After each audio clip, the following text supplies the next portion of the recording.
Just getting everything together right now. But today, it's gonna be on Mr. Gabe here. You might have to give him a minute, you know. So we'll give everybody a second to make it in today, and then we'll get started.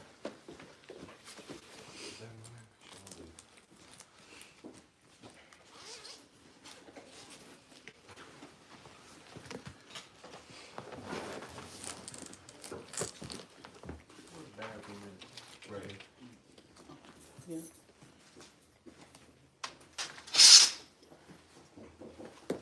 You got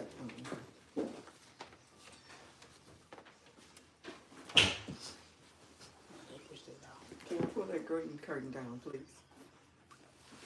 Open up some light. The green, not the gold. Push the gold back. You said push it back? Yeah. You know, like the other way. Still you get some, yeah. Get some light. All right. And you know what it felt like? Maybe the people on the line can actually see. Everything looks great. They can actually see you now in the line. Funny.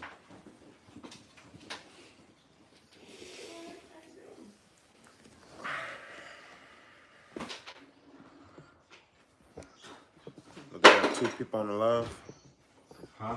Got 2 people on the live. Oh, praise. Did you say something about breathing was gonna be here? Man, he's really sick. Okay. My bad. All right. Let's see right here.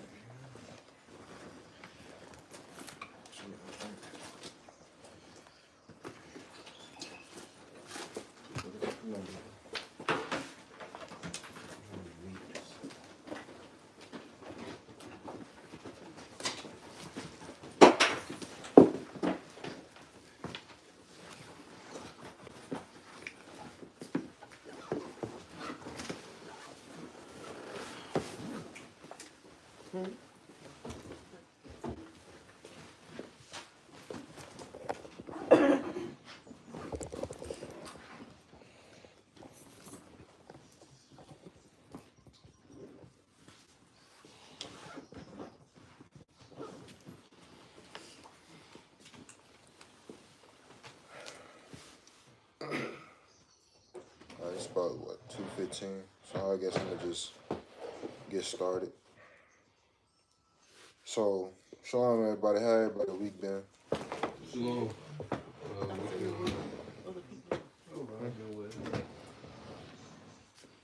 I'm sorry, what y'all said?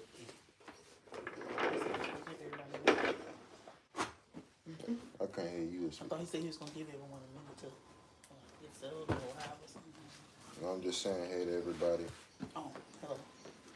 See how everybody week was. My week was fine. It was productive. Zeph and I ended it off with a bang last night.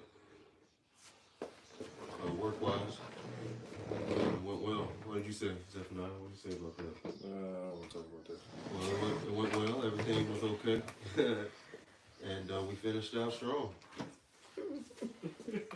That's good.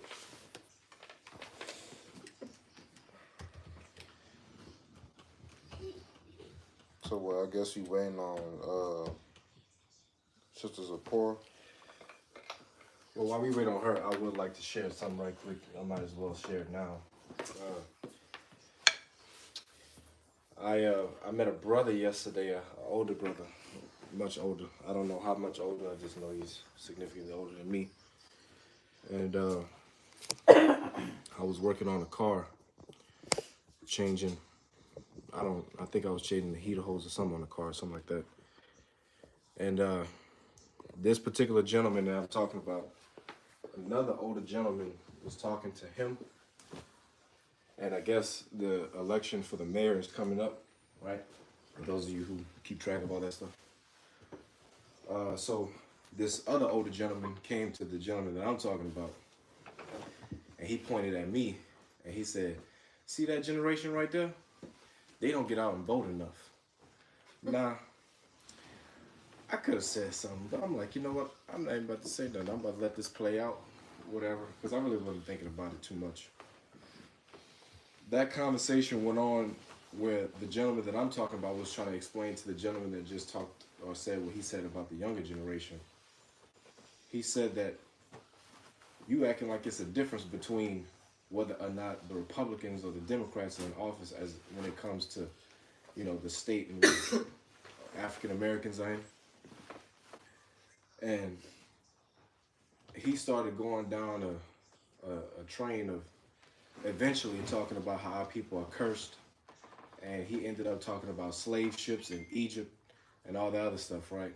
Now, he's not quoting any scripture, but if you know Deuteronomy 28 and you know some of the curses within it, and you hear somebody speak of them, you automatically it's gonna click in your mind. So when I heard him say that, I kind of just stopped for a second and looked, and I was listening to him some more. He kept on talking, but after the other old man left, I went up to him and I told him, I said, you're saying we gotta wait on the Lord and we've been oppressed and all the other type of stuff. I said, who is we? I asked him, who is we? He said, Israel. And I said, oh, okay. See, so now my thoughts were confirmed. And I asked him, I said, where did you learn this from? Like, how did you know this? He said he learned it from his son. And I said, your son? And he said, yeah. I said, man, can I meet your son? His son stays literally right there on it's, I don't know what you call it. It's like around the Fairfields area near Acadian. His son stayed right there. When his son came to meet me, this was Wednesday, that day that everything I'm talking to you guys about. This was Wednesday or Thursday, I don't know. But his son came yesterday to speak to me. And me and his son talked for like 5 minutes because I was doing something and he had to go somewhere. But tell me why his son, they do the same thing that we do right here. They got a group of brothers and sisters who are very small, tight-knit, and they meet and gather and whatnot on the Sabbath. The way that happened was basically I don't know what group he was in. I'm assuming he was a part of an organized group,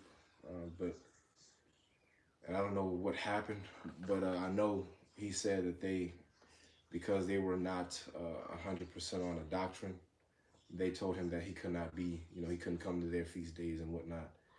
And that was so discouraging because I know that people do that all the time. But when he left, some of the other people who were in that group too, I guess they liked him so much and they didn't understand why he was getting kicked out. They left and went with him too. And so now they got a little small tight-knit group. So I'm very interested to meet those brothers and sisters over there. And I just want to tell you guys about it because, they basically doing the same thing we doing. Like it's I need to go pee-pee. Go use the restroom, you know you weren't gonna ask me that. So yeah, I just wanted to tell you guys about that because that was very interesting. She just wanted to come in here. She had to go to the bathroom. She went straight to the bathroom. But yeah, I want to tell you guys about that because I'm very interested in potentially meeting these brothers, and I hope you guys would be open to meeting them as well because he did mention one of the things that he mentioned was the next feast day he wanted to potentially me to come to his or vice versa. And I said, man, we just kept the Feast of Tabernacles. He said, wait, y'all actually was in like tents and stuff? I said, yeah, what you mean? What you supposed to do?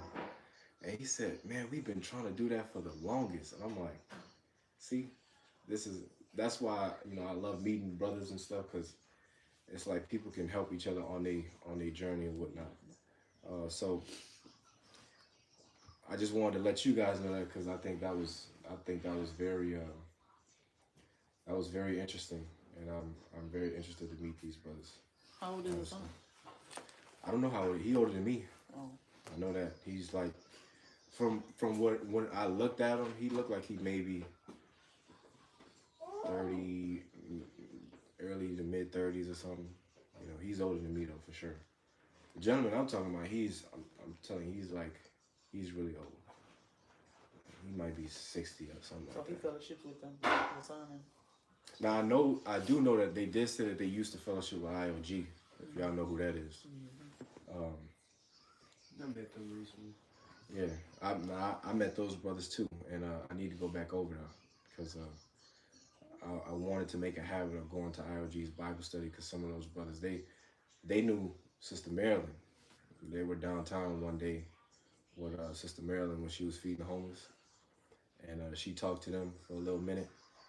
And whenever Sister Marilyn meets somebody, she always tells them about me for whatever reason. So, but I'm actually glad she do that because that gives me a chance to like network.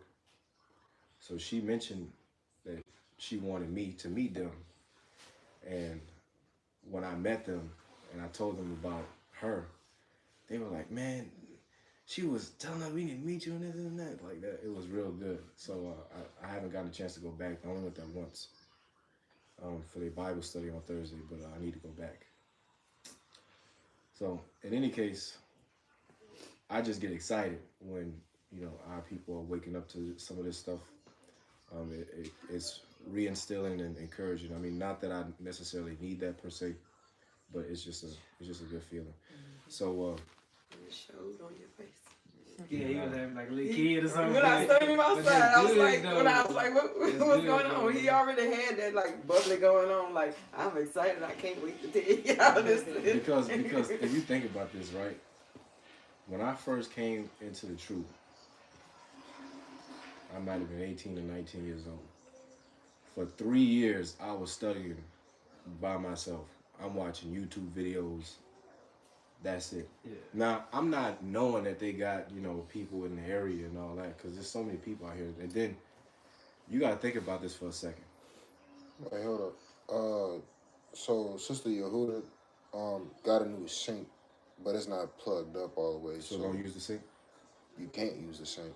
Oh. She got hand sanitizer up in that, and I just remember. So she trying to wash her hold on, let me hands. see. Something told me that when I went there, they might have got the hand sanitizer. I'm like, they got it right here for a We reason. need So a don't mess with it. Like, they need to tell us when we come in. Well, she like. We can go wash our hands in the kitchen. We have to. Wipe your hands.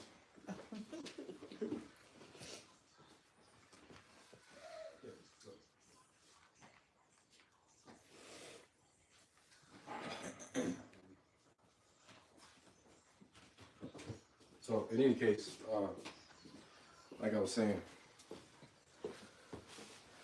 that was a brutal 3 years. When I say brutal, I don't mean like in terms of studying. I think that was a good, time for me because I was in. Like I didn't do nothing but study. That's it. I went to work, came home, study. Okay. When I was in school, I was also in school, so I was studying for my classwork, and then get that out the way. I was studying scripture. So, but I was so eager to join some group, and I see how brothers like be joining camps when you're in a big city where they have multiple camps involved. It's like it's easy for brothers to just jump into something, and I feel like if I was in that type of environment where we were in a bigger city and they had a whole bunch of different groups, I could have easily joined, some group and fell down some of the rabbit holes that a lot of brothers fall down. But luckily that wasn't the case for me. And but I just couldn't wait. I told you about the time that I met GMS for the first time. That totally threw me off. I'm like, I finally met some brothers, and these guys are talking about some, they already hate another brother because he left day camp. So it was just crazy. But yeah. So like I said, I'm probably and you know what's also crazy? Guess what time they start service? 3 o'clock. I'm like, man, the only reason why we stopped doing that for 3 o'clock is because the lessons were such to where we would get questions and we would talk about it after we wouldn't have enough time being at the library. Other than that, we would still be starting at 3 o'clock. So, and also, make sure gave you the extra hour of sleep before you go to work. But yes, so I just How want much we love our brother. yeah. Yeah. So, You're welcome. thanks. Really appreciate it, even though that's like way later on. Well, we didn't know till you brought it up. Yeah, way later on. But it's like almost 2:30. Yes, it's a Ford just pulled up. Can she park right there? She parked behind you. Hmm? I thought we wasn't able to park near those mailboxes, but she parked behind your car.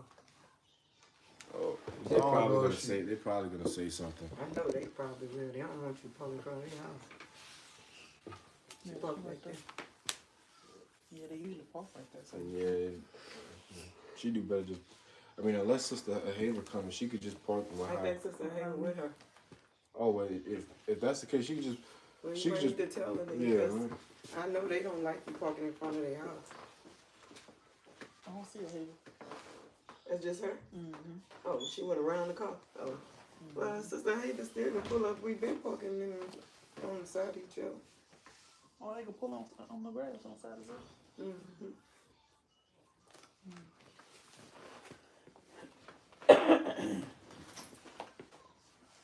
Don't nobody want to park in New York. I ain't got no choice.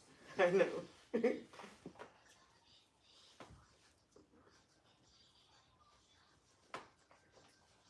It feels so. Why it feels so serious in here? We was laughing. You hear us laughing? It's like, it's like almost like we in one of those in tension or something. Everybody just so serious. We keep talking. Keep laughing. Must be the cold. It gotta be, yeah. Everybody try to say more. How you doing, Asa? I'm good. That's Okay. good. That's good. Feeling good. How the farm doing? It's on hold right now since Cardell's in Colorado. Oh, okay. We kind of just put it on a hold right now. Oh, But when he comes back, then what's up? Who was the one in the group that sent that? Oh, that was me. You know what I'm talking Yesterday? about? Yeah, you know what I'm talking Yeah, about? bro. But y'all saw the screenshot I sent, right? Bro, I seen it bro, after the bro. fact. Yeah, bro. And I'm like, Yeah, man. I didn't read. I'm sorry. I didn't read at the this point, I just went to the message just delete. I'm like, hey, Yeah, man. I'm man. sorry about that, bro. My friend is very ignorant. He thought it was a joke. I remember you No, saying I didn't. I read the article. I'm like, damn. Me Did and you Zach click on screaming it? outside. I forwarded it to y'all. Oh, And I said, I'm gonna read it later. And then Steven called me. He's like, what you just said? I was like, bro, I was like, did you see that? it's Another CEO died. He was Let me see. like, Hold nah, on. I might you have ain't click something on it then. I was like, I no, don't what's know. I going just on? took He's it like, out. bro, click on it. out of here because So I rice clicked. can I did be the mistake of wonky. click. I was like, yo, bro. Bro, I texted Lamar No, immediately. I that's said, candy. what is wrong with I was you? trying to see. Why I would you do do have that? some. No, you ain't got to I'm sorry, bro. I was trying to see. I did not want y'all thinking I was crazy, bro. Okay. A bit of honey. A bit of honey. I love those. I eat a whole bag. I had to Damn get sure. rid But what get is rid of crazy, them. that exact same photo after you click. I remember years ago, my homeboy sent me something about, man, I like these shoes, you should look at them. And you click on it, that same picture popped Oh, up. right. And I'm like, but he knew what it was, because it was before I even Right, found out finna about go. all this He type of is. stuff. So I'm I'm like, about to see a picture. He done lost so much weight though. From being sick. Yeah, but it's not Yeah, a bad. it's It's like- not just it the fact that he It lost made me like mad. that. Like I was hot. But cause you I see, still I'm like, can I kinda see the screenshot? You script said skimmage something when it like, comes to eating. I don't know if Believe it you was like that like throwing up something I things sent at it in all. the group chat So and he stuff is like kinda that. serious Yeah, about bro. Cause I was like, man, what's wrong with you? I hate the phone. But he is doing I better. don't rock like that, man.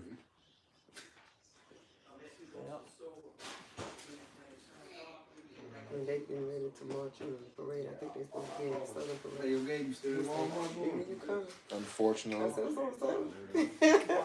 I don't know. He You said, don't but mess it's with in the morning. I do not like that You job. don't go to service That's till like 2. kind of That like what where she, I'm that at what he now. said. I said, Like, right. I said, that's a hate is a strong word, but He was I like, strongly you ain't come out dislike to it. celebrate Christmas. You And come but to it's watch like, see it's me. better than no money at I all was because like, you gotta provide okay, some right. type So I of said, you got all, you done it's thought like, about everything you need to say this in can't the be it. process. This to can't get be the end of the come. journey. Like, I He said, that's the only time he gonna see me. I said, no, y'all After this performing the service, games. I said, the games. I'm going to Yeah. tell you what I've been trying to get into. Okay, I got you. This service not going to really be long, but last night, based off of me and Asa talked, it kind of sparked an idea. Yeah. Okay. I'm going to talk about it Shalom. in a little bit. Somebody want to see me here. Sister Yehuda here? Yeah, she is sweet. Didn't she come out and get, I thought she came out and got your baby. I thought it was okay. To the doctor. Oh. No, she is now up. Speak of her.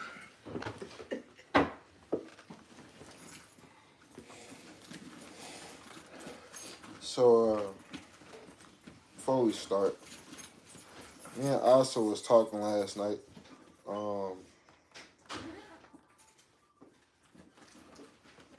Shalom.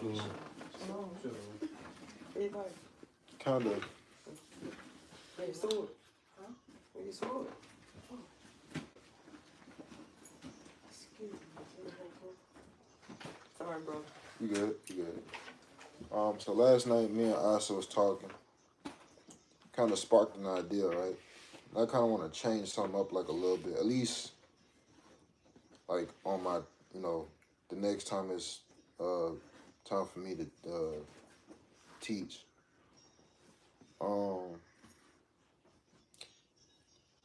So, you remember the last time we talked, like I taught, it was what, last year? We shook it up a little bit. We played that game. What is it called? Whoa. I think it was the that. fast scripture thing we had to go to. It was one. It was that. I think we tried to play something else. It's either that or it's a movie that came out. It was, what was it? It wasn't that movie we talked about last night. It was something else. It was like scripture related. Was it controversial or something? It came out like recently. It was either last year or like early this year. Book or somebody. I am not sure. I think you're talking about the Book of Clarence. Yeah, that.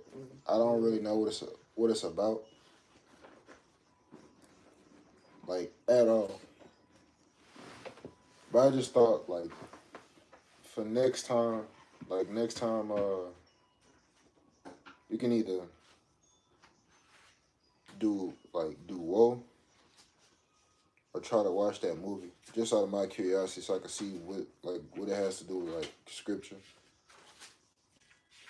So I'm gonna leave that up to y'all to decide after this service. This service is not gonna be like as long as usual, just for today. But anyway, let's get started. I think we were still on Exodus 20 the last time it was my turn. I think we covered it was 2 commandments, and we tried to like talk about it at once, right? Crayon. It was Crayon. Exodus 20, verse 13 and 14, right? How we try to correlate that together about if a man just in this scenario, if a man trying to think, would that man be at fault if he caught his wife, committing adultery, and he's not in his right mind, and he ends up murdering those 2 individuals on the spot. Some things were brought up.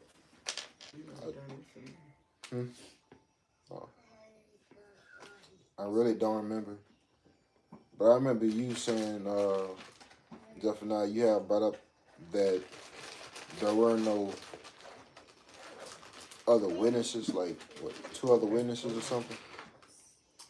And we also brought up, the consequence, like what happened in this, in this society, being that you'll probably go to prison or something. Also brought up, it was like a law. I think it was like crime of passion. Vaguely remember that. You know that I don't know if y'all heard, but I didn't even know that this happened. I think a few years ago, a man was just convicted for that. What?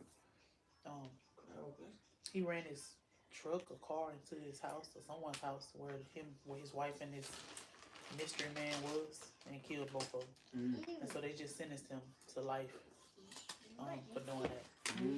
But it was premeditated because he lied and told the wife that he was on his way to work, which he really wasn't.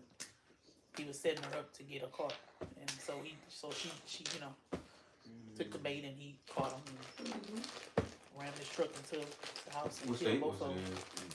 I don't The know. dude house? I just saw it briefly. I don't know who house. Like I said, I just kind of saw it briefly. But I think this happened years ago, but he was just sentenced recently. That's why it came back up, because they just sentenced him to life. He was sentenced for Zach, life. Yeah. what is it about? Because it was proven that it was premeditated. Well, isn't there like a different, like a kind of different scenario than what I'm talking about? I'm talking about you like walking in on this stuff. Like the man is not. He doesn't have no suspicions on his wife cheating on him. He just like walks in on it. Well, I'm sure he went and saw him. I'm pretty probably sure he left all saw that them out, too. yeah. But you said it was premeditated, so That's because I he mean, had but saw it's it and he wanted to make sure. That's what I'm saying. So You that's- would have to be like, what's the difference between somebody They just walking up and you seeing it in the moment, yeah, and then you decide to act versus you walking up and seeing it, but then you're like, yes, passion. okay, Yeah, First thing is passion. now I'm gonna go and They call you it know, crime of passion if To it me, happens yeah. when they but can think about it and then do it. That's premeditated. that's the difference. Because you think if you think about it, like if you pause for a second and then you see, because that's why that's dangerous. Usually when you pause and you're considering options. Right. So that means like all this stuff that when because that day when y'all didn't know which one of y'all was teaching that day, I ended up just going over the same thing. So we went over thou shalt not kill and thou shalt not commit adultery already.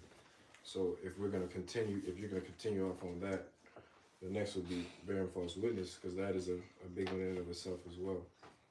However, if you're talking about those two scenarios, one of the things that I mentioned when I went over that was the options, considering options.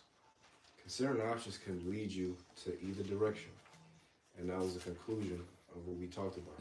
There's scriptures to back up, to give somebody mercy, quote unquote, or grace. And then there's scriptures that backs up utterly condemning somebody. So when that person's considering, who knows what options they're thinking about in their head.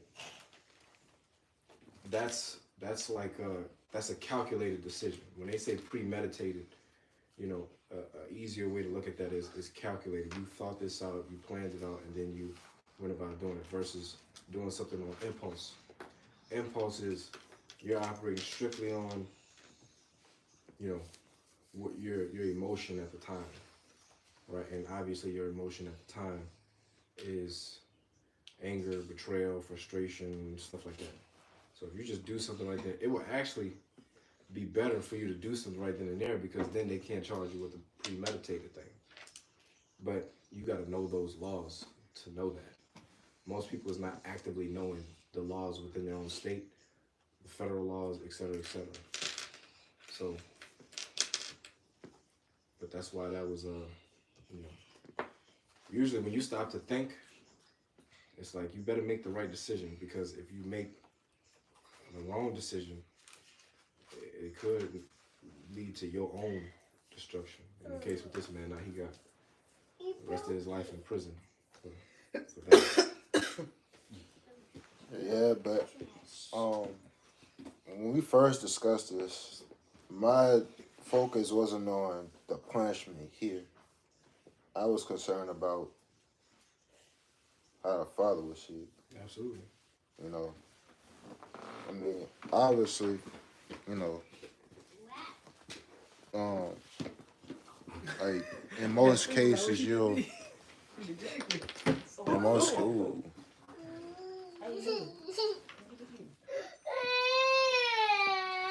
I thought you said if you don't pay attention to it, she ain't gonna cry. Yeah, they pay too much attention. All eyes on Thinking that. Well, That's the that's nurturing women mother. thinking. That's our nature. That's the nurturing mother. And when y'all bump y'all head, we want to make sure y'all right there. Right.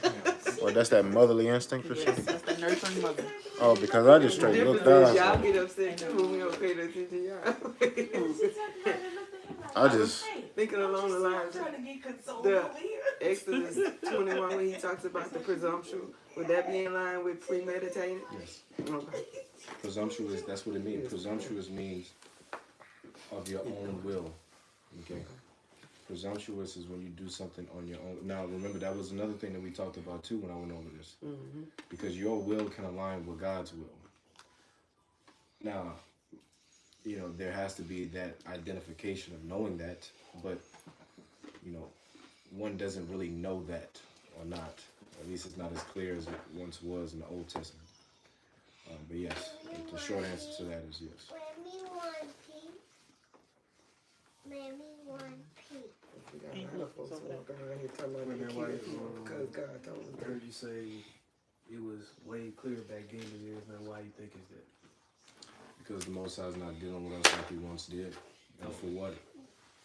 You know, when it's like this.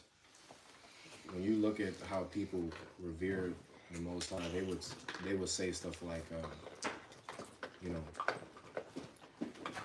your throne is up there above the heavens.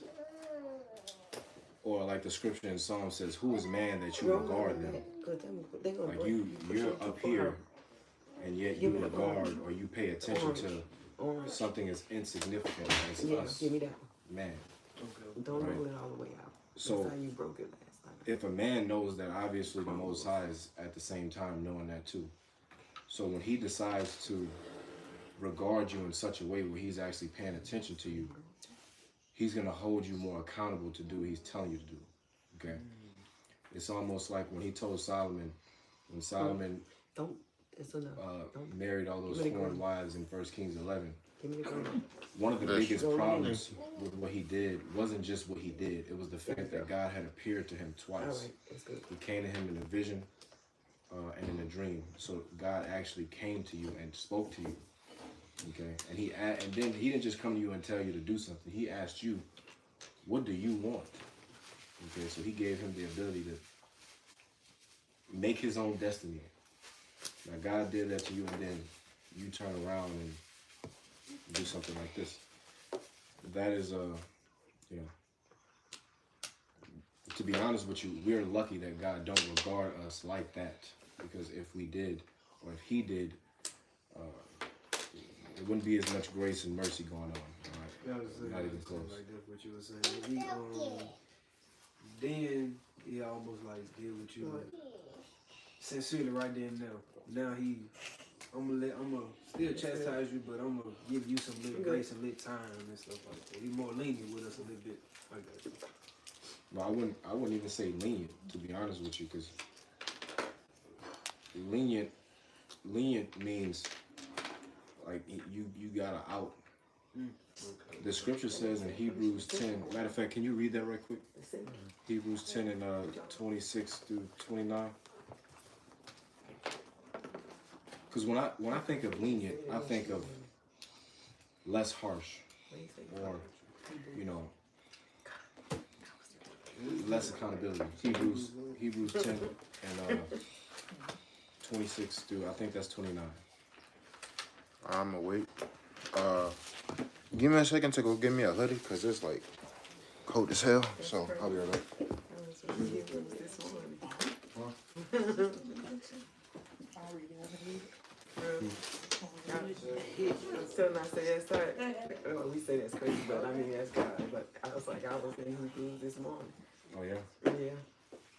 And see that That's how you know a lot of this stuff come full circle. I'll tell you just briefly while we waiting on Gabe. That older man that I met, I made a decision off of impulse. If I look back, I don't even know why I made that decision. But I made a certain decision that put me, and I'm not even gonna say I made a decision. I sincerely believe, and I'm not confirming this, but I think that the Most High put me in that position where I made a impulse decision to where I would be in a spot where I would meet this man, because I done met him multiple times already. And it wasn't until I was there that day when I heard him speak and how he spoke and whatnot that I met him, and then I met his son, and potentially meeting some other brothers out here. But in any case, we know that the Most High works in those ways, right? And we will never understand him. But it's all for his grand plan, and the pieces are moving how he wanted to move. So, yeah, that was Hebrews 10:26 in regards to, you know, the Most High being, or how he deals with us today versus in older times. All right. This is Hebrews chapter 10 and verse 26. For if we sin willfully after we have received the knowledge of the truth, there remaineth no more sacrifice for sins, but a certain fearful looking for of judgment and fiery indignation, which shall devour the adversaries. He that despised Moses' law died without mercy under 2 or 3 witnesses. So if you see that, right, it's giving you a comparison, old versus new. And this is very serious, okay? So we all have to take this into consideration. It said that he that despised Moses' law, despised me, you broke a commandment. Most likely that was capital punishment, because remember, all sins are not worthy of death. So if you committed adultery or broke the Sabbath or served other gods, if you despise Moses' law in that way, he died without mercy. You see that, right? But then what does it go on to say? Of how much sore punishment, suppose ye, shall he be thought worthy, who hath trodden under the foot of the Son of God, and hath counted the blood of the covenant, wherewith he was sanctified, an unholy thing, and hath done despite unto the Spirit of grace? So now, if you really break that last verse down, he just compared dying without mercy under Moses versus having a worse punishment under the mediator of the new covenant, which is Christ. If you'll recall, in the Old Testament, Moses is the mediator. The people don't talk to God. As a matter of fact, they tell God don't talk to them ever again after he gives them the 10 Commandments because they were so afraid. So Moses is the mediator who speaks to God on behalf of the people and on behalf of the people to God. So Christ is now that new mediator. It says that he's the mediator of the new covenant. So under his mediation, it says you will be of a sore punishment because of the perceived grace or, you know, leniency that you're mentioning about. But the punishment is worse now because you have the grace, you have the mercy to get your act together. There are people, I'm sure, in the Old Testament or in those times, upon walking to their death, they was just wishing for an extra chance. Okay, these are things that are not really in scripture, but you have to kind of like know that this is obvious. You got a person about to get stoned and they walk into the place where they're about to get stoned and they're just wishing for one more chance and they're not going to get it. Whereas us, you don't even have to worry about that. And because you don't have to worry about that, that's where Ecclesiastes 8 and 11 comes in. We don't have to go there, but you can cite it for your references when it says, because the sentence of judgment is not executed immediately, it's fully set in the heart of men to do evil. So because you're not seeing this, because you're not experiencing it, you don't have to worry about potentially getting killed for doing something. Your mind is not thinking about that, so you'll commit the sin over and over and over. Oh, that was Ecclesiastes 8 and 11. Look, I'm sitting here messing with you. He knocked out. How you say mess with me and you having a whole conversation with somebody else? I'm the reader. I hear everything. Yes. But you have fallen asleep or something? No. No. No, he was saying that he was walking around like a zombie. That's what he was saying. Oh.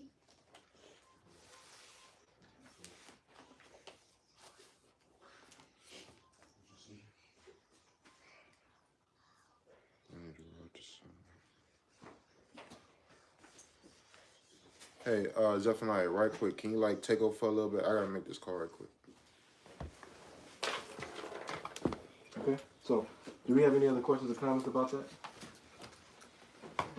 No. Alright, so if that's the case, I'm sorry, Chief. We will go on ahead and, since he wants to continue off in the commandments, we can go to the 9th commandment, right? Which is Exodus 20 and verse 16. Okay. Alright. Exodus 20 and verse 16. I don't have my Bible in front of me, but that should say thou shalt not bear false witness, correct? Mm-hmm. Right. So My now, apologies. He said Exodus 20 and 16. Alright. Yeah, that's, Oh, Alright. wait, That's it. that's what I said, right? You said 20. I was in 21. Oh, Exodus 21 and I said that's 16. not what I said. Hold on, Exodus 21 and 16, that says, hold on, 21 and 16.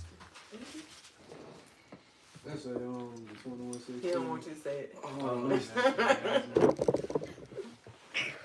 Hey, watch your iPad.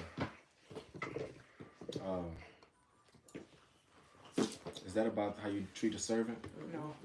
No, it's one of Kidnap.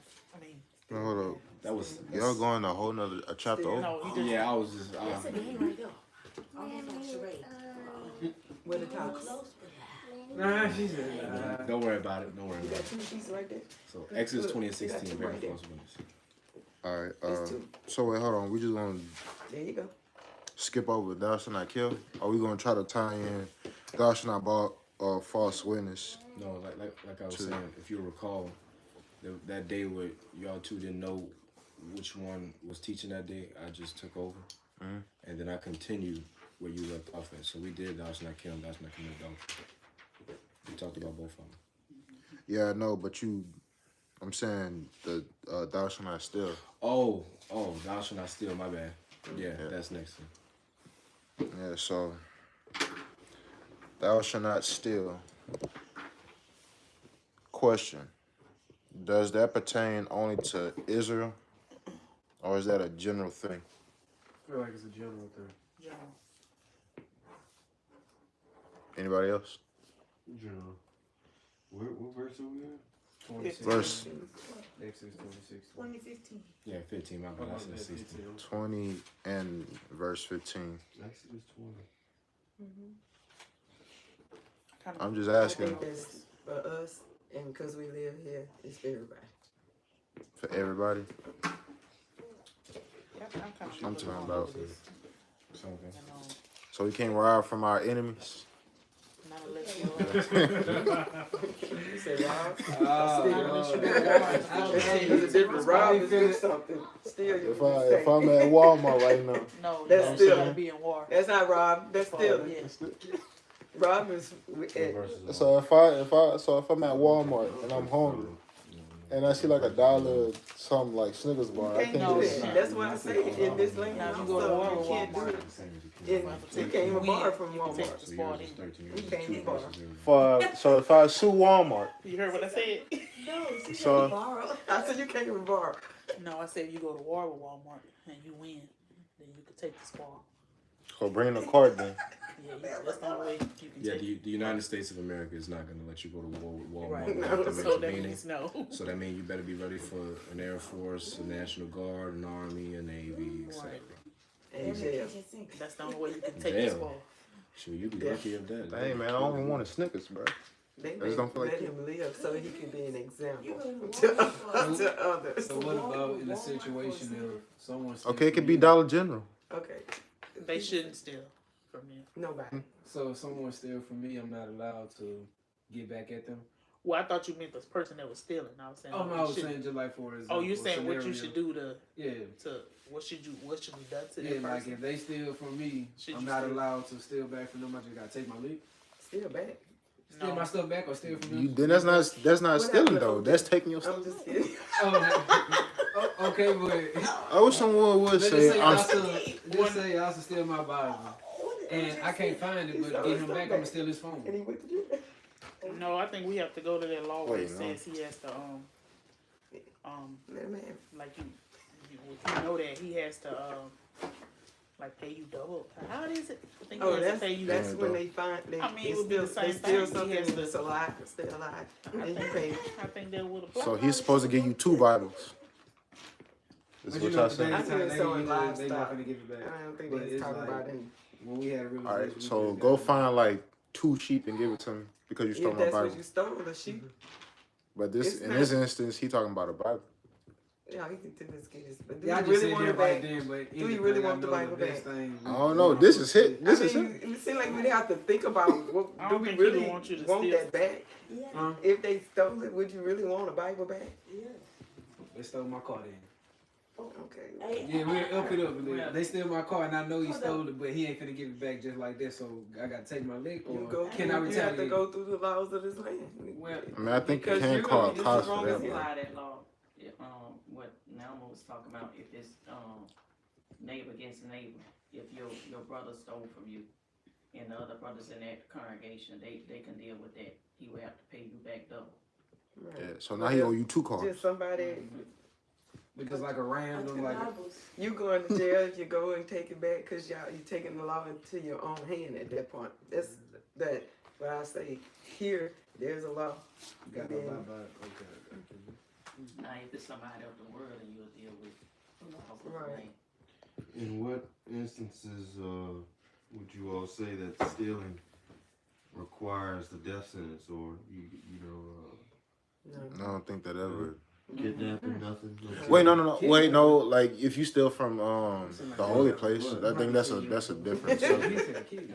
We don't have that set up. if you catch him smack dead in the middle of, then he's What? I didn't hear that. Wait, what? Hold on, wait a minute.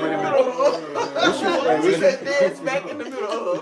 Wait, Well, I didn't even hear You that. see I'm sorry. that? Say it again, sis. Please explain that though. Okay. Explain it. Let me hear it. Yeah, she got to repeat it first. I'm sorry. Go ahead. It's, sis.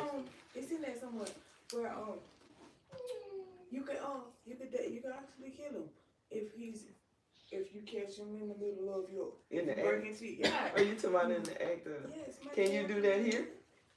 Yeah. No. Do what? Yeah. Do what? No, that's Yeah. No, not- you can't. Yes. Yes. No, you can't. If they Sure. might break Oh no, you if they- can't.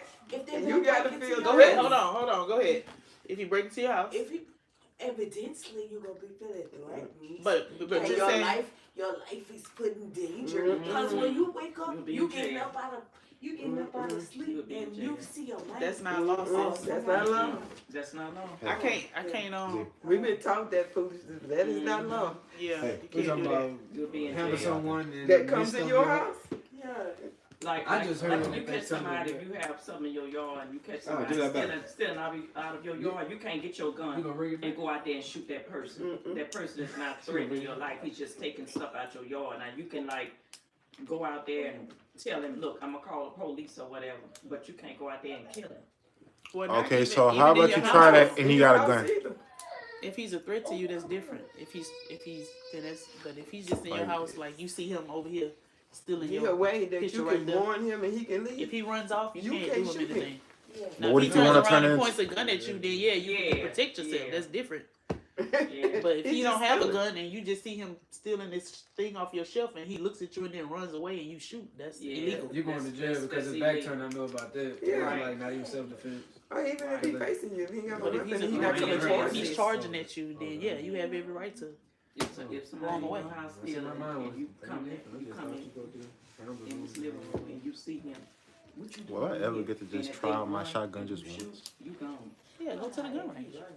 Wait, so I'm talking about something moving. I I'm talking about something You moving. know, though, Yeah, the go way, to Woods. the way they used to tell us was that if somebody breaking in, you shoot him and drag him in. That's not the case no more. I That's want old. to That's old. I want to challenge school. it. You can't do that. You gotta show that that person was threatening you. Like, what do you want? If the blood out of the concrete, you can't drag him in.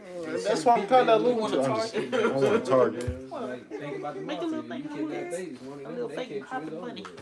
I'm sorry, we got a whole bunch of different conversations coming on. I'm sure them on That's the a lot about it on right there there. going. Listen, this is your job. You have to maintain order. It's not. You the teacher, you have to make sure that only one person is Right. talking at a It's not time. what? Excuse me. It's on you. So like I was saying, I'm just playing. But so everybody was giving out different answers. Right. So it gotta be one person at So- a time before we can move forward. I got it. So can everybody individually explain the reasoning for their answer, please? Repeat your question What's the again. question? Is it okay to steal from your enemies? No. Why? Stealing and stealing. It doesn't say in Torah whether or not the Most High is specifying that just Israelites or not. I think it's not only common sense but morally correct to understand that he's speaking about in general terms, not just specified within Israel. Okay.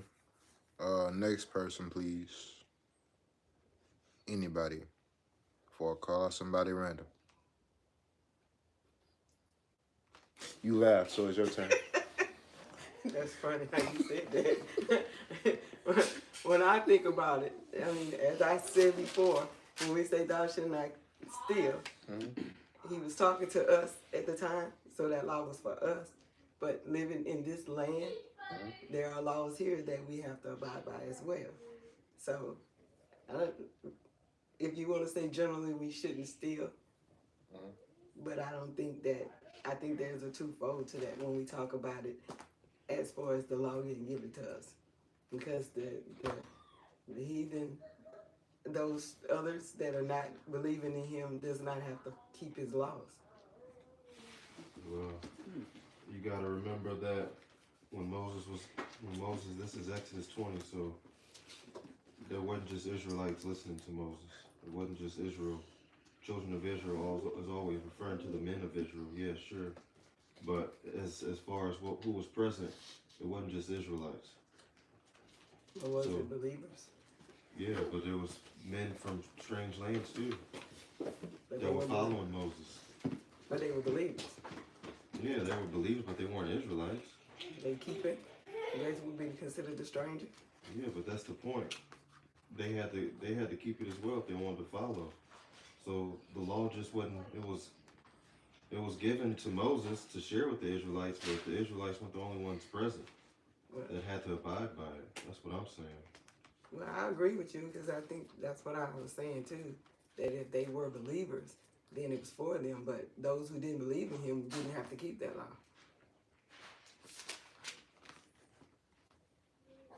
So those who didn't believe in him didn't have to keep that law. So the ones that didn't believe in him but were present could steal. Not the Israelites, those others. I don't understand.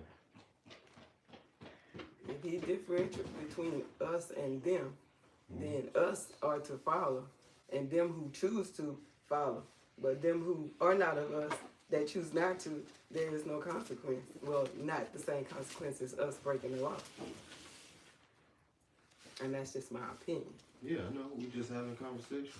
So these people that you're referring to, are they sojourning with us or not? Are they in their own lands? If they're sojourning with us, then they follow us. But if they're in their own land, then they choose to live the way they want to live. Yeah, I think that's correct then, but Moses wasn't talking to them. Okay? Okay. Anybody else?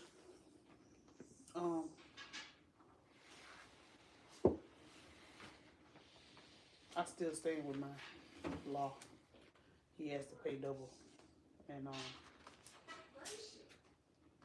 I was trying to find the one where it said if he didn't, like I think it said if he doesn't have it, then he has to work to it. He gives himself as a ransom.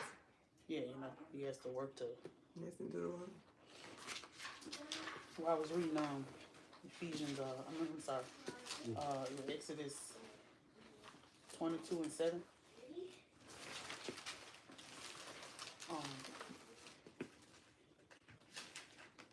That's kind of, You want me to read it? Yeah, go ahead. If a man shall deliver unto his neighbor money or stuff to keep, and it be stolen out the man's house, if the thief be found, let him pay double. And it goes on to say in verse 8, if the thief be not found, then the master of the house shall be brought unto the judges to see whether he have put his hand unto his neighbor's goods. For all manner of trespass, whether it be for ox or for ass, for sheep, for raiment, or any manner of lost thing, which another challenge to be his, the cause of both parties shall come before the judges, and whom the judges shall condemn, he shall pay double to his neighbor. I think the key word here was for all manner of trespass. For all manner of trespass, so it didn't have to be just animals or clothes. So, are you applying? So, what you're saying is you can apply this to having to pay double to, a man that's not an Israel.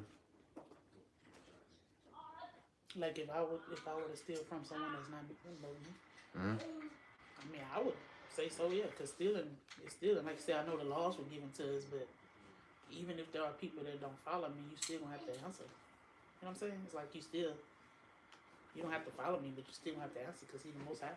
So, I don't know. That's how I would see it. Well, how would you get someone who is not to abide by our laws then? What you mean? You say how would I get them? How would you get them? How would you force them to abide by our law? I mean, you can get them to abide, but that don't mean they're not gonna be judged for not abiding. You know what I'm saying? It's like us. We're like they said, all of us are Israel, but everybody, even us as Israel, don't abide by the laws. But they still have to be judged for that. So I feel like they're gonna be judged as well. You know what I'm saying? Like even us of Israel, everybody that's Israel is not Israel, meaning they don't believe in the Most High. But can you really apply this law to them? Because I'm pretty sure they ain't gonna want double what you was trying to take for them. But pretty sure they gonna want you in jail or something if they trying to. The thing is you gotta go back to when we was in the wilderness.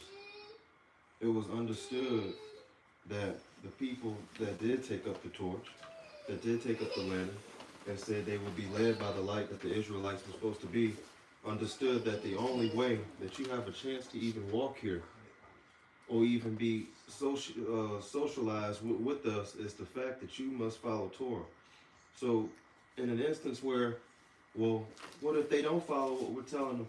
That shouldn't be the case because they shouldn't be there walking with us anyway. So that's why I'm referring to the only people, as we were walking to the wilderness, the people that took the point of saying, yes, Moses, I want to follow you and your people. I'm not talking about people that didn't go. Why would we be talking about them? So anything in Exodus was for the Israelites to keep and the people sojourning with us to keep. No ifs, ands, or buts about it. Because if there was ever an instance or a conversation between the leaders and the judges to say, well, what if they don't want to keep it? Then the question should always be, well, why are they here? So we can't talk about nothing else if we don't clarify that first. Because that don't make sense. I agree with that. That when he gave those laws, because they had a mixed multitude. that those laws was even for the strangers and the sojourners to keep. If they didn't keep it, then they was cut off there. Yeah, you shouldn't Everybody even, had to keep you should still be in Egypt, dog. What you over here for? What you complaining about? Go But back to Pharaoh. this the thing though. I'm talking about two different scenarios. Y'all talking about something that happened way back then. I'm talking about here in this land. Still Today in America? yeah. Okay. Well, Is it I'll talk about my bad. you good? Is it okay to steal from your enemies? No, I think it's worse doing that now than it would be in the wilderness. To be honest, I think that's just a huge. I mean, I'm gonna just play it safe. No, I think it's not okay to do that here either. Well, I mean, if you're saying if you're applying it to today, there are consequences for doing that. Well, I'm going by you with this Snicker from Walmart. Yeah, So, just a light, yeah, scenario, they'll- not to even really be taken serious. But if you get caught, of course, if you don't get caught, then that, clearly nothing's gonna happen. But you still got an answer to that. But if you're just speaking of in today's time, is it okay? Okay to who? You or to the Most High? When I'm giving laws, I'm really thinking about how would the Most High considers. I'm not really talking about our judgment here,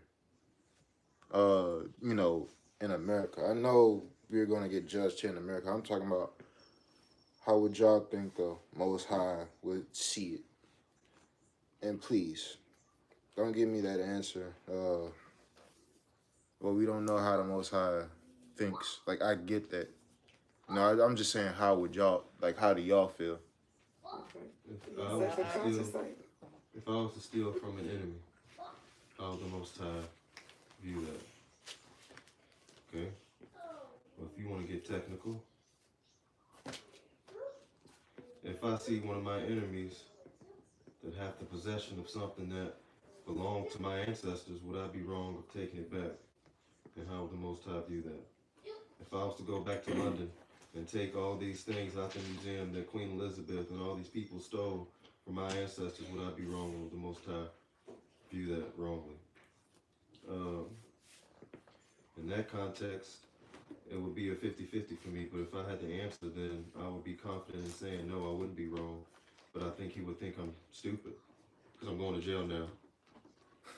So, it's to answer your question, technically, no. But I think, practically speaking, and in order to think logically, it wouldn't be the best decision. So it's really a lose-lose. But if I was to make an opinion about how the Most High would view it in that context, I don't think I'm wrong at all. I think I'm taking back what's rightfully owed to me. Understood. And some of the scriptures he gave commandments for Israel when they went to war to take possessions of the sheep, cattle, or whatever they had after they subdued them. He gave them permission, a commandment, to go ahead and take the horses, stock, women, children. But if he don't give us permission to do it, I would say we shouldn't. But And that's a good point, because it's almost like, well, you got to also consider, somebody may argue what you gave. Okay, well, the Most High is going to seek out vengeance, not you, right? And then they might go a little further and say, hey, brother, what about that case with Eli and his sons? And they just defeat, well, we losing against the Philistines, right? And the Ark of the Covenant gets stolen. The Most High didn't give us power to go and take the Ark back. He did all that stuff to himself, to these other nations. He did that, right? To make sure he get his stuff back. And then David went and got it back, right? So you have instances like that too. I mean, your question becomes very broad, and you got to be extremely technical depending on the situations and the scenarios. But I think that's a good point, Sapor, because you can go down a rabbit hole with that. It's just you would have had some Sister Yehuda has some. Yeah. You had a question? Actually, answer. Or, excuse me. With everybody saying what they were saying, if it came to me, the law is thou shalt not steal. And thou shalt not steal is against the law. I mean, that stealing is against the law. And that scripture came to mind where it's like treat everybody equally, even though we're not the same, cause it rains on the just as well as the unjust, and the sun shines on the righteous as well as the unrighteous. So he definitely gonna frown upon that, cause he did tell you not to steal. I'm sorry. Can you repeat that again? I was responding to brother Andre. You had a question? No, it was directly to me. So I said the law is thou shalt not steal. And this scripture popped up in my head where you're supposed to treat everybody equally, cause the sun shines on the just, the righteous as well as the unrighteous, and all that you said. What you mean treat everybody equally? Evenly. I mean, you don't steal from your animals. Oh, okay. So it basically sounds like you saying no matter the situation, no matter if they're one of us or not one of us, follow the law. Okay. Yeah, he get me. No, that's kind of like I was just waiting to speak, Scripture. but that was kind of like put my mind in. But I'd be like, another side me be like, if someone steal from you, you gonna have that fleshly urge. I gotta get my gift back, but that's not the Yeah, right so, thing. You I want the mean- fleshly, you can't. That's not right. If they steal, But hey, see, you got that's some time the to take thing. leave. We keep trying to flip the script, but the law say you shall not steal. So we talking about you stealing, not somebody else stealing from you. Right now, Okay. don't get me wrong. Somebody else stealing from you. That's another case scenario. But right now, we talking about you stealing Yeah, you okay? Got you. No, from your enemies. So yeah, thou shalt not steal. So that's just for us or for everybody. You know what? Everybody. Because outside the land, like you said, that'll work too. I mean, outside the land, yeah. But you is not somebody else's land. And no, they don't want you stealing their stuff. So, I mean, consequences either which way it go, everywhere, anywhere you go. They have laws that say you do not steal. So, don't steal. Period. Everybody. You don't steal. All right. Well, I was about to give something, but if you were gonna, sum this law up with a conclusion, I wouldn't do it. But if not, I'm gonna just give scripture, if that's all right with you. Wait, hold on. Repeat that. So, I know you be going around and we having like a panel discussion type of thing. Mm-hmm. So if you had like a conclusion that you were gonna come to at the end, because if you might have some of the same scriptures that I'm about to read right now. Mm-hmm. So if that's the case, then I won't. No, you can bring it because I do have a question. It probably happened, but was there ever like a scenario?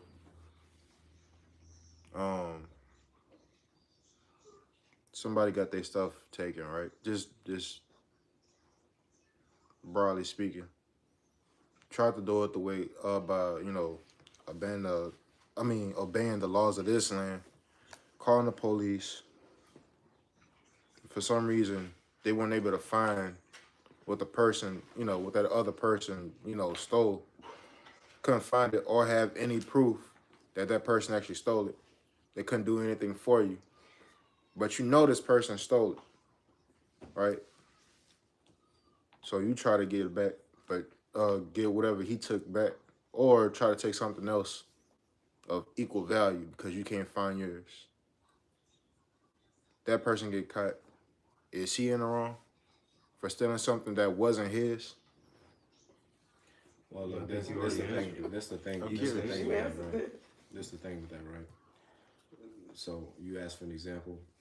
I'll just say this because I'm an example. Okay, I had 2 of my guns stolen. I know exactly who stole them, but he sold them, so it's not like I could go and get it back or something like that. Now, the only reason why I know who stole it is because this person is relatively close to me to a degree. Okay, so I'm aware that he did it. He said that he did it. He don't know that I know that, but the person who was talking to him told somebody else who told me that, and they're sold, so they're on the black market. Now I went to the police because obviously these are guns, so if somebody gets killed, God forbid, with my guns, first person they're gonna be looking at is me. So I had to report it stolen, get the serial number, all that stuff. It's in the system now. So if something like that happens, I'm in the clear. However, if I was to try to go and steal something from him of equal or lesser value, the difference between me and him is he didn't get caught. Okay, there's not conclusive evidence to do anything retribution, for my retribution for that. It's not enough. Simply somebody saying something and then you're not even on a recorded line or anything like that. This is not conclusive evidence. Okay, so that's a situation where I would be pretty stupid to go and try to steal something from him, not even knowing how he's going to respond to the situation, because I responded kind of calm about it. Everybody don't respond the same way when you're trying to take their things. Okay, so I could potentially put my name on the line, my life on the line, reputation on the line, stuff like that, to where now my future is hindered because I'm trying to get some get back on a dude. Okay, and this is the principal point before I get into the scripture. But you guys have to realize with all of these laws, it don't matter. Every one that we've talked about, this point comes up. So we need to understand that this is a universal point when it comes to the commandments. We don't have no order. Okay? We don't. Every time we bring up a commandment, the laws of this land come up. You know why that is? Because it's a curse. Deuteronomy 28 verse 47 says, verse 47. I'll give you guys a chance to get there because this is a curse. Yeah, 28:47. Yes, and this also goes to your point when you were talking about somebody stealing from you. You're wanting retribution, okay? You're wanting retribution for that. Anybody would want retribution for that. But then you guys just brought up a law where somebody could be breaking into your house. Deuteronomy 28 verse 47. I'm not sure which verse it is in the Safari, but you brought up just now how somebody could be in your house, stealing your stuff. Okay? But you gotta have the compartmentalization to say, let me approach this situation giving a thief a grace. Like you have to say that. Because you kill him, now you going to jail because somebody broke into your house. See, now, this is the problem. The law of this land where you disagree with it, or even the other example where the man killed his wife and the dude who was committing adultery with his wife. Okay? He's supposed to be vindicated. But that's not how it is here. So every time we talk about one of these commandments, we always bring up the contrarian aspects of the law that we live in today versus the law that we have. That's what you have to understand. We don't have no order. So if you're talking about judgment, whether it's paying double or killing somebody for committing adultery and all that other stuff, all of it's off the table. All of it is off the table. the only way where it will be on the table, the only way where it will be on the table here in the United States of America is if we had our own land and we agreed that we're going to live according to the judgments. And the moment somebody commit adultery and we kill them, nobody's going to just say anything. Everybody's going to be like, that's what we get. But who's going to say that? There's going to be a person who's upset about that and who's going to report it, and now you going to jail. Or even if you say, well, we ain't going to kill nobody, we'll just excommunicate them. You could do that, but then everybody have to agree on that. That's the only way. The only way. If you don't like how this law is in this country, in this state of Louisiana or whatever state you live in, if you're on the line, you live in another state or whatever, you don't like that, you would have to get with a group of people who say, this, according to the letter, this is how we're going to live. Everybody will have to agree on that. And if we come to a conclusion where we say, well, we're not going to kill nobody for the sake of not going to this country's prison system and all that, we'll just make them leave and you can never come back. That could be something that's made and amended as far as how we live here. That's it. That's the only way. Okay? But as far as judgments, no judgment is going to be executed at all whatsoever. That's the point. Everyone needs to make sure that is at the forefront of their mind whenever we talk about commandments. Okay? This is why, though. Deuteronomy 28, verse 47 says, because thou servest not the Lord thy God with joyfulness and gladness of heart, for the abundance of all things. Notice, serving him, joyfulness, gladness of heart, for the abundance of all things. What did God give us? Well, the first thing that he gave us is these commandments. Order and structure. He gave it to us so that if a person do steal from you, you don't have to worry about going and steal from him back and you got to do it yourself and he potentially kill you or something like that, or y'all getting a fight and all that. No, the judges got officers, whenever they hear your situation and you bring it to them, they're going to force him not only to give whatever he stole from you back double, like the sister brought out, but if he can't pay it, he will have to be sold for the stuff. You actually missed it. This was in the same chapter. This is verse 3. Okay? It was in the same chapter. Okay? Because we're about to read that next. Somebody steal from you, now you got to go to the police. Hands tied. Can't do nothing. If, let's say, my situation that I just gave, if I know exactly who the person is, I would bring the cause to the judges will go through a process where they bring this other individual and we would stand before them, and once they conclude, once all the evidence is brought to the table, they would come to a sentence, and I could get whatever I had stolen back plus another, double, whatever the value of it is. And if not, no problem. So I get my retribution. Or in your situation, when you're talking about a man walking in, his wife committing adultery and blah, blah, blah, all this other stuff. Now you gotta make sure that you're not mad enough to where you kill this man and this woman so you don't go to jail. Or you gotta make sure you kill him right then and there, because that way you might get a favorable sentence because it's not premeditated and all this other dumb shit before you can make a decision. Whereas you just bring this to the judges and they say, bada boom, bada bang, we saw you got the witnesses, 2 or 3 witnesses, no problem. We're just stoning them. You could be the first one. Then all that about the driving in your car and all that, look, you take out all the anger that you want to take out right then and there when it's time to stone them. And you don't have to worry about no consequences or repercussions. That is what God gave us. He know how we get. So he give you the outlet to go on ahead and execute it because that's part of his law anyway. But no, when stuff would happen, where people would commit adultery, or when people would steal things, they would go to the judges and say, here's a few gold shekels of silver, man. Give me a favorable sentence. And what did the judges do? I got you. Wink, wink. So we didn't enjoy that. So it's no problem. In verse 48, you know what he says? Therefore shall you serve your enemies. Which he, keyword, he will send against you. Not they just came to you because they wanted to oppress you and all that stuff. Sure, they might have, but he let them. So he's putting the impetus on himself. He sent against you. And hunger and thirst and nakedness, but also it said in one of all things.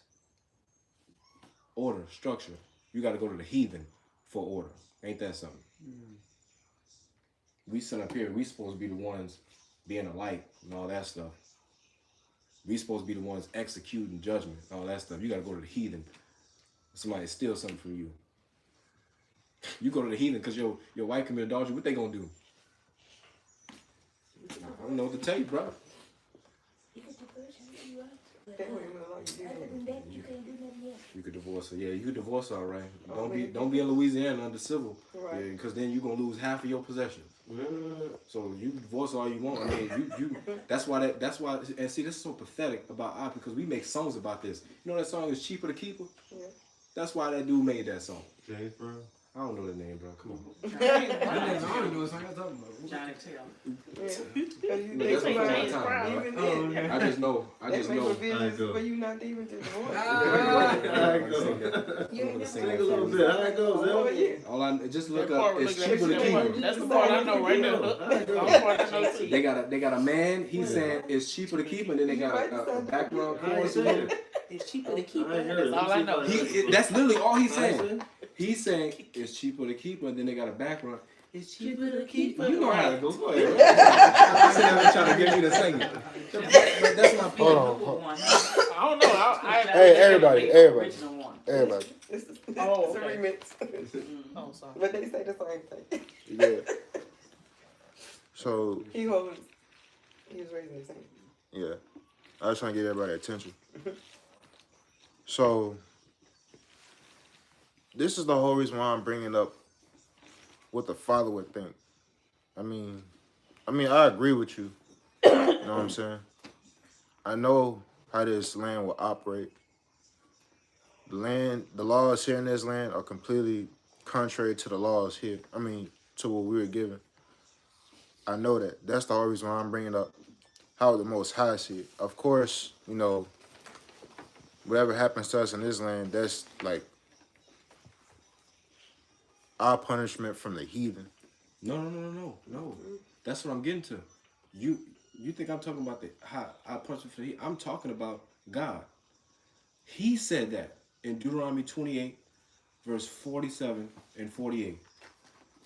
So when you go and steal from the heathen, you're gonna get your judgment from God, which is He gonna give you in the hands of them. Let them do it, because you couldn't do it. So your punishment is gonna be on this earth. That's your punishment.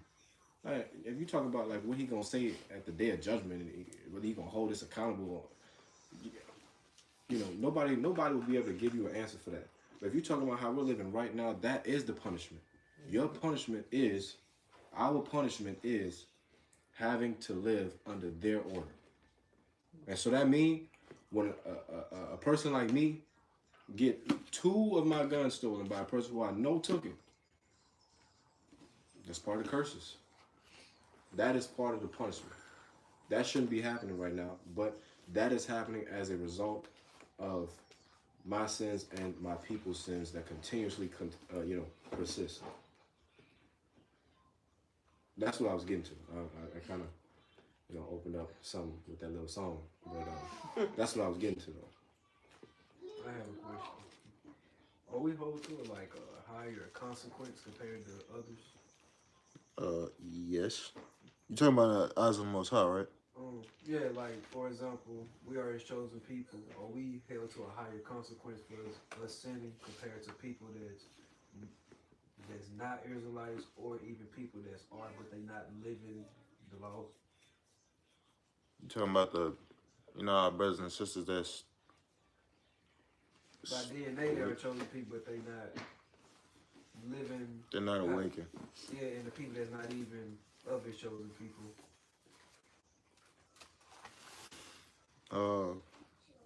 So yes, we held to a higher standard. We actually just brought up Hebrews 10 and 26 and through 29, I believe. That kind of answered answered the question. I mean, we can go back and look at it, actually.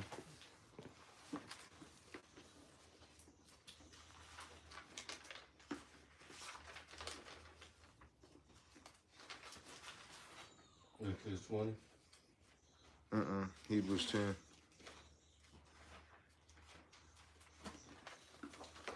26. Yes.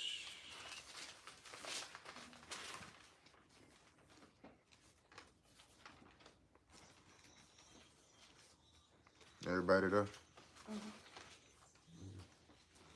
For if we sin willfully after we, excuse me. For if we sin willfully after that we have received the knowledge of the truth, there remaineth no more sacrifice for sins, but for a certain fearful looking for judgment and fiery indignation, which shall deliver the adversaries. He that despised Moses' law, died without mercy under 2 or 3 witnesses.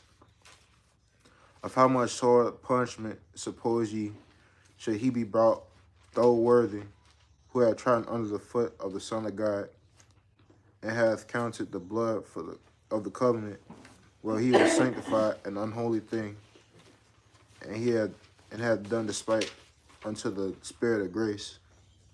So to answer your question, we are held to, a higher standard. Especially after since we woke up and we have, was supposed to have a knowledge of the truth, and we just blatantly just, trespass it,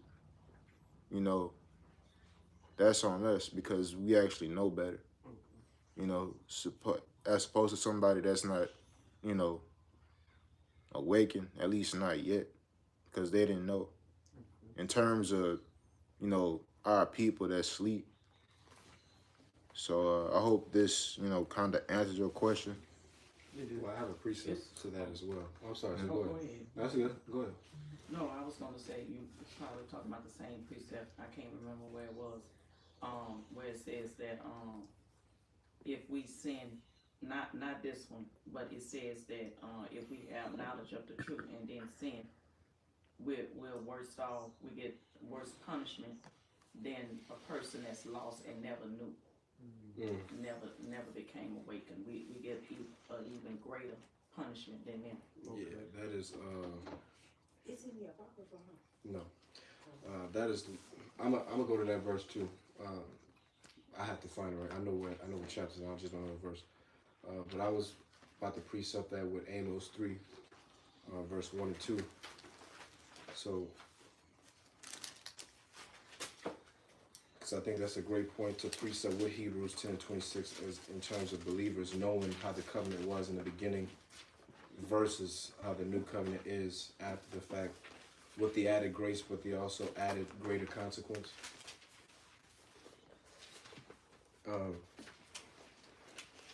Yeah, and I think sis, I think the verse that you were talking about is in Luke 12 verse 47. But I'm gonna go there and I'm gonna see if that's what you were talking about.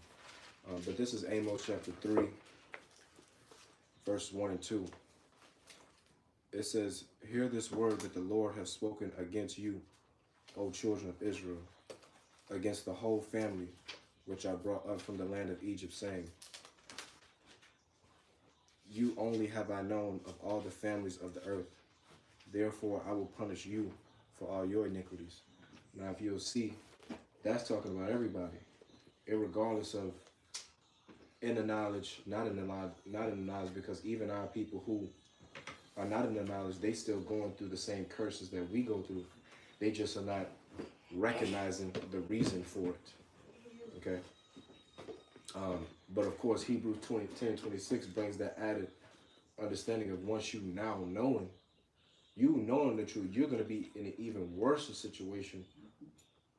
And I think that's where Sister Zipporah's point was coming in. So I think this is what you're looking for. All right, you could confirm yea or nay. But in Luke 12:47, Christ is giving a parable about two different servants: a servant that know his Lord's will, and a servant that don't know his Lord's will, and who go contrary. Both of them go contrary to their Lord's will, but one know that they're going contrary, and one don't know that they're going contrary. They both gonna be beat with stripes, but the one that knows, Christ says, will be beat with many stripes. It says in Luke 12 and verse 47. And that servant which knew his Lord's will and prepared not himself, right? So this would be in Gabe's case. He's talking about somebody who knows, like a you or me, right? We know the Lord's will. His will is for us to keep his commandments. The servant that knew his Lord's will and prepared not himself, neither did according to his will, shall be beaten with many stripes. It says, but he that knew not, right, like a person in the world who don't know, he that knew not and did commit things worthy of stripes shall be beaten with few stripes. So they're going to be beat with stripes too, because you know, you want to know better. This is the point where I was telling you about Solomon. The Lord appeared to you twice. So now he's going to hold you more accountable. There's not these lingering questions about whether or not God exists or not in your mind. You know me. Versus another person who potentially is operating off guessing if the Lord is real or not. It says, shall be beat with few stripes, for unto whomsoever much is given, of him shall be much required. And to whom men have committed much, of him they will ask the more. So even we as human beings in the flesh, we know this. Think about a job. The higher you get in a job, the more they're requiring you to know and be able to do.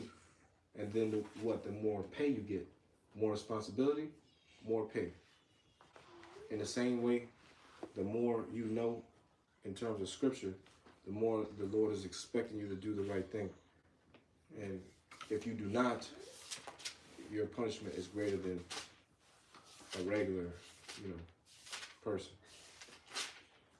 What about Romans 2:11-13? And I found mine, but go ahead. Well, let's go to that one. Let's go to that one right quick, and then Romans 2:11. You said. Mm-hmm. What was the? 2 Peter 2, verse 20 through 22.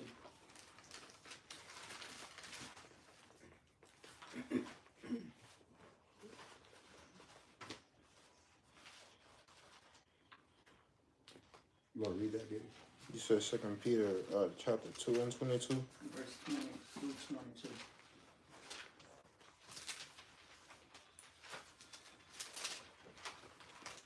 Let me get him a second. Y'all there? For if after they have escaped the pollutions of the world through the knowledge of the Lord and Savior Christ, they are again entangled therein and overcome. The latter end is worse with them than the beginning. For it had been better for them not to have known the way of righteousness than after they have known it, to turn from the holy commandment delivered unto them. But it has happened unto them according to the true proverb, the dog is turned to his own vomit again, and the soul that was washed to her wallowing in the mire. Yeah, if you don't get scared after reading something like that, man, Right.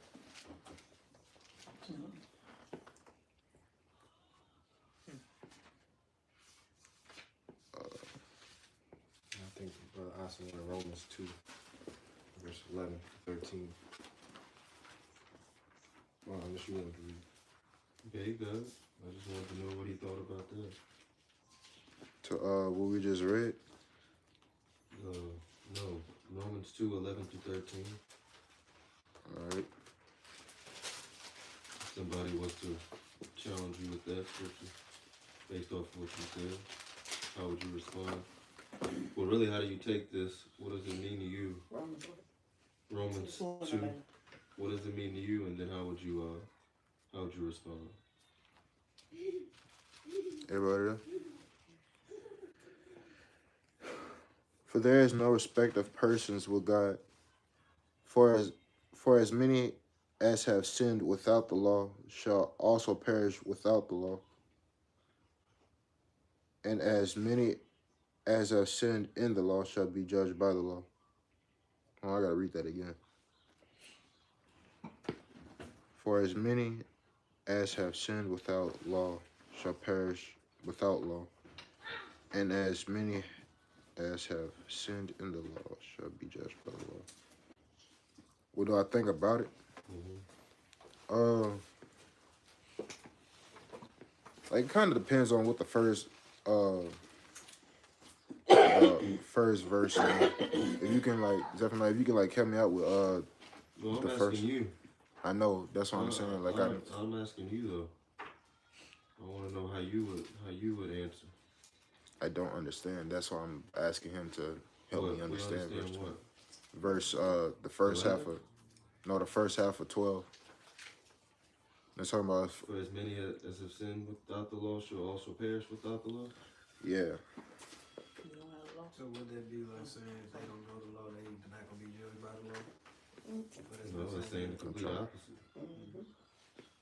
Especially with verse 11 saying that the Most High has no respect of person. So, what does that mean? That means that no matter if you know or not, He views you the same. And then verse 12, the beginning and the end, it says, "For as many have sinned without the law," so the ones that we've been talking about in Hebrews that do not know the law, will also perish. The same with the people who do know the law. As many as have sinned in the law shall be judged by the law. It's basically repeating the beginning of verse 12. For not the hearers of the law are just before God, but the doers of the law shall be justified.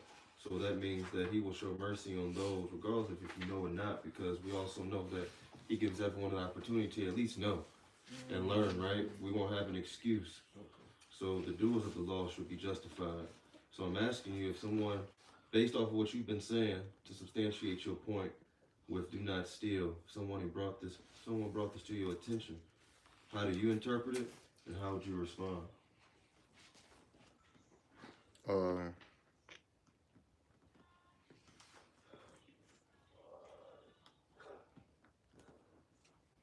can't give like a solid answer right now because that's something that I gotta marinate on what I'm just reading and what you just said. So I can give an answer like right at the moment. But ask that question again so I can, you It's know. okay, I'm gonna say it another way. So when Brother Will had walked in, we were talking for about what, 30, 45 minutes? Yeah. Good conversation. Would you agree? Yeah. Absolutely. So one thing he really pointed out was him being struggling and stuff like that, right? And I was listening to him talk, and obviously when people talk, especially between us, we begin to think about ourselves too. This is something I brought to Zeph's attention when I heard a gentleman yesterday yelling when he messed up at Sherman. I began to not only think about him yelling in that moment, but also the conversations he's had with me to control my temper and how I was viewing this gentleman at this certain time, because he messed up just like I've messed up before, right? So what Will said, he said a lot, but one thing that stood out was, I repent and I apologize and the Most High forgives me. And I said, I think that could cause issues with how we interpret things and how we view and go on about life, with the idea that automatically, just from the words of our mouth and not necessarily actions, that the Most High just go up and forgive us. And I was explaining to Will that maybe like innately, even a psychological thing, the idea is that to maintain fear and understand that there may be a chance that even me knowing the law and me doing the best that I can, I still might not make it, right? That idea, it helps us maintain fear and also understand that we are wrong, and we're going to try our best to actually not do the same thing again, right? Versus us apologizing and being confident in certain ways to say, okay, I feel like the Most High showing me grace just because I woke up this morning and He forgives me for this deed, whatever, right? Whatever the case may be. So, I guess my point is the same with Romans 2 verses 11 and 13. The Most High, like He says, there's no respect of persons with God. He views the well, from what I'm reading, He views the man that knows and that doesn't know really the same. Now, I understand that there's other verses to back up, I guess, consequences. But That's really, I'll just stop there. That's really my point. So I was just trying to see how you would respond, or how would you interpret this? But you said that you would need more time to think about it. Yeah, because like I'm Did you honestly, understand what I was saying? that's what I was trying to explain. Like there was like a lot said, but I couldn't really digest what you were saying. In other words, you said your question was based off of can you steal from other people, Yes. right? He's asking you based off Romans 2:11. If somebody presents you with that scripture, would you think it's okay to steal from other people? No, I'm glad that you basically brought that up because before you went and I was going to conclude. I was going to personally say no.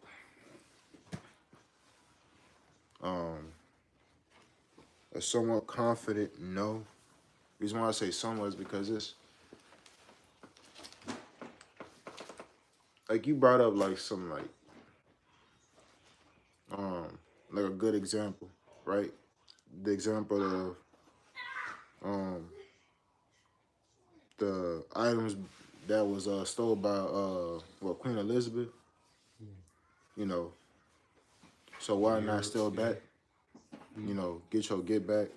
Then I know a certain brother that'll have a different opinion on things. So I like to take You like to take it into consideration potential yeah. But buffs to that. yeah, but if this is just solely out for me, I just wouldn't do it. Well, the thing about that example, right? Great Britain stealing, some of our people's possessions. Again, we love to look at problems at the branch or the little twig that's hanging off of the branch. And we're like, yeah, this is a problem. Okay. But everything stems back to the root. What's the root? The root of all of these conversations is we sin. You think Great Britain could take our stuff if we don't sin? Great Britain can't do nothing. As a matter of fact, we be taking Great Britain stuff. We have a museum. This is the Great Britain stuff we took. You see all this good Great Britain stuff we took? He said we would be the head and not the tail. Anyone who come against us, they're going to flee 7 ways. So the most relevant point, I'm not saying that you can't, people can give their points because that's good for people to give their points because then you can have a more holistic view. And the solution is a lot more clear then. But if somebody says, hey, they stole our stuff, and I'm upset about that, I got to pay money to go see the stuff that my ancestors made at their museum. That they stole and killed and robbed and pillaged and did all this other stuff.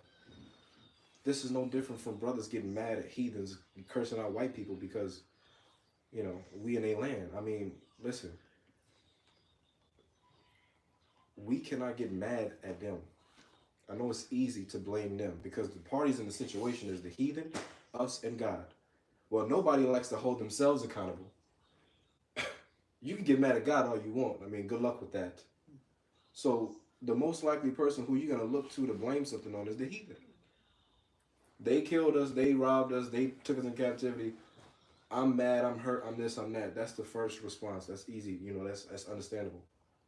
But God said that would happen if we did not keep the commandments. So it's your fault at the end of the day. And if you want to get mad at somebody, you should get mad at yourself.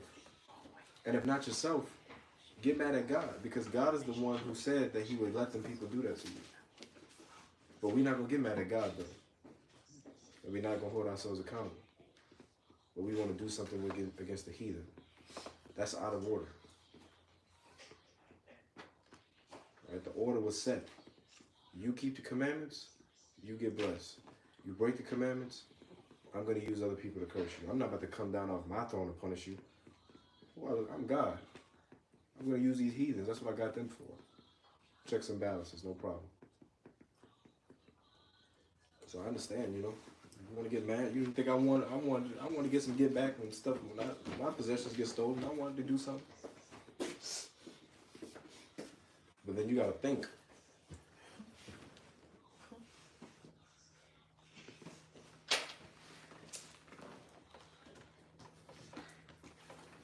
Bring back some memories. So bring back some memories. Understood. But to like answer that question, like I said, I wouldn't do it. I'd be mad as hell about it. But nah, I wouldn't do it. But going back to Exodus 20.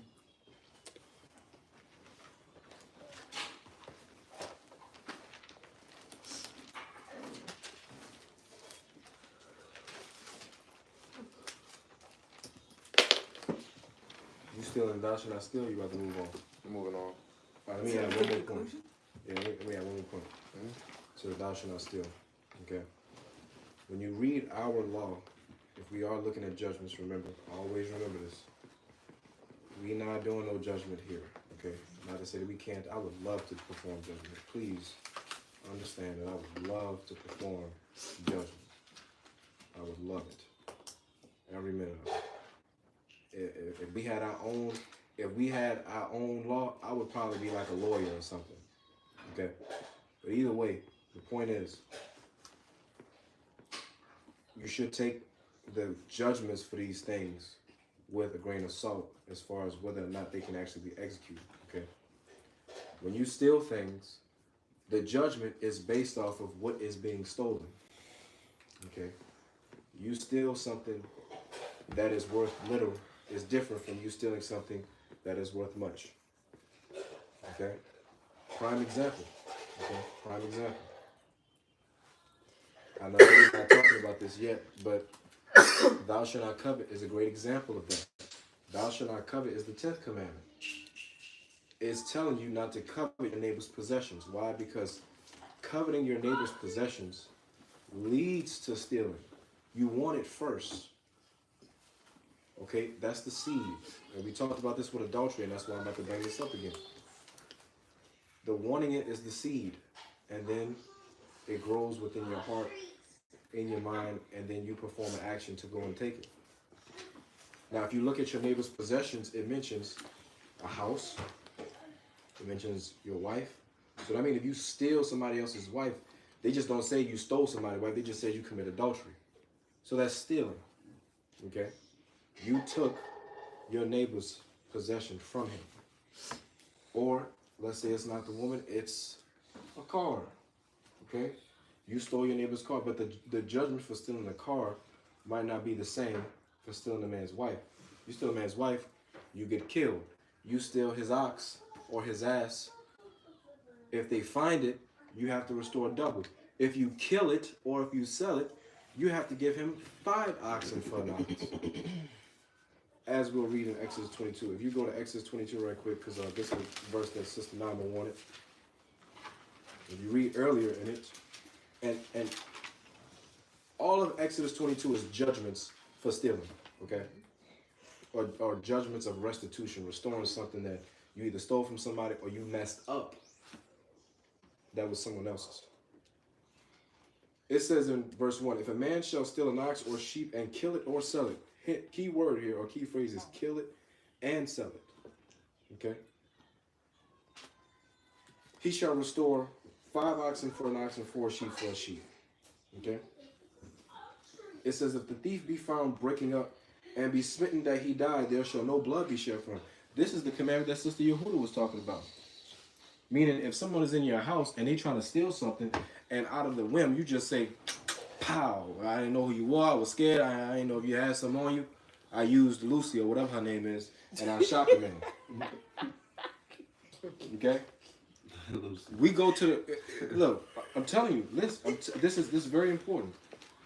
We just talked about how you can't even kill somebody who done broke into your own house.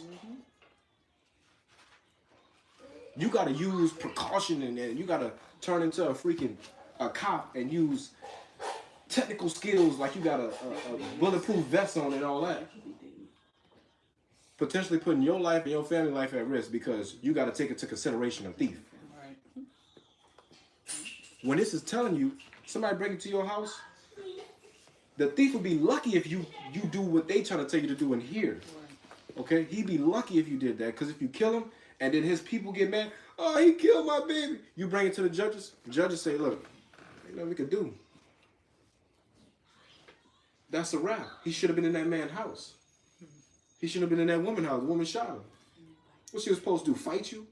Tell you to leave? Oh yeah, get out of here. If you, what you tell him? What you gonna tell him to go? If that's the case, he wouldn't have broke into your house in the first place. This is what I'm talking about. So these are the judgments, okay? This is what we have to take into consideration. This is not how we live. This is how we should be living.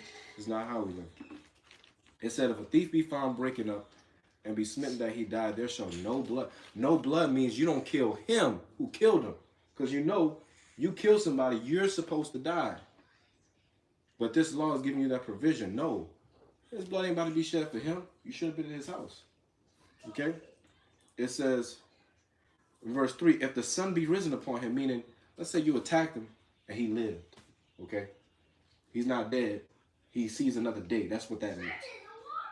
It says, there shall be blood shed for him, for he shall make full restitution, meaning, even though the man is hurt and he living, he still got to make restitution. If he have nothing, then he shall be sold for his theft. Meaning, now you got to be a slave. The children of Israel are not supposed to be slaves. But if you break the commandments, and you try to steal some from somebody, well, then now you're worthy of being a slave. It's no different from us. We broke the commandments, you went into captivity. Now you're a slave. Yeah. Can you go back and explain verse 3 again? Verse 3. If the sun be risen upon him. Okay, remember in verse 2, this said if you killed him. If the sun be risen upon him, this means that he is living.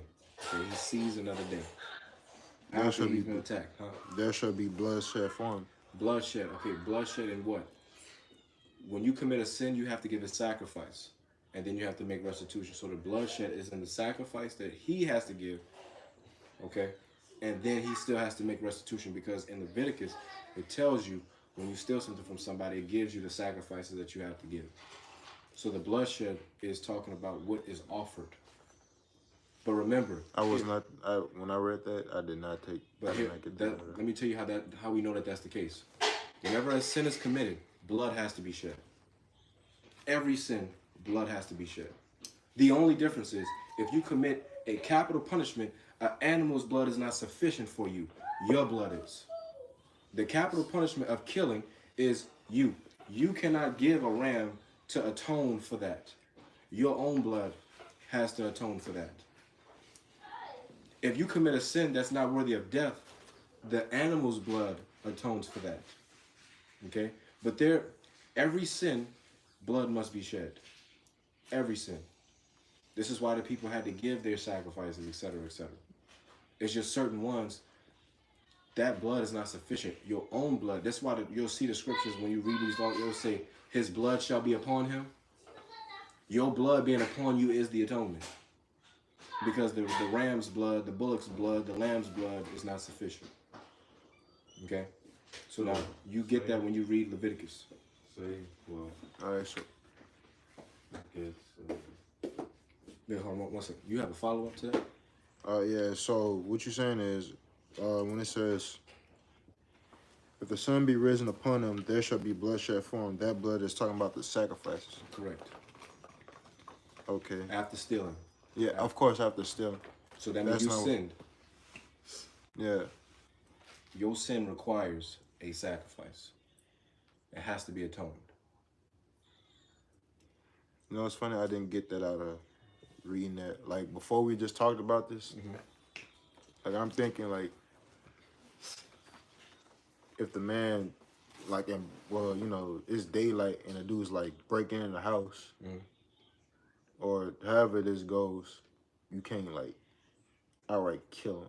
Because you got to allow him to basically, make restitution. Who has to make restitution? The dude that was found, the thief. So I thought he's what the I meant. subject. Yeah.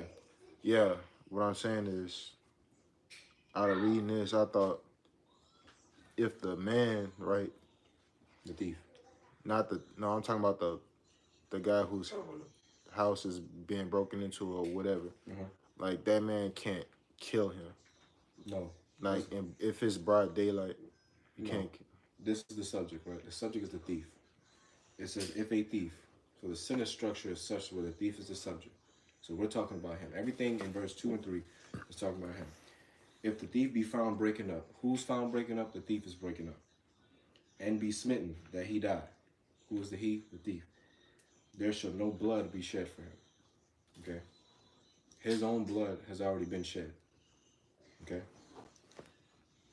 When you kill somebody, you are supposed to die. Okay? However, this is a provision that lets you know that if you kill somebody, not because you just hated them, not because you tried to kill him presumptuously like we read in Exodus 21, you killed him because he was found breaking up into your home or whatever. Okay? There's no bloodshed.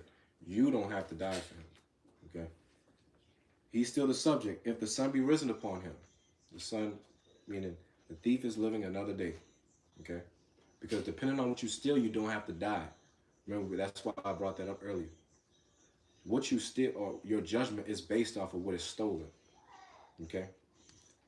If the sun be risen upon him, there shall be blood shed for him. Who is him? The him is still the thief. We're still talking about the thief.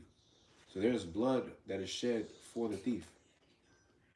Now, this blood can't be the man who attacked him, because if you're not held accountable for killing him, why would you be held accountable for him living? If anything, that works out better for him because he's living. So you're fully exonerated if you kill him, but if he's living, then you got to pay a punishment? That makes no sense. You do better killing him. I mean, but that's not. No, that's not how. No, that's not how I'm like how I saw it. Like, let me try to explain. This is what I'm thinking. Like in verse, like in verse 2, in verse 3 it says this: if the sun be risen upon him. So obviously in verse 2, like it's what somewhat dark or getting dark. No. Verse 2. You're taking this. This is an old English saying. This is why the King James version, most people should not read it. Okay, this is just a what do you call that in English? Allegory? It is an allegory, but there's a specific word for it. The point is, this is like saying you live to see another day. Right? It's just a phrase that is meant to mean something. Like if you saying I live to see another day, this alludes to the fact that you must be in a struggle. Okay, and you're surviving. Okay, It's like during the act.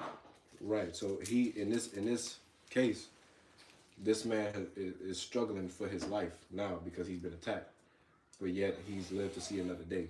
Not that it has something to do with the time that the theft is being committed at. It doesn't matter the time. Oh, it's not more so about the time. It's like I just had it like a different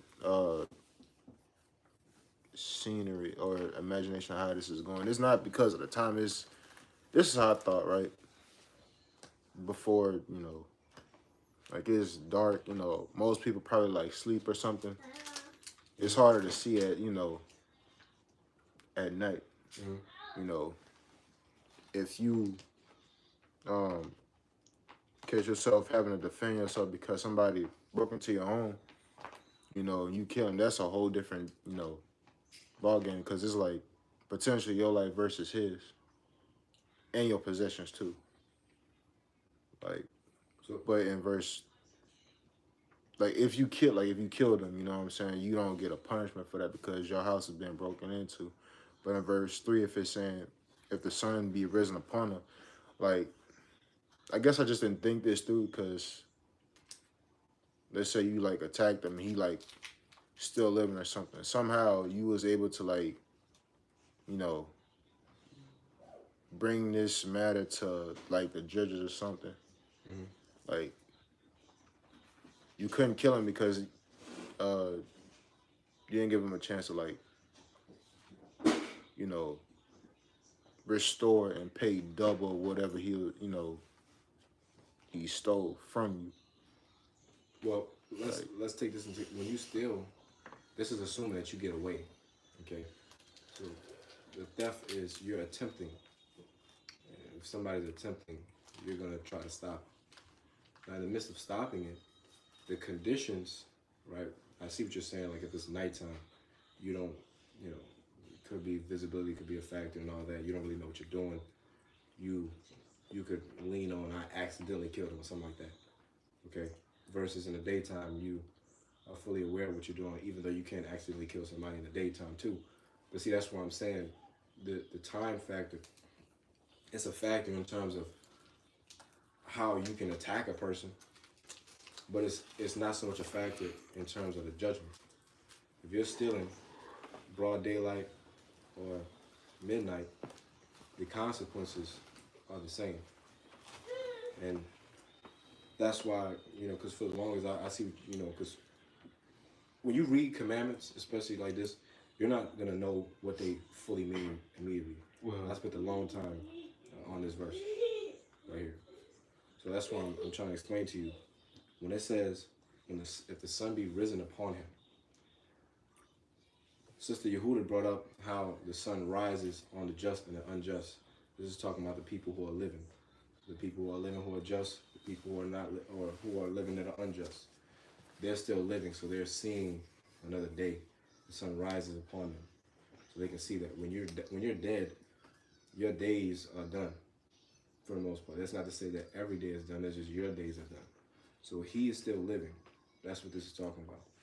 Because he's still living, and this is how we know that this means that he's still living. Okay, even if you didn't look up this phrase and all that, this is how we know that he's still living. Because it tells you he has to make full restitution. You cannot make restitution if you're dead. The only way that you can make restitution to somebody is if you're living. If you're dead, I mean, what can he do? What you want him to, you want his bones to come back together and his skin to come on his flesh and he get resurrected again just so he can repay you? It's not going to happen. So that's it. It's simple, but it cannot be that way because of how it's written. Okay. yeah, the way I read it was verse 1. It's clear to me that this is saying that if it's something being caught in the act, then there's a reaction.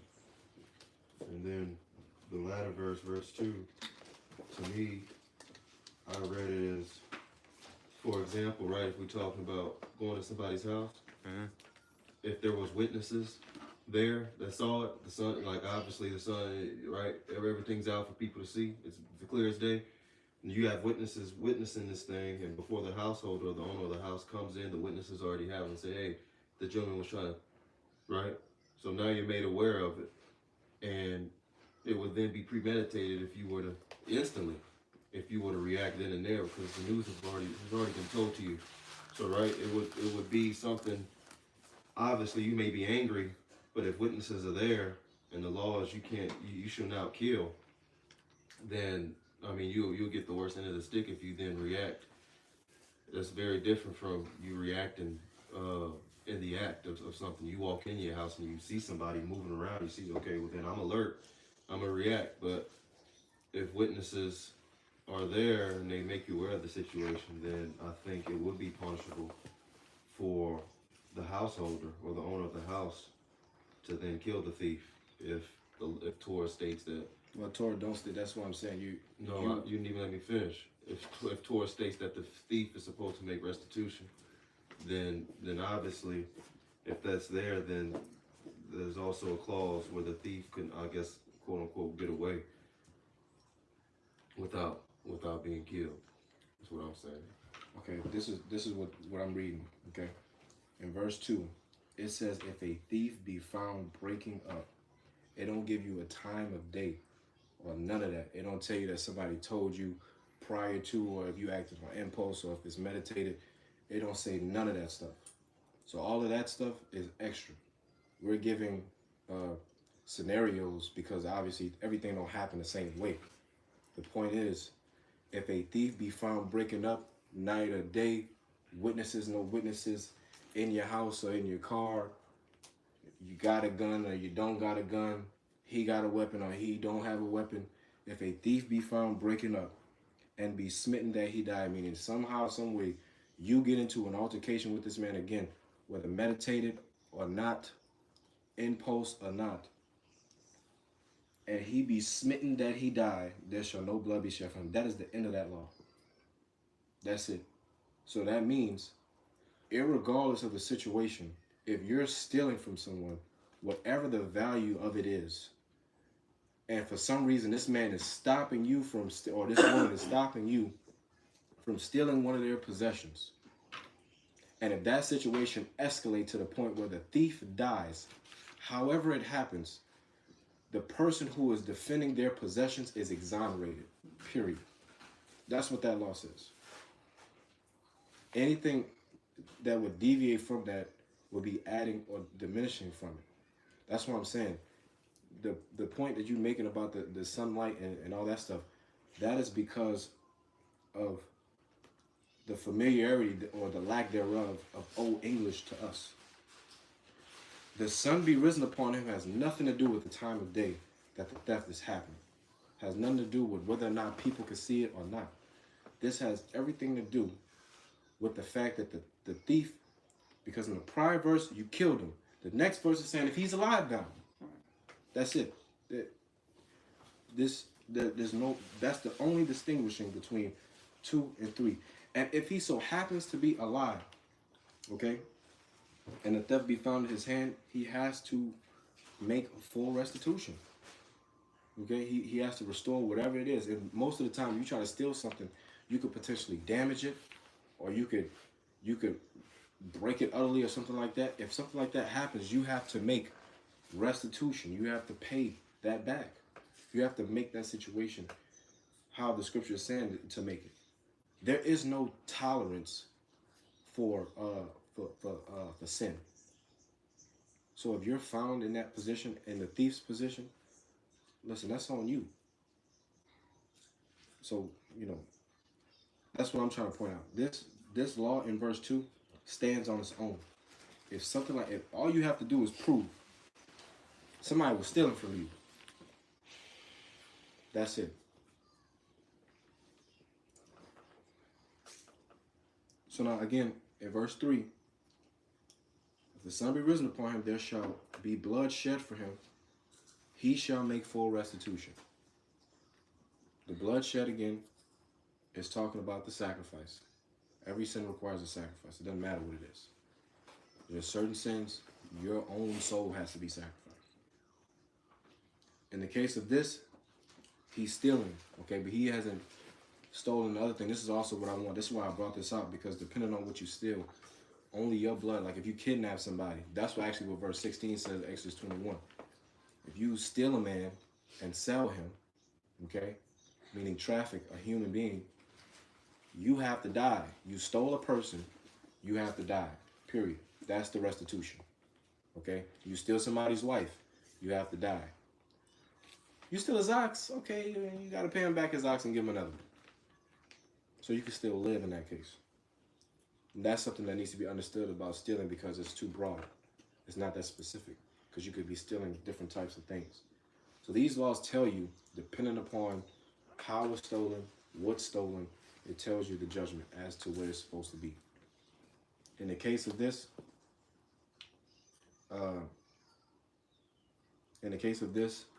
if you steal something from someone in the act and something happens to you, that's just what happened to you, okay?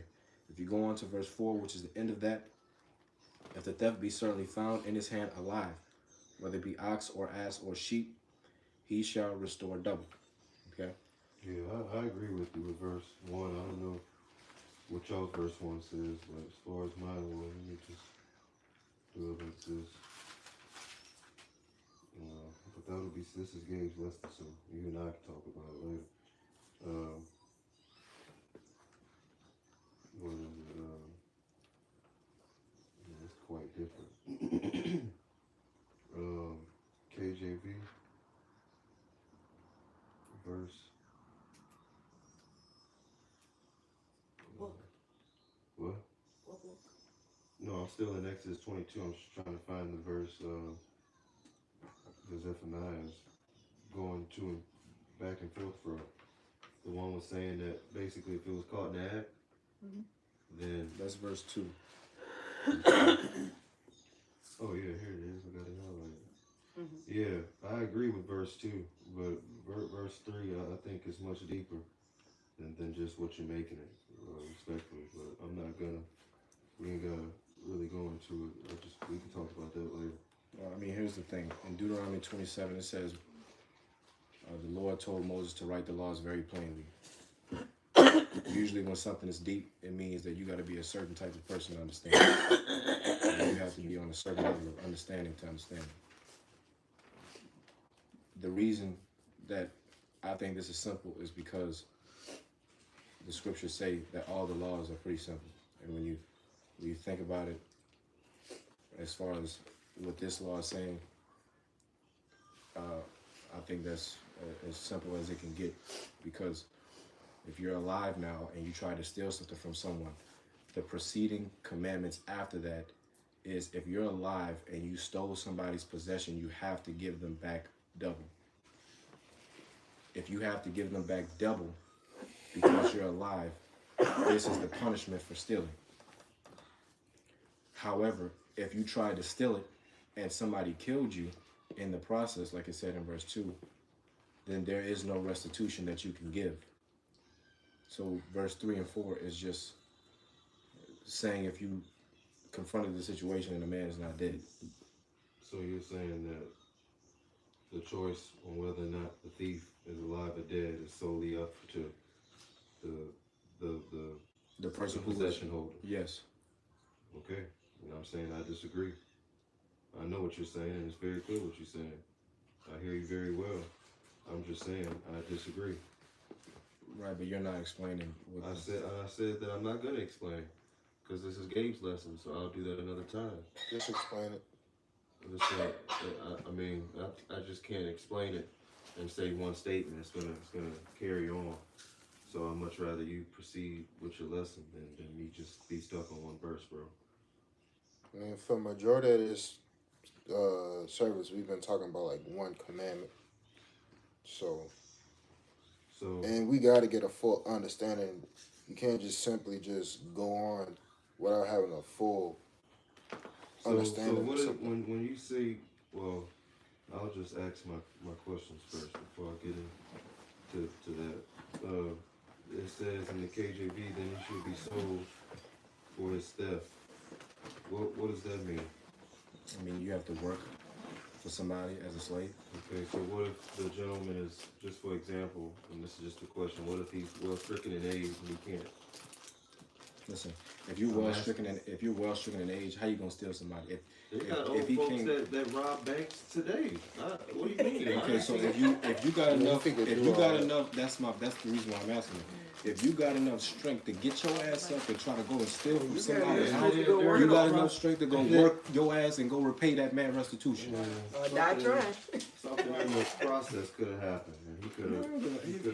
Okay, well, If he that's what I'm died, saying. then That's why. Okay, nigga, well, you do better killing them. But he's still living. That's the point. Okay, and if he's still living, you have to make full restitution. No problem. Let's say he can't work. You know what happened to the woman when she owed oil? They said if you can't pay it, we're gonna take your sons as slaves. So if you can't work, no problem. You got children, most likely if you owe, they're gonna just take your, okay, no problem. Look, listen, let me tell you something. They're gonna grab your sons up and say, look, I'm sorry, man, your daddy, his old ass, his crippled self tried to steal out of somebody's house. He can't work as a slave now, so we gotta take you. Yeah, we'll see how that goes. That's how it went. And if you the son and you try to go against that, look, You're done. the judge is gonna have to deal with you. I'm not supposed to, as an Israelite, I'm not supposed to be suffering for my father's sins, but I gotta serve if he can't work. I mean, but that's what happened. That's what happened though. If you had owed somebody money. Well, you shouldn't steal. All right, okay. Like I said, I disagree, but we can talk about that another time, bro. That don't make sense to me. So Okay, there so shouldn't be no consequences for we should just be letting thieves go. No, but why am I supposed to carry over the debt for one of my family's mistakes? I'm telling you what happened. You can read that. When that woman was told she owed money, she owed oil, They took her sons as slaves. That's what they did. Now, I mean, look, you can not like that all you want, but that's what happened. They took her sons as slaves. Now, you giving this specific example about, oh, if you old and you can't work. I gave my answer. If that was me and an old nigga and an old dude tried to steal from me, you gonna have. If I'm living during this time, if you had enough sense to try to steal from me and you old, you got enough sense to work as a slave. Period. That's what it says. He shall be sold for his theft. That's what that says. So you can get sold for your theft. So Man, what I do you think? I can't work, man. What My do you think knees. should happen to the old man who steals then? I mean, he just in debt. I mean, he can't pay back. So what? Okay, so that means the judgment don't get fulfilled. And again, this is why we're in captivity, because we don't execute judgment. No. And isn't there like a law specifically for that? Well, not specifically for the not well.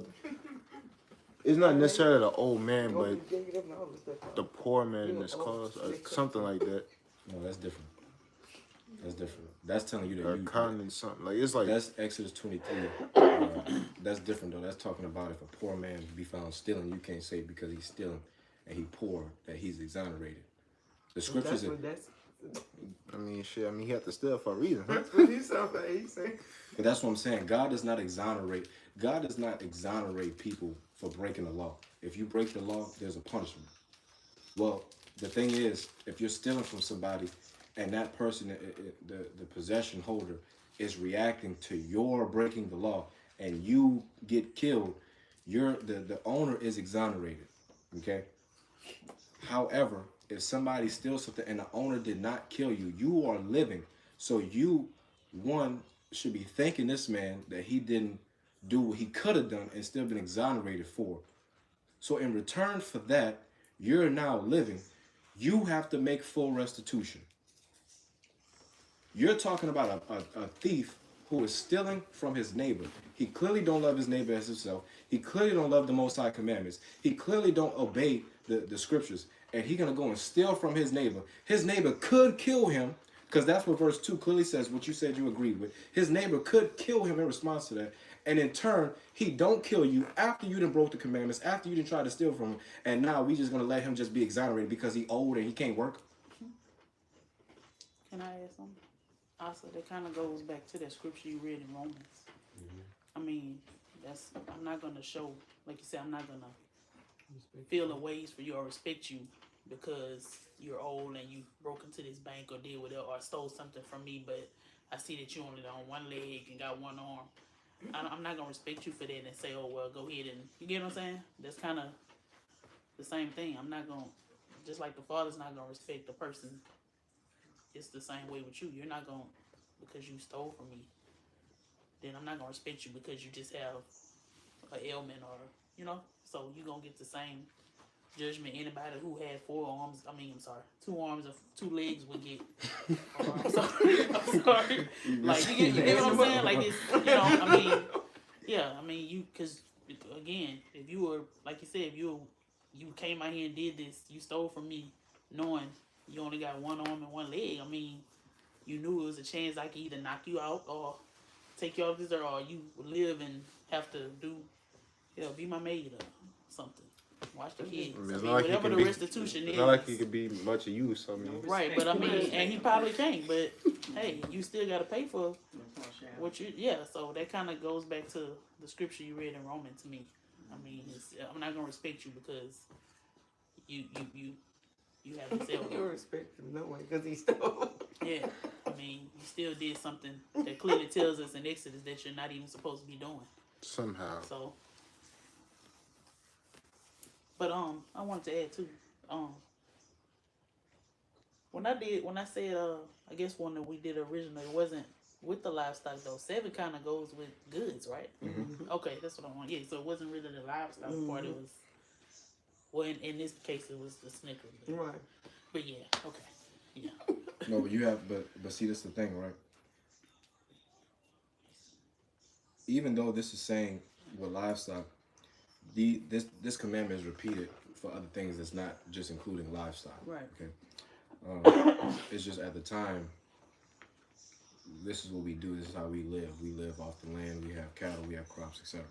So if somebody does that, if they're going to be stealing, the things that are of value at that time is your livestock. That's what makes you, you know, that's what defines your economic status versus now, you know, a car defines your economic status or, you know, whatever materialistic things you could think of.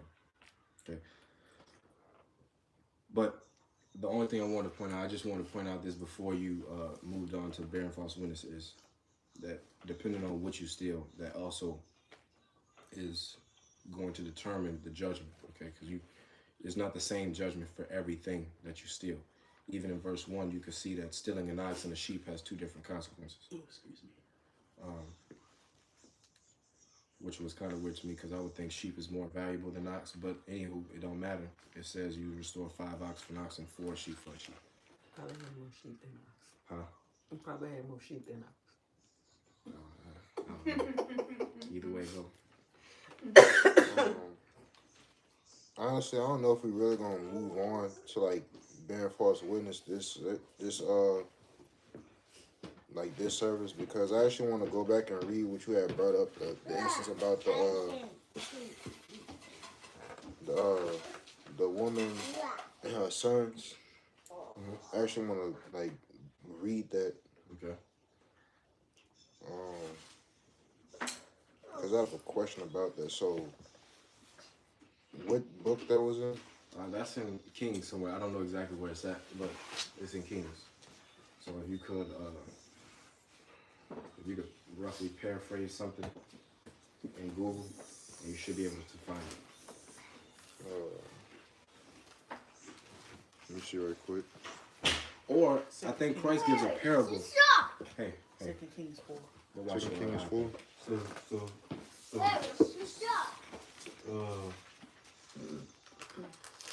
Say for example, Gabe, you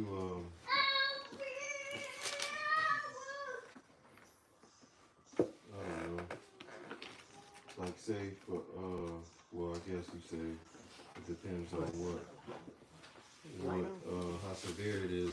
That depends on the punishment, right? So obviously kidnapping is kidnapping punishable right there, right? Yeah, that's Exodus 21:16. Okay, so you kidnap somebody. Say if this gentleman's in the process of kidnapping, but the daughter is still in the house. This may be excessive, but really just an example. Wait, hold on. So the gentleman's in the process of kidnapping your daughter or your wife or whatever, but he's still in the house. Man walks in and I don't know, don't really matter the time of the day, but let's just say you can't really see and you just hear somebody and you end up It's yours. Your daughter. It's hers. Hold on. Yeah. Hold on. I'm sorry about that. That's my fault. Come on. What was this for? Well, She can have them. I'm gonna give you some. It's good, so I had bought them at where you good, so. Should let her finish it. Let her finish it. Full restitution. Might as well finish it. Yeah, but she can have right.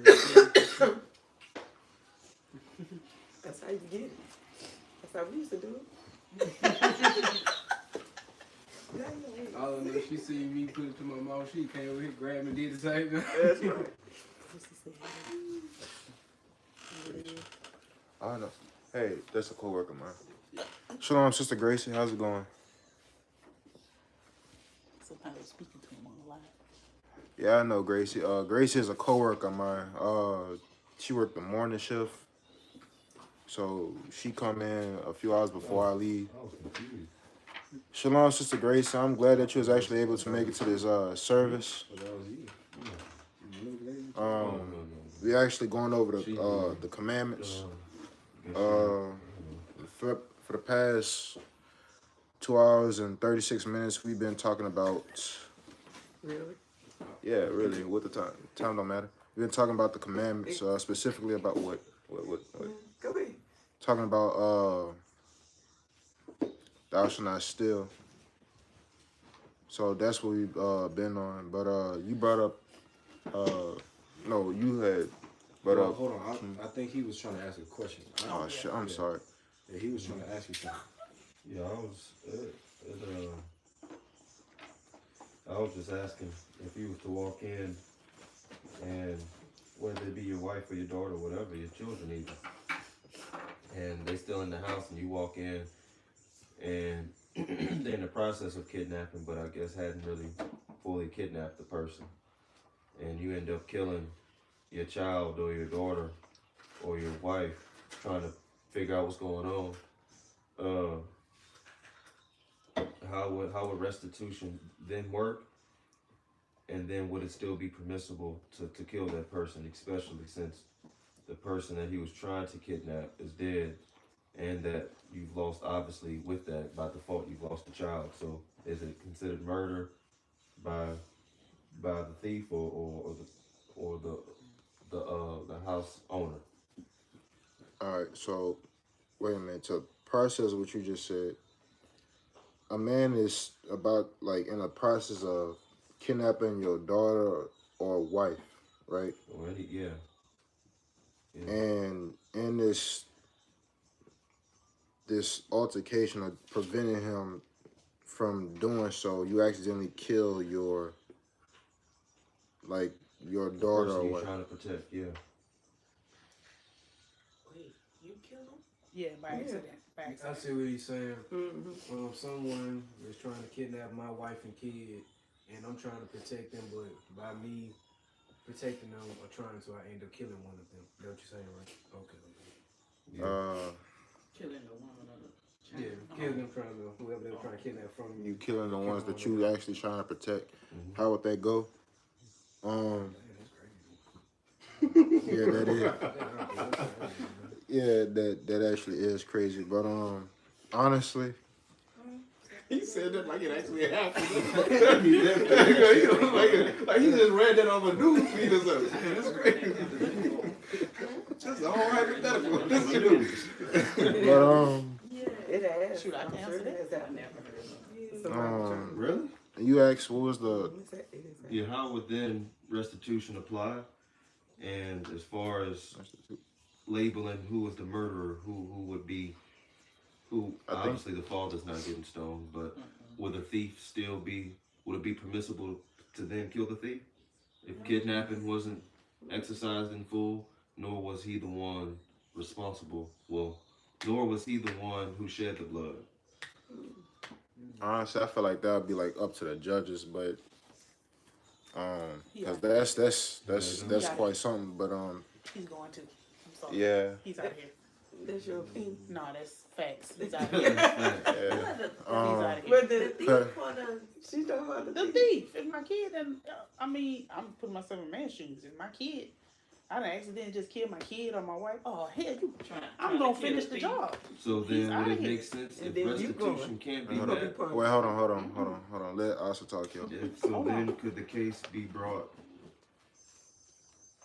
to consider if restitution can't be met, then it's up to, I guess, not only the judges, but the owner, the possession holder to execute whatever judgment he seems fit. I'm just asking.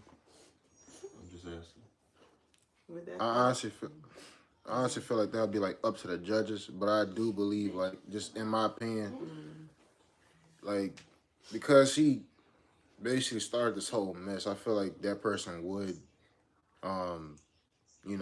end up paying that price. Because when you brought the scenario up, I was thinking of that. For some reason, I was thinking about the law. If you know that law about if a man kills somebody by accident, You gotta you know, flee. yeah, he gotta flee. But why he fleeing? It's his family. Yeah, this is a thief. Yeah, Yeah, like but that even though it might be his family, He still did it. she, let's say you kill your wife, if she has brothers, her father, They're coming after you.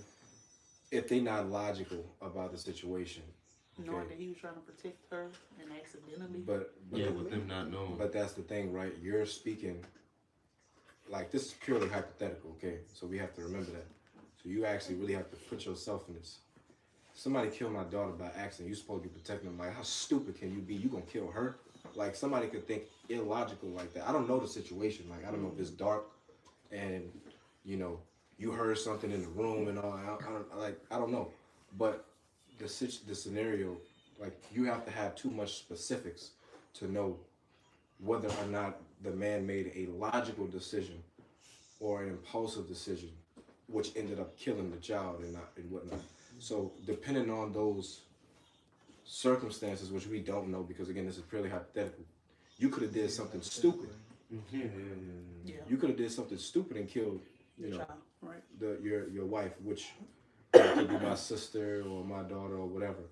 And I could be, as a father, as a brother, mad at you because you're supposed to be the protector, but that means you ain't even equipped because you're, when you mad, you say something. You're dumb. You're stupid. You're an idiot. And I could still want to do something to you. So in the event that does happen, because, again, depending on the circumstances, it could, he would have to flee to the city as a refuge in that instance. Yeah. If it's proven that was accidental. So how I would see it. I'm sorry. Yeah. You good? So how I would see it. Like I feel like because of this scenario you brought up, I feel like if it's been up to the judges, that man, the intruder, would be put to death because all this started because of him. But the dude got to potentially the husband has potentially flee because the wife's family, they may not take kindly to the situation. Like they can be taking they focus not even on the intruder. It's the fact that you somehow killed their daughter, sister, or whatever. Because you'll never know what somebody thinking. Well, let me ask you this. So it's too deep. Yeah, go ahead. So it's like it's not like a specific answer to. It's not that easy to answer that question. But how I would view it, I feel like that person, the thief, would be judged because somebody died because you decided to break into somebody's house and this whole thing happened. But that man has potentially flee because he didn't accidentally kill somebody's wife. I mean, daughter or sister, whatever the relation is to her family, because they may or not be, accepting to that fact that you were the one who ended up killing them. So that's how I picture it. Let me ask you this right quick, just to make things a little bit more easier in terms of judgment. You're saying that a person is trying to steal your daughter or wife, or did they already do it and in the process of leaving, or what? Like you're just They're trying to. They're still in the house. Okay, and how do you know that they're trying to steal the wife and the daughter? Well, there's obviously a struggle going on. So how do you know that the struggle going on is because he's trying to steal them? It could be that she could just be defending the home or something like that. She could be what? You said a struggle's going on. Oh, because there's an intruder in, and he's trying to either steal. How can I make the distinction? How do you prove that he's trying to kidnap them? Yes. I guess I couldn't unless it was very clear that he was grabbing whoever and trying to forcibly take this person out of the house. So that's why I'm asking that, because in that case, if it is clear that somebody is trying to kidnap someone, the commandment is very clear. Exodus 21:16 says, if a man, he that stealeth a man and selleth him, or if he be found in his hand alive, he shall surely be put to death. 16. Okay. Hold on for the chat. What we was in for this law? What was it? It was Exodus 21:16. Okay, Exodus 20. That's actually the law that, remember y'all, I was asking, what does that law say? Because I was trying to think of what it said. That's that law. That's why I said he's out of here. Okay, so if it's proven that you're trying to steal, it don't matter if you've already sold them or if they're in your hand. If they're in your hand, even if you're not out the house yet, but you're carrying them to the van or something like that, you're done. Okay. In the case of a man, if you accidentally kill your wife or daughter or something like that, and it's proven again that you did it by accident, the law of the city of refuge and the manslayer comes into effect. Okay, where you're not put to death, because you are a murderer in that case, but you're not put to death for it. Okay, you have to flee to the city of refuge. So that's that. Now, yeah, I'm sorry, go ahead, sis. I had another question, but go ahead and finish that one. No, I'm finished with that. I was just thinking along the lines of, like today's day when children, I think this just happened recently where somebody else's child was killed by somebody else's gun in the house. This lady was visiting from Texas or somewhere, and the woman. It's not hypothetical no more, is it? No, but it is hypothetical too. But That's crazy. Yeah. that how would that be? How would that be handled? It wasn't her child, but a child was killed. But would that be still be fleeing to a refuge if that was the man's gun that accidentally killed somebody else's child? Well, I have no idea the story that you're talking about. Well, it did happen, but I was trying to make it more hypothetical.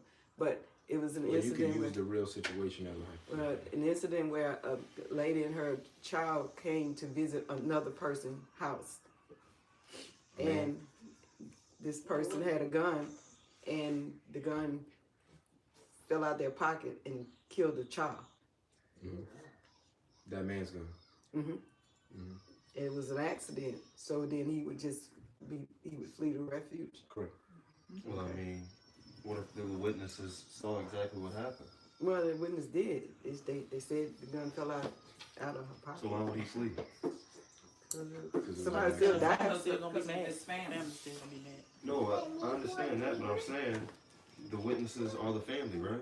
And No. it's- There's a friend. This was a friend and her child that was visiting this person. yeah, but who saw the gun fall? Everybody that was there So saw. why would he have to flee if everybody saw what happened? Well, that's what I'm asking, because somebody still died. Yeah. And it was the mother and the child there, not the dad. Yeah. The dad isn't there. He didn't see what happened. Listen, what we have to do with that is, again, you have to really put yourself in the mind state of somebody who has just had a loved one killed. Now, I don't know how many of y'all have had somebody killed like that. I mean, maybe not anyone in here, Right. okay? But if that person is close to you like that, like if they really close to you like that, okay? Because it's not just somebody get killed, but if they really close to you, your mind is not going to be thinking logically all the time. Like, oh, yeah, it just fell. Your mind going to be thinking, if your stupid self had the gun on safe, Yeah. or if you What didn't is the gun have in the... your pocket? Yeah, Why is it you know, loaded? if it was if you just had a gun hoister or something like that, you would be thinking of potential ways that this could have been avoided, and all of it would be on the fault of the person who did it. Which it was an accident, yes. That's not being disputed. Right? That's but And you probably have to have up and flee because even though the people in the house is his family, they gonna click. in that moment, right? In that moment, and I'm assuming, They gonna click. I'm assuming everybody not all gonna be there, who loved this child at that Right. particular moment. Wait, so Well, the dad wasn't there. oh, It was the mother and the child. I don't know if the child was 3 or 4 years old, or younger. But the person they was visiting, the gun dropped out their pocket and shot the child and killed him. like the judges that we used to, like our ancestors were very smart and analytical. We have to give them credit for that, 100%. So you don't think a question would be asked? Wait, so y'all were witnesses to this accident? Yes, he flee. I mean, before he flee, you decide to kill him anyway. So now that your loved one is gone, but the fact that you killed him based off your reaction and emotional response, I must deem you innocent. Yes. That That's what it says, bro. It gives you an example. It says if you have two brothers and they're cutting down a tree, and one of them, the axe slipped from the helve and light upon his neighbor, and he bleed out. It tells you that the people who, love this man, whatever his relatives, no, If they- no. They can come back here. I know what the law says, Zephaniah. I know. I'm saying, Sister Sante's point was that witnesses were there that saw everything, and I asked who were the witnesses. She said, "Yeah, I think the whole family." I said, Right? his mother and her and whoever else was Okay, there. so all I'm doing, I'm not saying that I'm opposed to what Torah's saying. What I'm asking is, you don't think that the question that a judge could ask, if they were to execute death on this person was that, wait, y'all were, regardless of the emotions, obviously this is a very emotional thing that happened and emotions are high. But y'all were witnesses to this and y'all saw that it was an accident. And who knows what could have happened. They could have all been laughing, dancing, playing dice, whatever.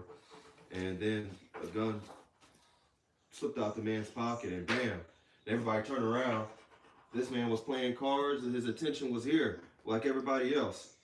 And the response automatically from somebody that was a witness to pull out their gun and say, man, you should have had it on safety. Bam. Are you telling me a judge is going to sit there and say, well, Can't do that. Oh, I'm sorry. I don't know. Well, you can follow it because it was right there in New Orleans. And You see what I'm she asking? was Wait, arrested for it. So a question.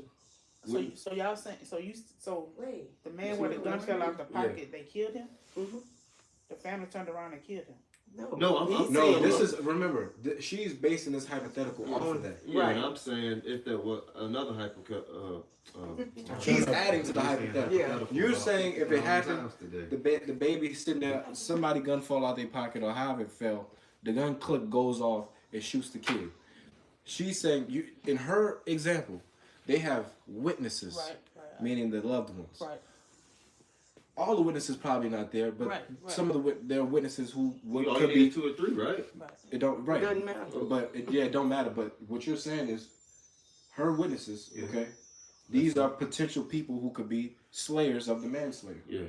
Okay, that's his point. Okay. You see that? Yeah. Now, if they end up killing the man, knowing that it was an accident, he's saying now, how are the judges going to determine that? Like, are they going to just exonerate these people, the witnesses, even though they knew that this was an accident? They still And decided. I'm only saying that, I want to be clear, I'm only saying that because the point you made about 15 minutes ago, when you said if we speak about this, there has to, the specific situation, we have to be very technical.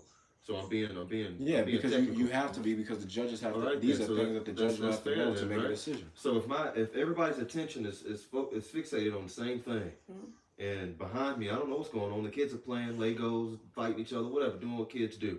A gun fall out my back pocket. I'm wearing boots. I got cowboy jeans on, whatever. Bam, it happens. The kid dies. Okay, the parent, whoever, loved one, cousin, high strung on emotions, and say, man, you're supposed to lock your gun. I told you, blah blah blah. Boom, he died. What I'm getting from what you all are saying, or at least the majority of you are saying, is that that person who killed this man, although he knew it was an accident, he or she knew it was an accident, the fact that it happened and this person did not have time to flee based on the law, whether it's not an accident or not, this person had full range to execute judgment and kill this person, regardless of the witnesses knowing that this was a pure accident. Especially when I gave a technical example, a very technical example about everybody being on the same page, attention is in the same place, and everyone knew 100% that this was an accident. Will the judges, in y'all's opinion, right, because at the end of the day this is an opinion, will the judges say, look, you good, whatever happened, happened. You Okay. executed judgment. This is what the judges will say. First off, if they're a righteous judge, they're not going to say anything. They're going to ask, what does the law say? And what does the law say? The law says, if you kill somebody by accident and somebody retaliates against you, they can kill you. Now, you bring it up, you're trying to make it, the difference that you're trying to spring up from what that law says versus this situation is the fact that the killers are witnesses. That's the difference. This would be no different if I'm not a witness and somebody drop a gun. I'm not there. Zariah is at some party and some stupid Negro has a gun in his pocket that's not on safe, is fully loaded, and it click and go off and it kill her, and we living during this time. And somebody come and tell me, man, it was an accident, he had a gun in his pocket, blah, blah, blah. They tell me exactly everything that happened. Even if they tell me that, according to that law, and I kill him and I catch him, and I kill this man, I can be exonerated. So to me, I don't see the difference as to whether somebody was there or not, because even if somebody tell me that it was an accident, the thought process, I don't believe will be different. I actually think it would even be heightened if you are there, because now you're seeing it. So you're talking like we're gonna be I want you to really think about this. Think about the person who's seeing it. The first thing that they're gonna be thinking about is not that you did this by accident. That's not the. They're gonna be seeing this child on the ground bleeding out, taking a last breath. That's what they seeing. All that other. That's why we have to really think about this. The judge could think about that because he's not in it. But then he also have to put himself in the shoes of a person who in it. You're trying to tell me I know a dude has a gun in his pocket. It falls. It kills my daughter. I'm seeing that it's an accident. My first focus is gonna be on, damn, bro, man, that was really an accident. Well, that makes it even more interesting. Question. If you already knew the man had a gun, why would your kid be around somebody you knew had a gun? Well, this is just in her scenario. I'm not. I'm not saying if they knew or not. Even if it don't matter. The point is, the only point is that's not what that person gonna be thinking about. They gonna be thinking about this child taking their last breath. That's it. I got one question that's so off topic. Y'all throwing this word around. What do exonerate mean? Exonerate means to excuse. Okay. I'm sorry, man. I'll be using, Yeah, you good. I was just like. It just means you're not going. Ain't no responsibility. Okay, you know? okay, I got you. But look though, about the gun situation, isn't there like guns like laws for like gun safety? Like Listen, you brought up. Listen, listen. Laws about gun safety. I get what you about to say, but what are we talking about? This land laws? We talking about our law? Like this is the thing, right? Like if we doing a scenario where we in our own land and for some reason we have guns, you gotta have laws for guns. Do you? Like that's a determination on the judges. like Anything that's outside of this, the judges have full responsibility to take over that. So could they make laws about guns? Yes. But to say that they would have to do that, what will have to happen is they're going to have situations like this, like we talking about, where they can't go straight to a law in from the Most High. And then they have to come up with one. And then they make a law about it to move forward. That's what these people do. So in that instance, yes, but then this is now an added dimension to this example that can't be fully understood because it's not set up like that. We don't know that. What we know is what we're going based off of here. What's based off of here is you kill somebody, the person who is a loved one to that person, child or not, if they decide to come back and utterly destroy you, there is nothing, the judge's hands off that, they don't even have to judge that. We have a law for that. If they're witnesses, even if they're witnesses, they still have the emotion that a person would have even if they wasn't witnesses. And that emotion is not going to be one of logic, one of rationale, one of understanding. That is going to be one of anger, hurt, rage. And that is the reason that will cause them to do that. This is what gets them off the hook if they weren't witnesses. So if they are a witness, this is just more of a reason why this law would just fall into play again. So now the judges could come up to them and say, well, you witnessed this and you knew this happened. And all they have to do is say, man, in the moment, I wasn't thinking about that. And then that's it. So according to that, they would be, off the hook. Because there's no clause that says that you're not off the hook if you're a witness. Why is miscarriage a different thing? Why does Abba leave it up to the husband? No, Exactly. hold on. I think he had something after that. You wanted to ask about the two slaves woman and the woman who had her two sons as slaves or something. We can actually, I'm gonna ask that like next service. Not saying that I'm gonna host next service, but I'm gonna just ask that question like sometime because I'm kind of pressed for time. It's like 5:01, but I do. Like I remember that question I brought up before the service though. When it's like my turn again to do the service, like what would y'all rather do? Like woe, or would you want to see that that book that what's called? Gladiator 2. No, Book of Clarence. Those are the only 2 options. I would like to do lesson first, maybe close lesson out earlier to do that. I mean, how long is the to do both? I don't know on the movie. I mean, okay, that's cool. We can do that too. But which would y'all rather prefer though? I remember the game. What's the game? I don't even know the game. What's the game? Well, the card game The Uno. we used to play. In my head. Did he play it with us once? Yeah. What is that? I played. When Titus was with us. Remember the little Uno? It's like Uno kind of. The little card game I I had. have no idea what that is. And you was telling us what And won't then win. you'll get the experience. This was at Feast of Tabernacle one year. Oh, We used to be at the library. yeah. I still don't remember. I do remember saying that. I remember that, but I don't think I played the game. I don't think. Not that I can remember. So I don't know what that is, but I mean, if it's a biblical game, I would rather do because I've seen the Book of Clarence.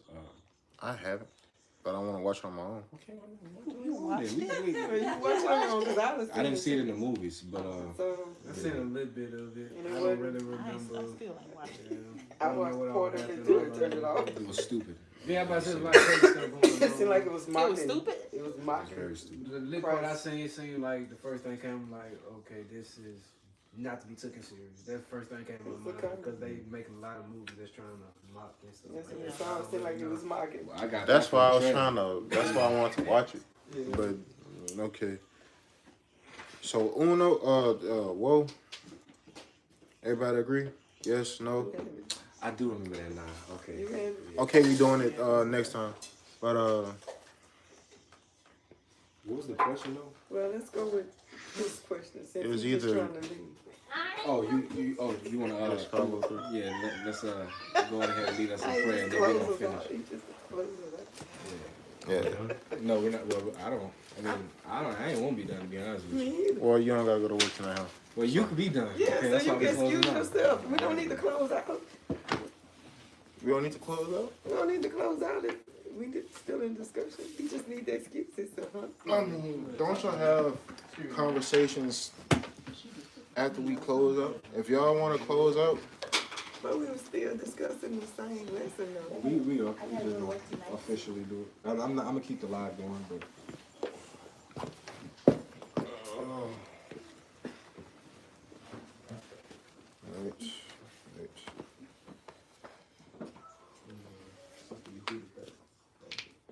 Sister Yehuda, you standing up? She go. Oh.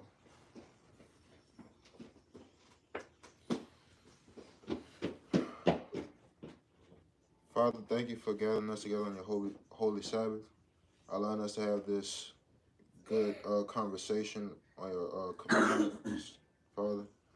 I ask that you please give us the ability to have more of these discussions, Father, and I ask that you please protect us throughout the week and continue to reach out to others and shine that light onto them.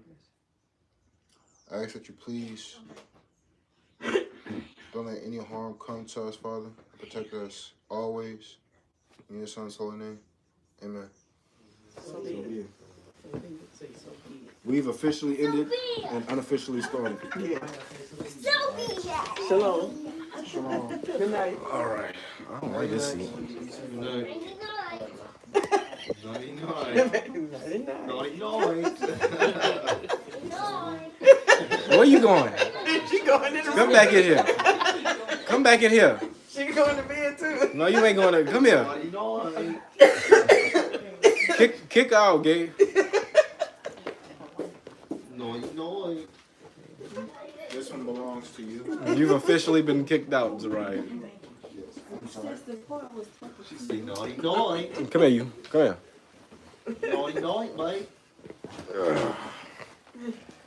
All right.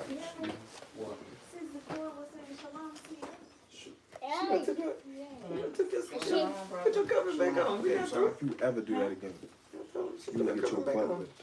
I'm so sorry. But good night. You would have done it. Okay. I don't know what you just said, No. but it ain't sound good. No. Now, well, oh, Yeah, when you finna bring out something? Before he had asked Gabriel before he created something he was finna bring out. Very deep. Yeah, I was asking, All treats. Okay, what time you doing? why was it different? Well, not really why, but I find it interesting that with miscarriage, Abba, he wants us to exercise a different judgment, I guess, giving the option to the husband who's lost essentially a child, and he decides what judgment he wants to carry. So is that determined on what the Most High views as life and what he does not? Well, let's look at that for a second. That is Exodus 21, and You understand my question though? yeah, because you would in essence be saying, would the judgment be different if it was a miscarriage of a fetus versus an actual child? Right. And if there is a difference, then that means that God would look at a fetus different than an actual child, right. which would have abortion implications. Right. Okay. So again, that is Exodus 21 and what'd you say? 22. 22. Yeah. Okay. Exodus 21 and 22 says, if men strive and hurt a woman with child, so that her fruit depart from her, and yet no mischief follow, he shall be surely punished according as the woman's husband will lay upon him, and he shall pay as the judges determine. So, men striving is talking about a fight. It says they hurt a pregnant woman in the process. So we have to look at, we have to now create a hypothetical example of Let me go. somebody. This is my candy. All right, well, eat it then. It's mine. This mine. It's mine. This mine. All right, go throw that in the trash. Mine. It's mine. Mine. No. Don't get us started. So what we would have to do now is we'd have to create a hypothetical example where two men are fighting and they kill the actual child. Okay? And they kill the actual child. So let's say you got two men fighting and they kill the child. What should the judges do, if anything, according to the commandments?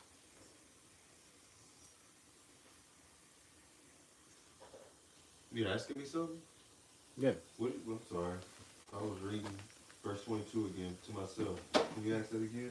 Yeah, so we're trying to see if there'll be a difference between what the husband can do if his wife has a miscarriage because of this fight versus what the judges would have to do if two men are fighting and they kill somebody's son by accident, a little child or a bigger child or even an adolescent, whatever.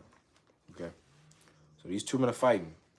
None of these guys are dead, but as a result of them fighting, something happened to where they Whether a child right or someone in the womb has died.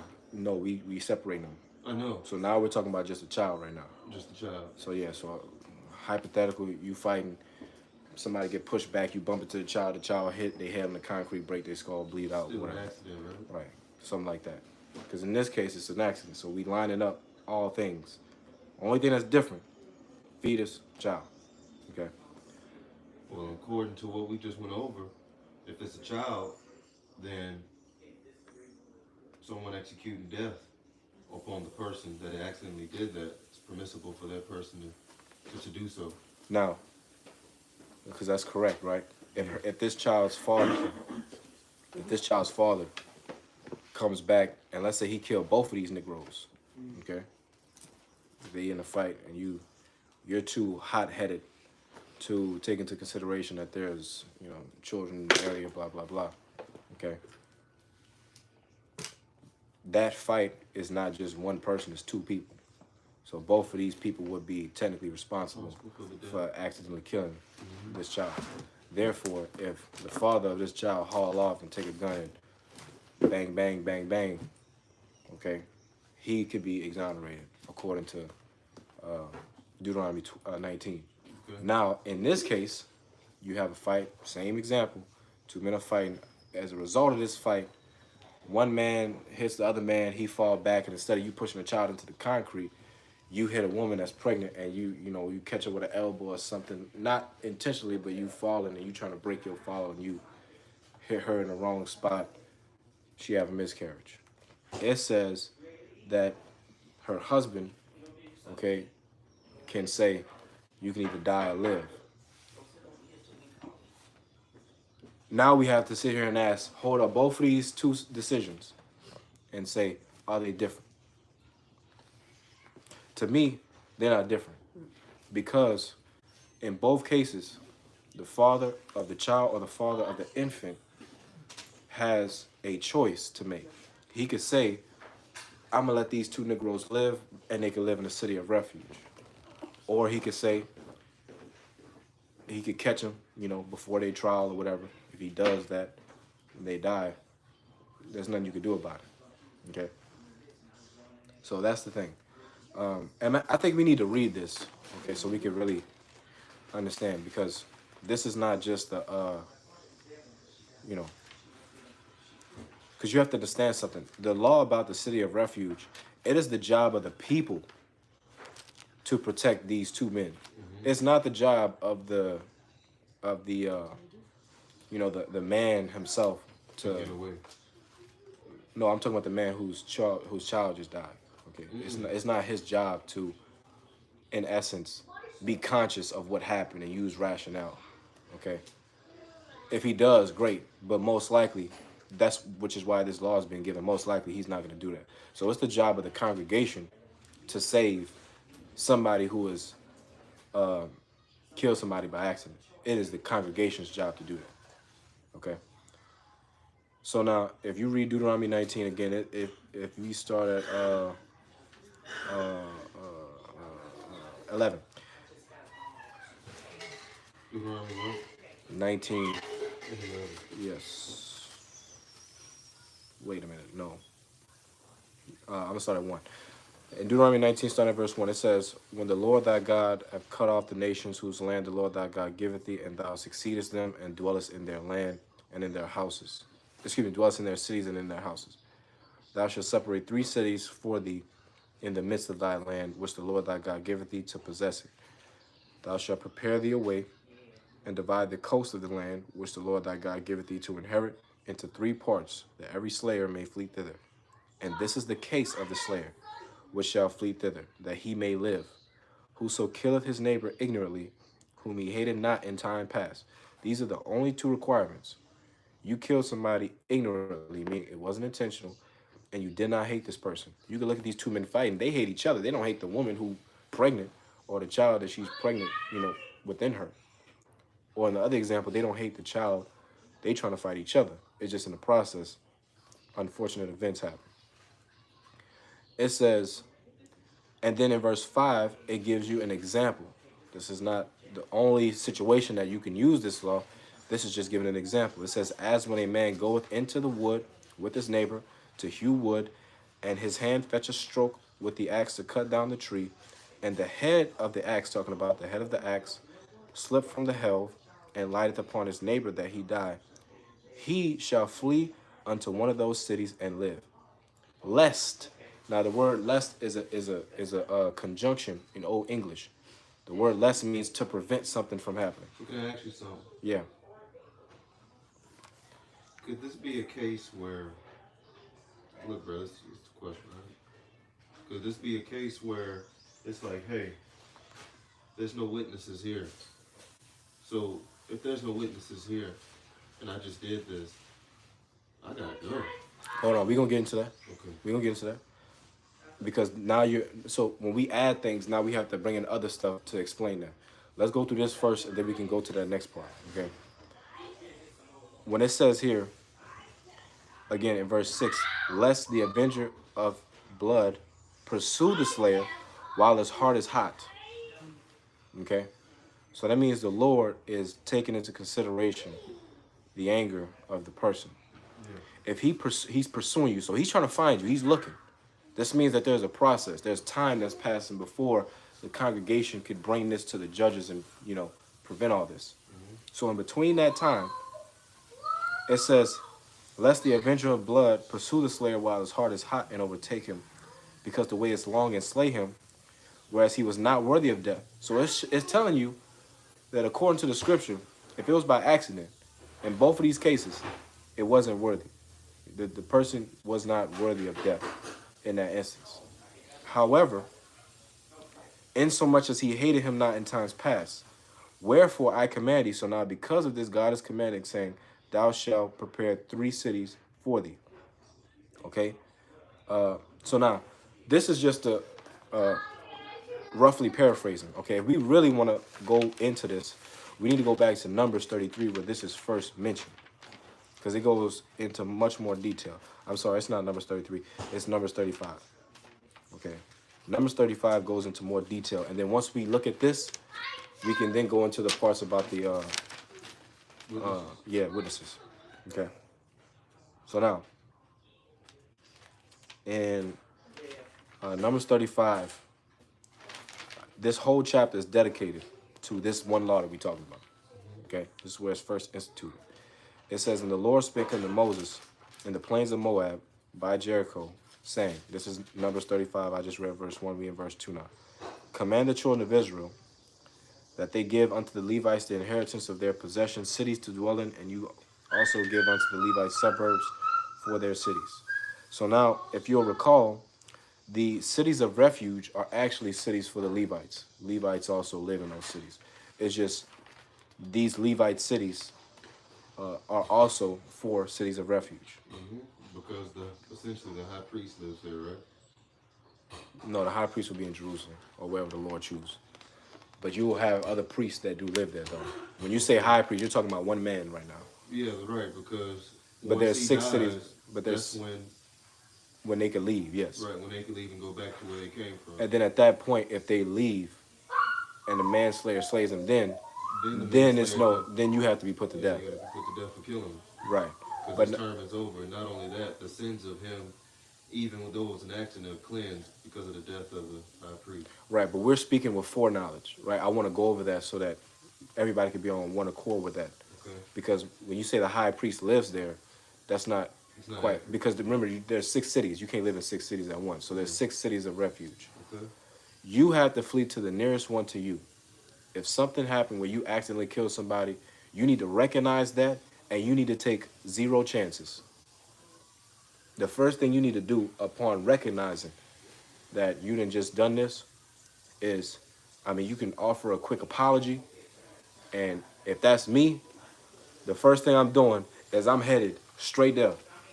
That way, I'm protected. The cities of refuge, that's why it's called city of refuge. The refuge is your protection. So the manslayer can't come in there and kill you.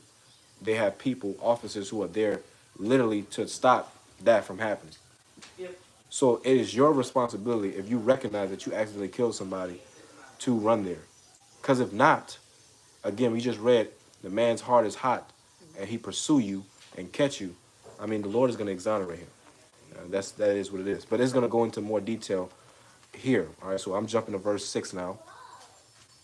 It says, among the cities which you give unto the Levites, there shall be 6 cities of refuge, or for refuge, which you shall appoint for the manslayer, that he may flee thither, and to them you shall add 42 cities. So there's 42 cities for Levites, plus these 6 cities for refuge. It says, so all the cities which you give unto the Levites shall be 48 cities. Them shall you give with their suburbs. And when the cities which you shall give shall be of the possession of the children of Israel, from them that have many you shall give many, and from them that shall have few you shall give few. Everyone shall give of his city unto the Levites according to the inheritance which he inherit. All right, now it's about to go into the city of refuge. It says in verse 9, and the Lord spake unto Moses, saying, speak unto the children of Israel, and say unto them, when you be come over Jordan into the land of Canaan, you shall appoint you cities to be cities of refuge for you, that the slayer may flee thither, which killeth any person at unawares. And they shall be unto you cities for refuge from the avenger, that the manslayer die not until he stand before the congregation in judgment. This is the point. So this is why I keep saying the time period between the death of the person. Sit down. Hey, stop. Okay. So that's why I keep pointing that out. The critical time period if you kill somebody by accident, is the time that the person you killed by accident happens to the date that you stand trial before the judges. We don't know how long that's going to be. So in between that time, if you get caught by the man saying he kill you, that's it. He will be fully exonerated or let off the hook. Okay? It says this. I'm going to read that again. Verse 11. Then you shall appoint you cities to be cities of refuge for you, that the slayer may flee thither, which killeth any person at unawares. And they shall be unto you cities for refuge from the avenger, that the manslayer die not until he stand before the congregation. Right, exactly. And of these cities which you shall give, 6 cities shall you have for refuge. And you shall give 3 cities on this side of Jordan, and 3 cities you shall give in the land of Canaan, which shall be cities for refuge. These 6 cities shall be a refuge, both for the children of Israel and for the stranger, and for the sojourner among them. So this means even a heathen who is your possession, if they accidentally killed an Israelite by accident, they can flee to this place too. You can't say, well, just because you're a heathen, you got to get killed simply because you're not an Israelite, even though you killed somebody by accident. Okay. So now it goes on to say, verse 16, and if a man smite him with an instrument of iron, so that he die, he is a murderer. The murderer shall surely be put to death. And if he smite him throwing a stone, wherewith he may die, and he die, he is a murderer. The murderer shall surely be put to death. Or if he smite him with the hand weapon of wood, wherewith he may die, and he die, he is a murderer. The murderer shall surely be put to death. The revenger of blood himself shall slay the murderer. When he meeteth him, he shall slay him. But if he thrust him of hatred, or hurl at him by lying in wait that he die, or in enmity smite him with his hand that he die, he that smote him shall surely be put to death, for he is a murderer. The revenger of blood shall slay the murderer when he meeteth him. This is just giving you multiple examples where you kill somebody and it's determined that this was purposeful. You intended to use a weapon. Notice it's giving you different types of examples. So this is just letting us know whatever type of hypothetical you could think of where you can kill somebody potentially, it's determined that you killed them and that you meant to do what you did. You are supposed to be killed. Okay. It says, where was that? 22. It's just giving another example. But if he thrusts him suddenly without enmity, or have cast upon him anything without lying in wait. Oh, I'm sorry. This is a distinguishing. Yeah, this is distinguishing. 21? No. 21 is if you did it on purpose. You're still a murderer. 22 is where it switches. Yeah. It says, but if he thrusts him suddenly without enmity, meaning you didn't hate him. Right. Or have cast upon him anything without lying in wait. Lying in wait means it was premeditated. Or with any stone wherewith a man may die, seeing him not. Meaning you cast a stone, you didn't even know where it was going, and then you just so happened to kill somebody. Okay. Cast it upon him that he died and was not his enemy, neither saw his harm. Then the congregation shall judge between the slayer and the revenger of blood according to these judgments. So now it's going to tell you what us, the congregation, the people who was not involved in this, this is what we have to do. All right, and the judge, of course. It says, verse 25, and the congregation shall deliver the slayer out of the hand of the revenger of blood, and the congregation shall restore him to the city of his refuge wherewith he was fled, and he shall abide in it unto the death of the high priest, which was anointed with the holy oil. This is the point that you mentioned, okay? But this is the exact verse for anyone who did not know. So it goes on to say, it says in verse 26, but if the slayer shall at any time come without the border of the city of his refuge, wherewith he was fled, the revenger of blood find him without the border of the city of refuge. The revenger of blood, and the revenger of blood slay him, or kill the slayer, he shall not be guilty of blood. This is what I'm saying. If this happens, your first thing to do, if you're in this, is you need to go straight there. Okay? If you're outside of those borders at any time, I mean, he's exonerated. He's not guilty of blood. it says in verse 28, because he should have remained in the city of his refuge until the death of the high priest. But after the death of the high priest, the slayer shall return to the land of his possession. Now, this, you have to then understand the clause in this. If you didn't, if the high priest had already died and you can go back to your own land, if the manslayer is still mad about that, and you try to kill him now, you are now, all these commandments that we just talked about any way that you could potentially kill somebody, all those now fall on you now. You're now a murderer.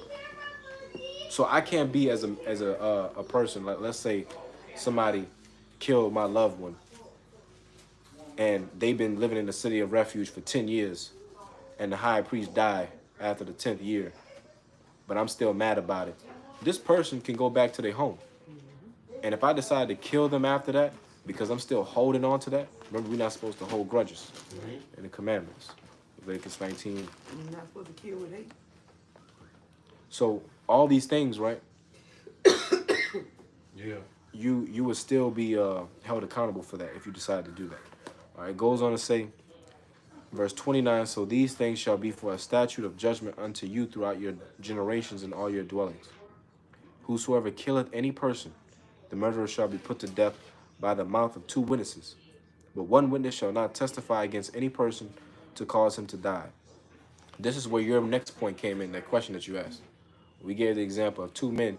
You 2 men are in the woods. So who is witnessing you 2 men being in the woods? Yeah. Okay? This is where that comes into play. If you have a man or 2 men and y'all the only 2 there and it was an accident and you killed this man, first of all, nobody can put you to death anyway. Okay? Everything that we just read, there's the understanding that people witnessed this. Okay? So this, if no one witnessed it, you cannot be put to death as far as judgment wise, meaning the judge is sentencing you to death. You can't be put to death if there's no witnesses, okay, at all whatsoever. In that instance, that is something that the judges are going to have to really look into. Because somebody dead and you come back and you say, man, it was an accident. How we're not going to know that, okay? Now, they could ask you questions, but then that's where the hate his neighbor in time past come to play, okay? But see, that's tricky because let's say, let's really look at this, like, because I usually don't give hypotheticals, right? But this is where a hypothetical would be pertinent. Let's say you got 2 friends. These are friends, so in the eyes of everybody who know these 2 people, they know that they're friends. But let's say one friend, I don't know, slept with the other friend's wife or something like that. And let's say that's me, okay? I'm the one who wife got, committed adultery with my friend or something like that. And I know it. But I take a more calculated response to it. And I say, man, you want to go to the woods, for a sec, we gonna go shoot some deer or something. But the whole time I'm setting you up, okay? When the judges are looking at this, they're gonna ask people who know us, man, they've been friends all the time, he ain't hate her. So in essence, I could do some really wicked stuff and say, I kill you, and I'm like, I use a gun, I'd shoot you or something. And I say, man, I thought that was a deer, and I bring you back, and I say, man, it was an accident. But the whole time, I was meaning to kill you anyway. How would the judges be able to determine something like that? It would be very difficult.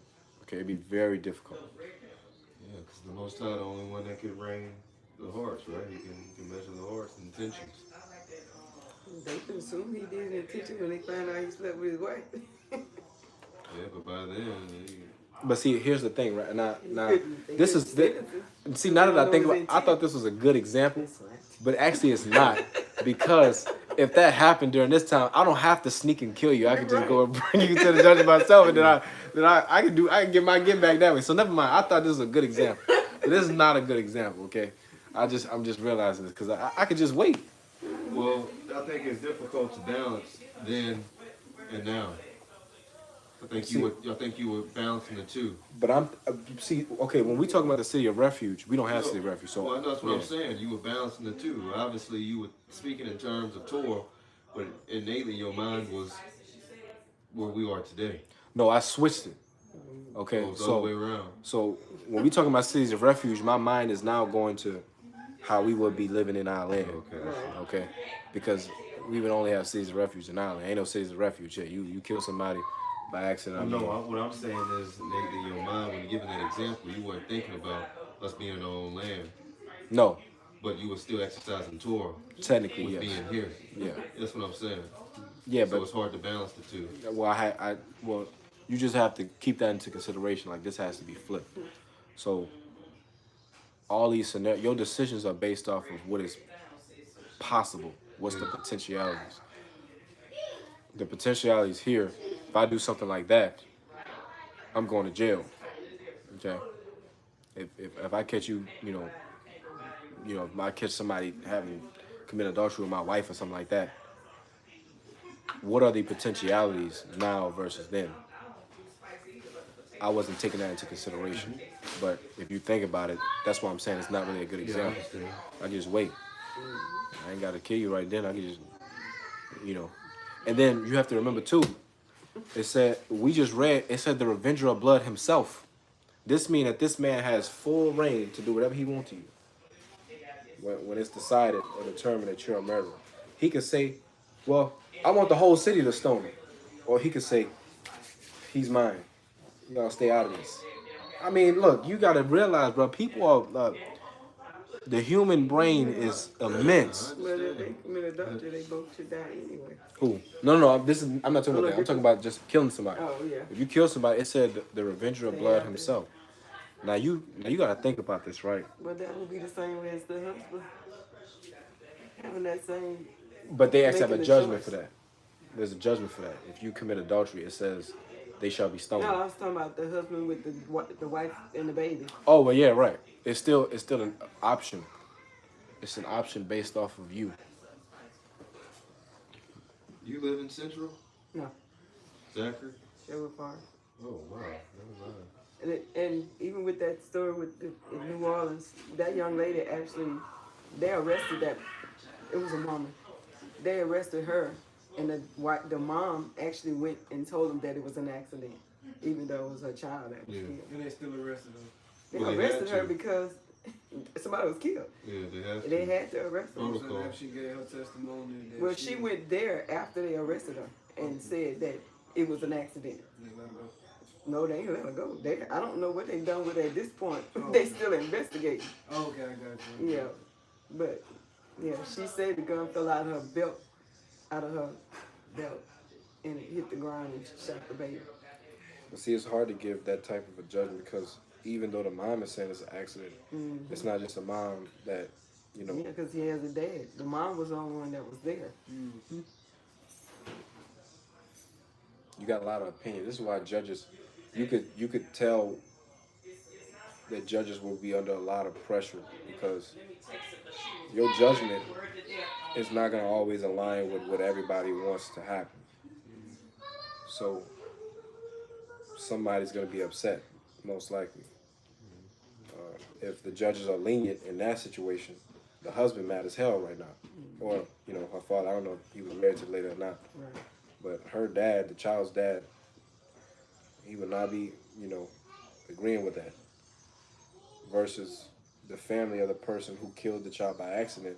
They like, well, look, I understand the child's dead, but this was an accident. They only gonna be looking at, not trying to have any loved ones spend however many years in prison. There's a lot goes on in prison. It makes me think about that movie, Mississippi. I think it was Mississippi Burning, where the white guys killed the black guy's daughter, and he figured they were gonna get off. So he killed them, and then he got a white lawyer to represent him to say that he did it out of passion because they killed his daughter. And he actually got off because he made the story, he put the story in he gave the story as though it was them that it happened to. They said that man had a right to kill them because they killed his daughter intentionally. And it made me think about our law. He got right on the spot, or it Oh, took he time? killed he killed them when they arrested him and took them to jail was for to take him to trial. He shot him,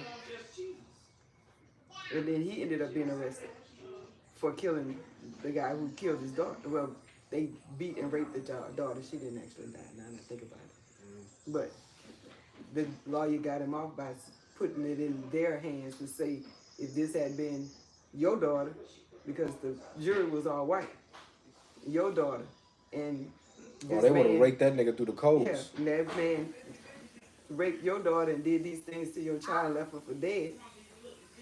How would you feel? Yeah, They probably was, the jury members was probably like, shoot, we wouldn't even have been at a jury. right, You'd have been hanging on a tree somewhere. right. Most And likely. that was his point to them. So that he said that man was in that same train of thought. But see, that's why you could see clearly that the Most High's judgment has a level of consideration for the emotion of a person after something like that happens. Okay, I mean, even when Gabe was bringing up the adultery thing, that's not how we look at it now because it's been so watered down in terms of why this when that happens. But if we being real, if somebody sees that, it is not a good thing that they thinking about doing. Okay, we all know it. It's not that serious to admit that because it's a human thing. But here they try to make it like you shouldn't think like that. You should think more Rational. so-called rational. Yeah. So-called rational. So there's a Circle K on Jor, right by my house. Mhm. And the sister is maybe in her 30s, maybe 40s.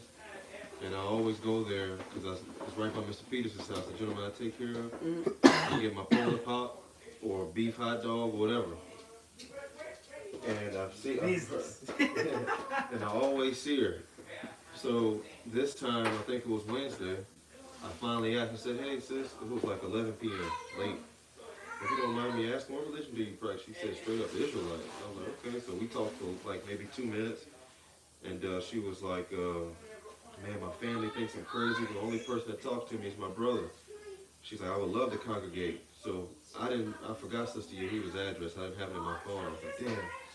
So I wrote my name and my number. I said, if you give me a call or text me, we congregate every Saturday at 2 o'clock. We would love for you to come. And what's interesting about it, there's more women there. I think you will be able to, you'll be comfortable. It's okay. She said, okay. I've been trying to congregate for somebody so long. She didn't text me. I wasn't able to send her the address, so if one of y'all sisters could go stop by maybe sometime. She's there in the evenings throughout the week. Every single evening I see her. She's always wearing dresses. If y'all can go and maybe shed a light, I think she'll, obviously she may have felt some type of way with me. I don't know. I don't even know her name. I'm saying, where is this? The Circle K on Jewel Road. Oh, she works in there? Mm-hmm. Oh, okay. So, seems like she's been yearning to congregate. So, I understand her not texting me. I'm a man. She looks about 38, maybe 42, something like that.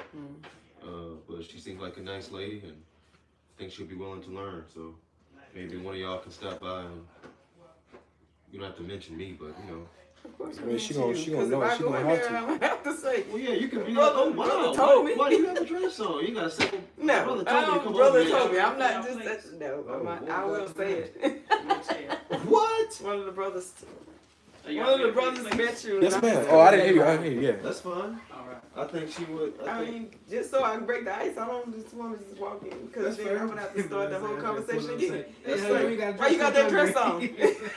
That's fair. That's fair. You gotta pull a Rebecca and Yeah. Jacob. Yeah, act like I don't know her. No. No! Wait! What sweater you got, girl? That was like Sister Namas. It does. Yeah, that's.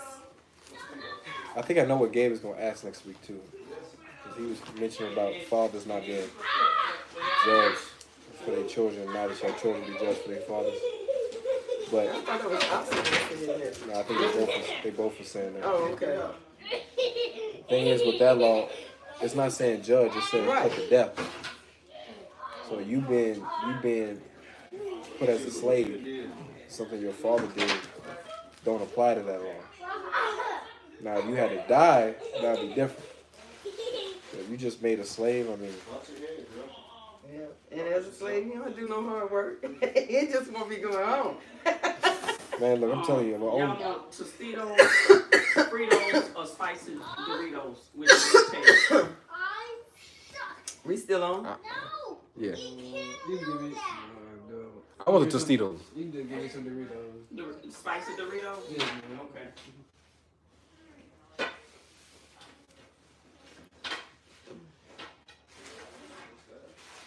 Oh, it was a time to kill. What was that? That when I said Mississippi Burning was a time to kill. Oh yeah, brother. Andre put it Yeah, in he here. just put in a. I don't even know what that is. It's a movie. It's a movie that really gets you when you watch it. What is it about? I know he burned. That was the one that with the The one dude. with the. Oh, no, she said Mississippi Burning. I said Mississippi Huh? Burning is a time to kill. Yeah. I'm out The here. name of it was a time to kill. Mhm.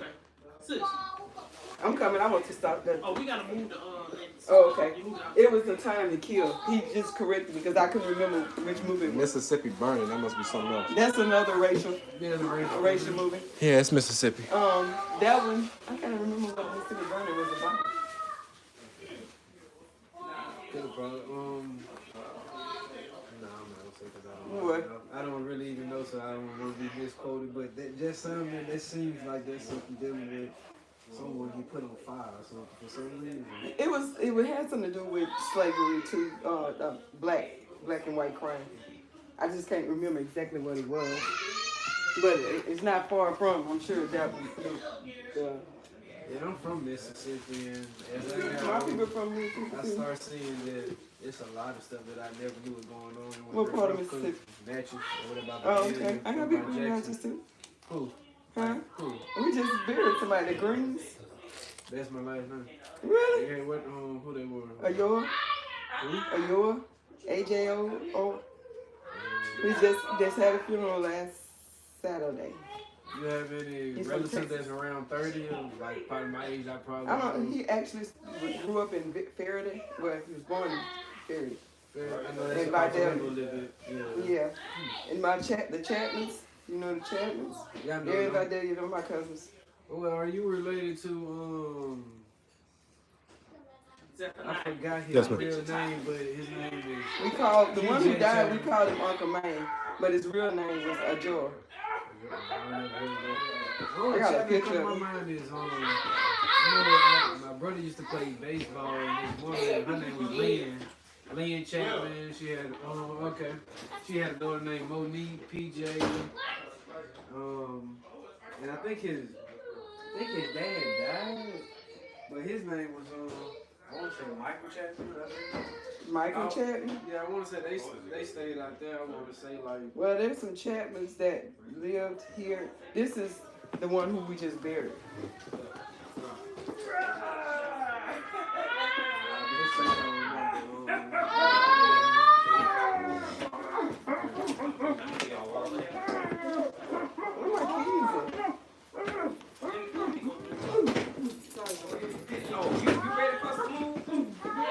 Okay. That's what I was saying. She outside.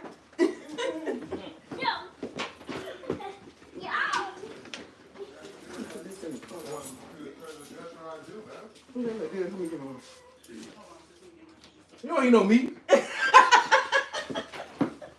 You not eating? They got cheese in there without the meat. I told him. Oh, that's Let me give one. He's better That's give what, one. you know, and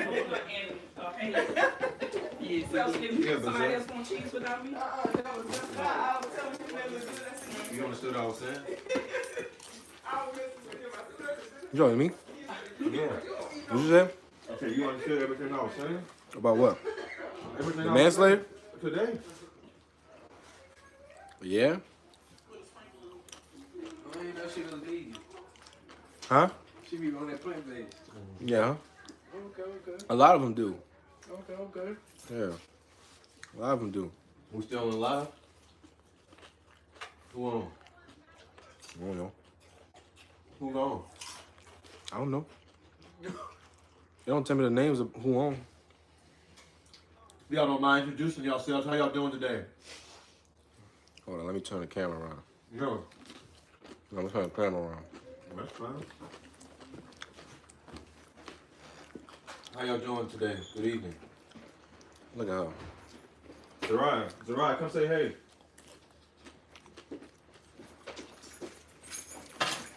Come say hey to the camera though.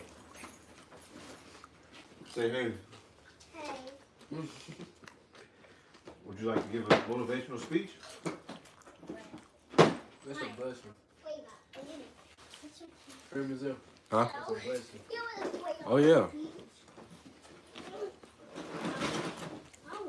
You're missing out, huh? Listen out. Listen out. You're missing out. Listen out. No problem.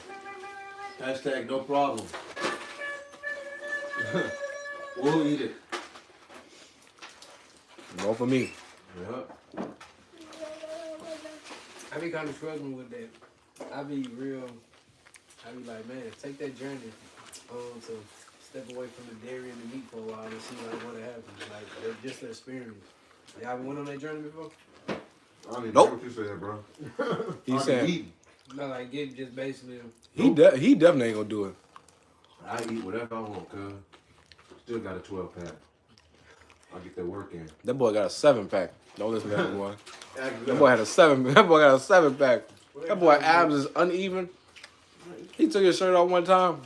That boy got an ab in the middle, and then like a stair step. Because they steadily growing. It's more and more.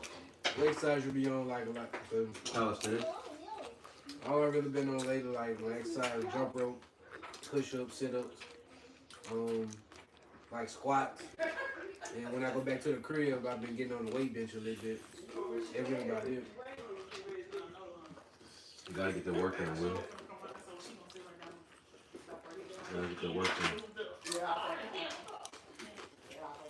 You ever doing no cardio or like running or anything like that? I like swimming. You go swim it. E-sporter, swimming, and the sauna. That's like my conditioning. I walk on the treadmill every Thursday. Well, they got a summit down here. E-sport on TV. You said e-sport? E-sporter. E-sporter. E-sport up. It's right behind. What is that? Is that Cane's? That Cane's.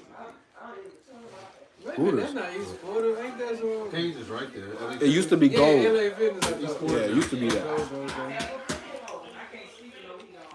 It used to be that. You can ask him. We be getting it in.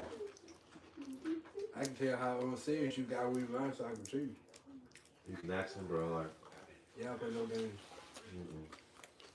I know how to do a handstand on parallettes without any wall assistance. They used to get on me and say, "Oh, it's too hard, dude. No, I'm good. Start slow." I said, "No, no, because all it's gonna take is work." Let me tell you something. This man is the master at talking shit. It took this man about 6 months, 8 months to get a handstand down. I remember when I first. He made it seem like he just got on the parallels. Tell him what happened the first time he got on the parallels. That's my ass. That was a parallel. What is that? They're little bars you could hold on to, and they about this high. Oh, okay. So instead of you doing push-ups on the ground, Back and you forth. can hold them, and you do it like that. It give you a neutral grip. I remember when I first met you, we were down there. I don't know that woman's name, but when I came down with y'all feeding the homeless. You were doing it out there. Oh yeah, yeah. How long it took? I know you just do it like regular, so it's like second nature almost. Well, I did it the more, the way people told me. Say it again. So I practiced a lot. I'm throwing shots. It's all good, though. Yeah, it's not really a shot, because I mean you could do it like that too. I remember Park Road Village. He didn't think I could do a handstand in the grass. He did it. I gotta admit that, you know. But I practiced. But I'm just playing, bro. I eat whatever I want. My metabolism is quite good.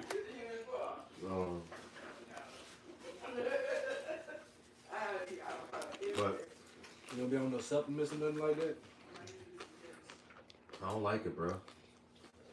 I really don't like it. I never really liked pre-workout. I never liked creatine.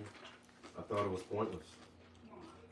My adrenaline, it may sound funny, but my adrenaline is not wanting to be fat.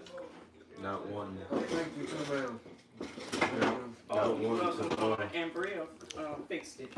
Who's She that? did the rotel. Who's that? ZZ's mother. He's broke. And yeah. Oh, this is her rotel? This is Wow. broken. This is That's pretty broke. good. I know Thank you, exactly. Bria. This is broke. If you're watching the child and Bria, thank you. Yeah, and Bria do some real good rotel. That's pretty good. Quite nice. I know exactly what you mean by that. And Zephaniah, we're gonna You know have to what I'm get her to do Because the last year, I was going through my pictures. I seen Pasta it one last night. year. the The chicken step on pasta. scale was 254 now with like 185. So, The one with the fried and that be on my mind. or the regular? Do not get like that again. I will admit though,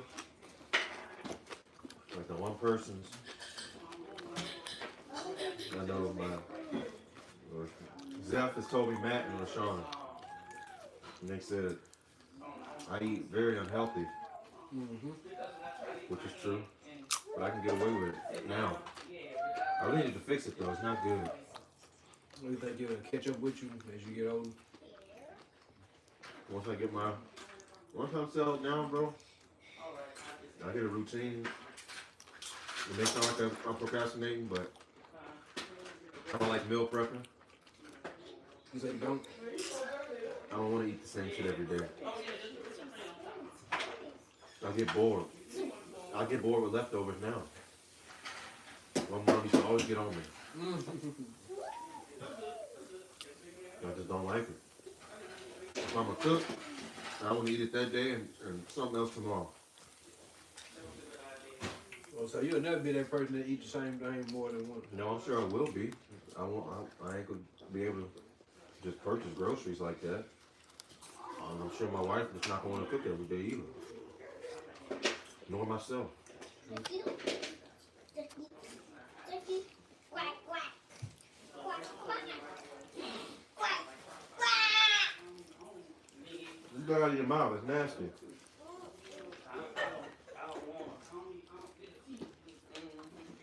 Man, but Andre said you smashing that thing, man. Hey, Nice missing to out, have bro. some beans and sour cream. You missing out, bro. That's all it's missing. Some sour cream. Oh. Shut up, brother Andre. Man. Shalom.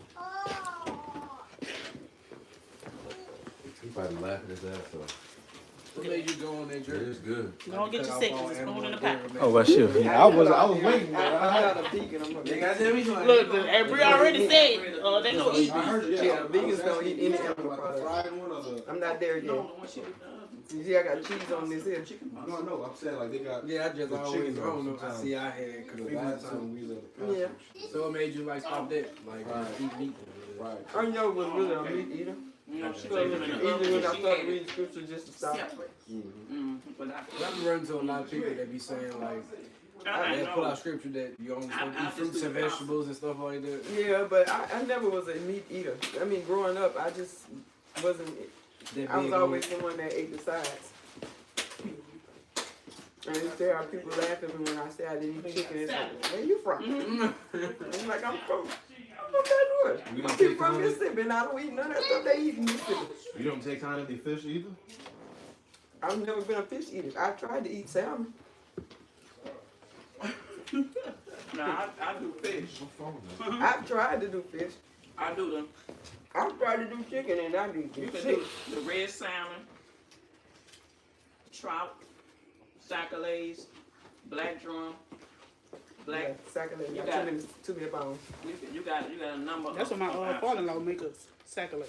I prefer I fish tried, fillet, and I mean, I force myself if I just need to eat something, but Me either, bro. My dad be I don't like it. That's filet for me. pops me on that stuff, bro. I don't know. They say you gotta know how to eat it. I gotta enjoy my food. Yeah, it's like I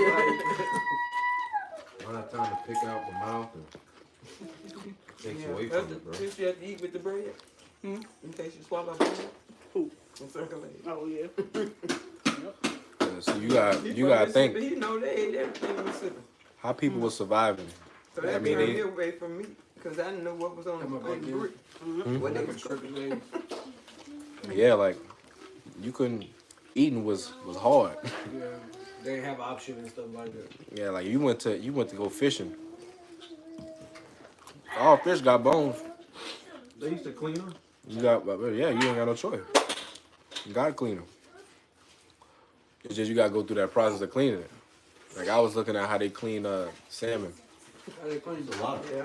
It is a lot. Like once you catch it, you gotta do something where you kill it. Like you gotta. I don't know if they cut some on their head. It's some on their head that it kills them instantly. And then they chop the whole head off. They open it up. They take off like there's I don't know what to call it, but it's like guts or something. They take that out, and there's a vein. They pull that out. Just got bones in it too. Right. Well, of course, when you cut it, like you could strip that off, but you have to use something that scrapes that off. You have to know how to cut it. I done had some fresh, and I'm like, this fish is like he's still breathing. Shoot, that's probably just impulse. I know. That's enough to make me not want to eat him. Shoot, don't make me afraid they left them fish just like they was. And they, Cut the head off and put it on the stick. Put it over that fire. And ate it. well, Yeah. if they For a minute, put I fire thought to she it, was you about know to it's say you cut the dead. head off and eat it. I was like, whoa, y'all But was getting to Nah, that that's point- raw. That's raw. I don't. Shoot, them cave dwellers do that. I can't mess with They that. say, shoot, cooking, we ate in 3 days? Huh, I'm gonna show you. You eat any way you get there. You know what they were doing. I was still eating trees and branches. And they had- and they were putting Did the you bones just say in you them. be eating trees and branches? Branches and leaves. You gonna look, she gonna She be be like breaking that her lady I teeth, told too. about. Trying to bite into a Now, branch. there are branches you can eat now. There are branches you can eat. I know. Yeah, but when we over there on the fire with our redfish or salmon, we done caught out there while you munching on branches. I told her, look, she gonna be like the white lady was out there. She was vegan, she was vegan for 10 years. She gonna be over there licking her lips and stuff. Uh-huh. She Tomorrow I gonna, gotta she eat gonna it. be like Martin was on when he was looking. Watching Gina. Uh-huh. Sopping up the juice. Look. Uh-huh. We'll be like, no, go eat your branches. Go eat your branches. All Can you right. put some gravy on my branch?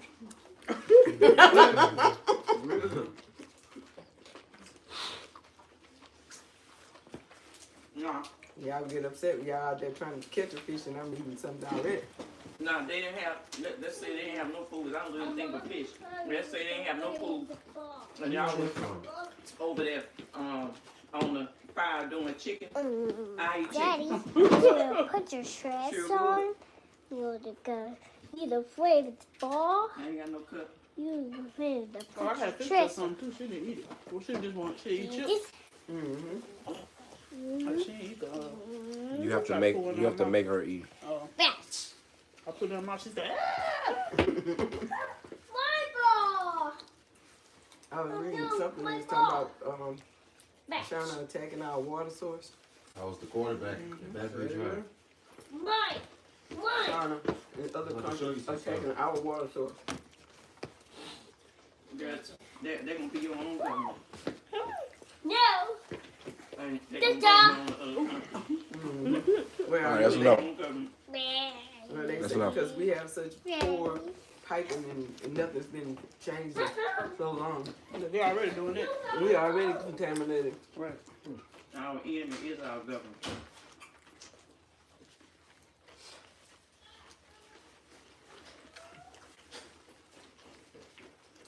The United States will be going to war against China by 2027. They've already stated that multiple times. Didn't something happen the other day where they supposed to be? I think one of y'all sent it in a group. They launched or something like that. Yeah, they launched a missile or They something. doing Who something every day. lost the mission? Russia. They declare martial law over there in I thought they ended it. South Korea, North Korea. They didn't let They that happen. ended it, huh?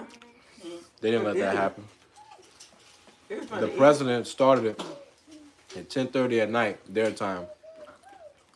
By 6 o'clock their time the next morning, the parliament said absolutely not. So they ended up not doing it. correct me if I'm wrong. Martial law is basically when instead of that's when the army come take over the city, or so-called is the new police is basically stuff like that. You gotta be in a certain time. It's a state of emergency. Oh, okay. So a lot of your rights get, Taken away. yeah. We already there. Dad, Sherwood shut down the other night, last night. What? Somebody stole somebody's car. Yeah, the stuff They're talking about yeah, this. Sherwood Forest. Every exit to our neighborhood was you couldn't get in and out. Wait a minute, you stay by Bel Air? Mm-hmm. You ain't go Somebody stole. Somebody put it in the neighborhood app, and somebody say, "Did anybody see? Somebody just stole my car." Wow. And you can hear the police, and then somebody else put, "Well, I'm hearing the police chase. What kind of car you got?" Oh, Lord.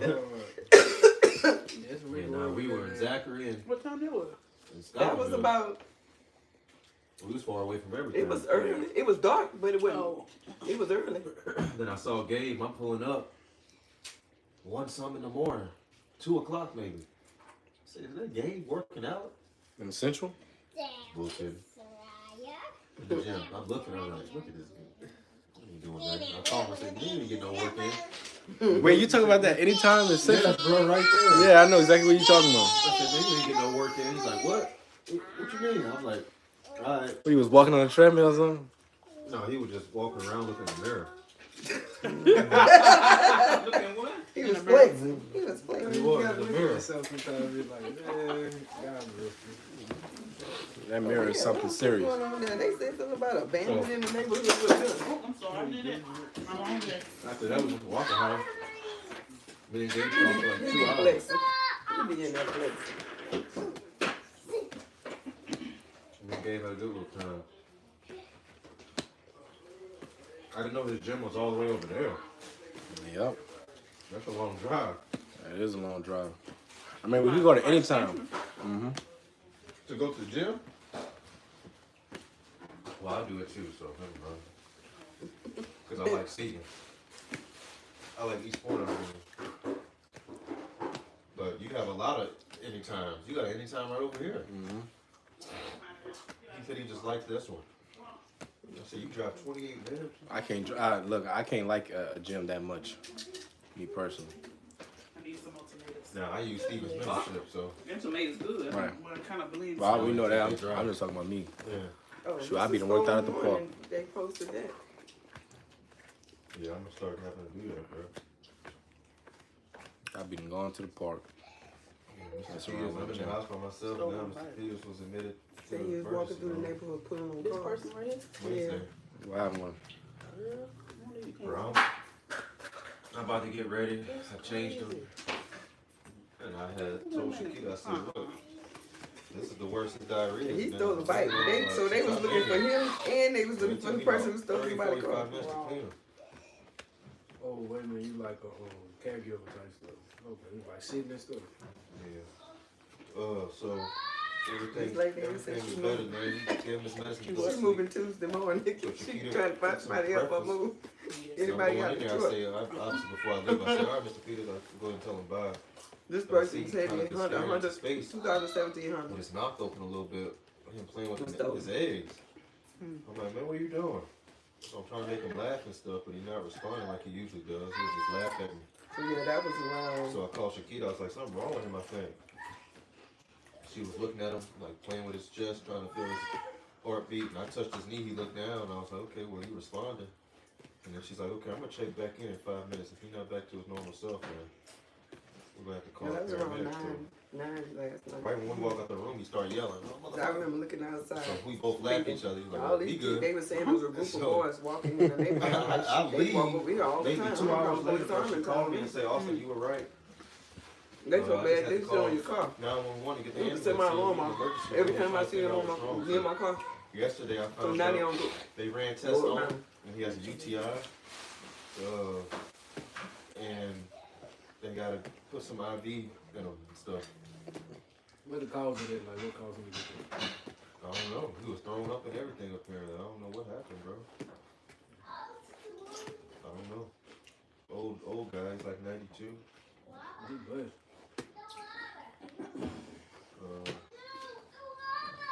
I'm gonna check up on it tomorrow. imagine the hell he putting people through at the hospital right now. They should be trained for that. Yeah. Well, nursing homes are different than hospitals, right? Oh yeah, totally different. Well, a nursing home, I don't know if you ever been. Like a prison. A nursing I home, live in a nursing home. you can feel the death.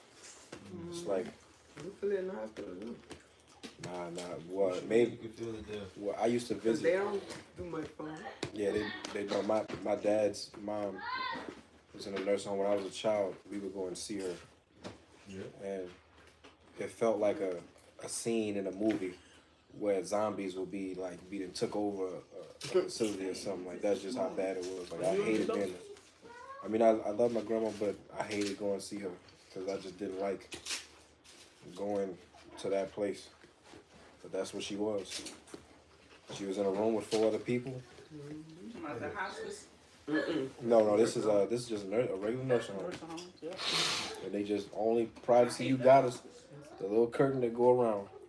Bro, you know, it's really known, like, they treat them like, they treat them pretty bad. Yeah, they do. So they just they're working. They just- But you see, this is the thing, I right? don't trust the hospice either. This is the thing, right? Because they make medical expenses so expensive to the point where if you want some real, like, if you want somebody to really care for your loved one once they get to that age, you have to be preparing for that. Uh-oh.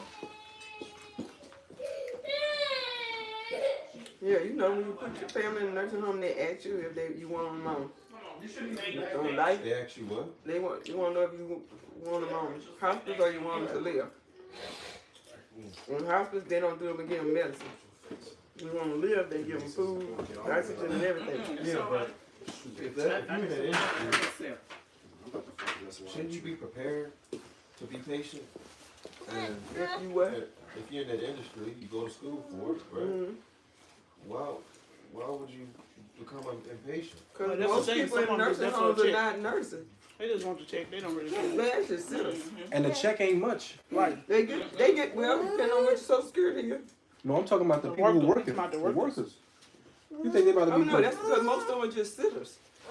They don't But really have a lot of even nurses them don't in do good. Like I said, most No, of they them don't do nothing. just like daycares. Most of them people in there now, they don't care about kids or when people working with older people and having, they just they're for a check. We had to Yeah. watch our uncle, my uncle when he was in nursing home. We go Right here about that daycares, our teachers getting caught on camera. I saw this one video where this lady was warming up the baby's bottle, and she had the baby in her arm. And she took the little girl's hand and stuck it into the bottle warmer and burned that baby fingers. Yeah, they just evil. What? So why is you even working at a daycare? You clearly don't like kids. money. The little money, the only job she can get. She stuck. She was holding the baby and standing there while the bottle was warming. You know, a bottle warmer. And once the bottle got hot, she took the bottle out and took the baby fingers and stuck it in the bottle warmer. And the baby went home. Her hands were all blistered and burned. Yeah, and I guess she didn't know that the people, but they do that. They do that. You think a parent? I went back and I even see one video of a lady had, I would have went back and stuck her hand. I was whipped up behind. By the time they got there, they were ready to get me. or this one lady, she had a kid that was special needs, and she would hire people to come to her house, but she wouldn't tell them that she had cameras in the home to watch her. And she said one day something just told her to watch the camera. The lady was in there, had the baby on the sofa, was beating the baby in the chest, and had her legs wrapped around her head because the baby wanted to get up. Like, what? You don't like kids, so why would you take a job watching kids? Like, that is crazy to me. This money, because coming to their house is much more, they get paid Oh, more. they pay nannies good. Yeah, but like I say, in order to do jobs like that, y'all should like kids. Or if you watching after an adult or an elder person, you should like what you're doing. Don't just get a job just to say. You realize most people who have jobs hate their jobs. I hate my job. Well, I mean that's fine, but I mean I do too. But if I'm working with someone else's kid or someone else's elderly family member, I'm not gonna take a job See, you knowing have the right mindset. I don't like to do this. You know what I'm saying? So like I said, they there for a check. Mm-hmm. Yeah, you're talking as a person who's actually. I talk to them all the time and ask them why they That's had this. Why crazy. you I got just that don't job? understand that. Don't get a job messing with people's kids if you're gonna abuse them like that. Like, go do something else. Look, I just Go had work a at woman. McDonald's. Go do something. I just worked Don't the mess with case. my kid though, cause McDonald's don't pay nurse. No, what's it called? No, well now center service pay about as much as McDonald's. But I was talking to a lady yesterday who lost her job. She was in New Orleans. I kind of have to put on a different facade when I talk to people from New Orleans. But she was from New Orleans. And she said that she got fired from her job. She worked at the hotel. And I asked her why she got fired. And she said somebody accused her of hitting a coworker. I was like, they fired you? Did they have proof? She said, no. I said, okay. She said, I said, well, I said you went back. She said, yeah. After they realized that it wasn't true, they hired me back. I said, but you got fired again. I said, why you got fired? She said, because they accused me again of hitting somebody. So I was like, so did they have proof? And she's like, no. And he did, and the person they say I hit denied me hitting him. It's okay. So when the people finally, the job actually sent me the paperwork, they say that her and a coworker got into an altercation, physical and verbal altercation in the kitchen. She picked up a frying pan and hit the man in the head. And I'm like, how she tell me that nothing happened and she didn't do it? She hit the man with a whole Hit him with a frying pan. pan. And I'm thinking to myself, Oh, I got did I it. not ask that lady? Appreciate Did they have proof of that? So when I called her back, she said, I can't believe they told you that. That's a lie. You what? I can't believe they said that. Why would they lie that? What baby? Why would they say I hit him with a frying pan? So I told her, I said, well then, you know what? I asked for the camera. It's a video. I need to see the video. She said they don't have a video in the kitchen. You don't think they got a video in the kitchen. I need a police report and I need an incident report because if you hit this man in the head, I'm sure you need to see a doctor. Stop before you hit the She phone. just denied it, so I'm thinking, are you in your right mind? Then they said the person she was denied being hit too. Yes. They must be together. No, because they had witnesses to the fact that she hit him. No, I'm saying they must be together. Oh, I don't know, but she got fired for it, so they sending me a video. They got her on camera. I would say no, somebody personal charge. Just want to call the police.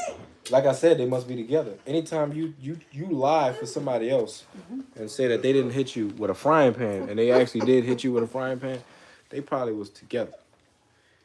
Yeah, I said, You gotta catch it. I was just thinking about the fact she lied to me. Like nobody was gonna say something. Well, I mean, nobody ever tells the part of the story that make them look bad. Okay, that's like And then she tells me that she her and her boyfriend got into it, and I was like, no, that's ironic. And I said, you gotta also been incarcerated. She went to jail because her and the boyfriend got into an argument. The baby daddy, and she said she called the police on him, but she pressed charges. 2 days later, he pressed charges on her, and they picked her up. So she got an abuse charge, and I said, this all kind of tied together. You got fired from your job for abuse, and then your baby daddy that got you arrested for abuse. And she said, but after he got me arrested, I got him arrested. And I was like, oh, this is a game now. she's the sweetest person in the world. No, she's not. But I just told her, I said, babe, Boo. your unemployment is going to be denied. Boo. She tried to start crying on the phone. Please, you know that's the last I can't resort. believe they said that. That's the last Why resort. would it be like that? I was like, oh, I don't know. Don't hit that But I with say the when this frying video pan. come out, I bet tell you why.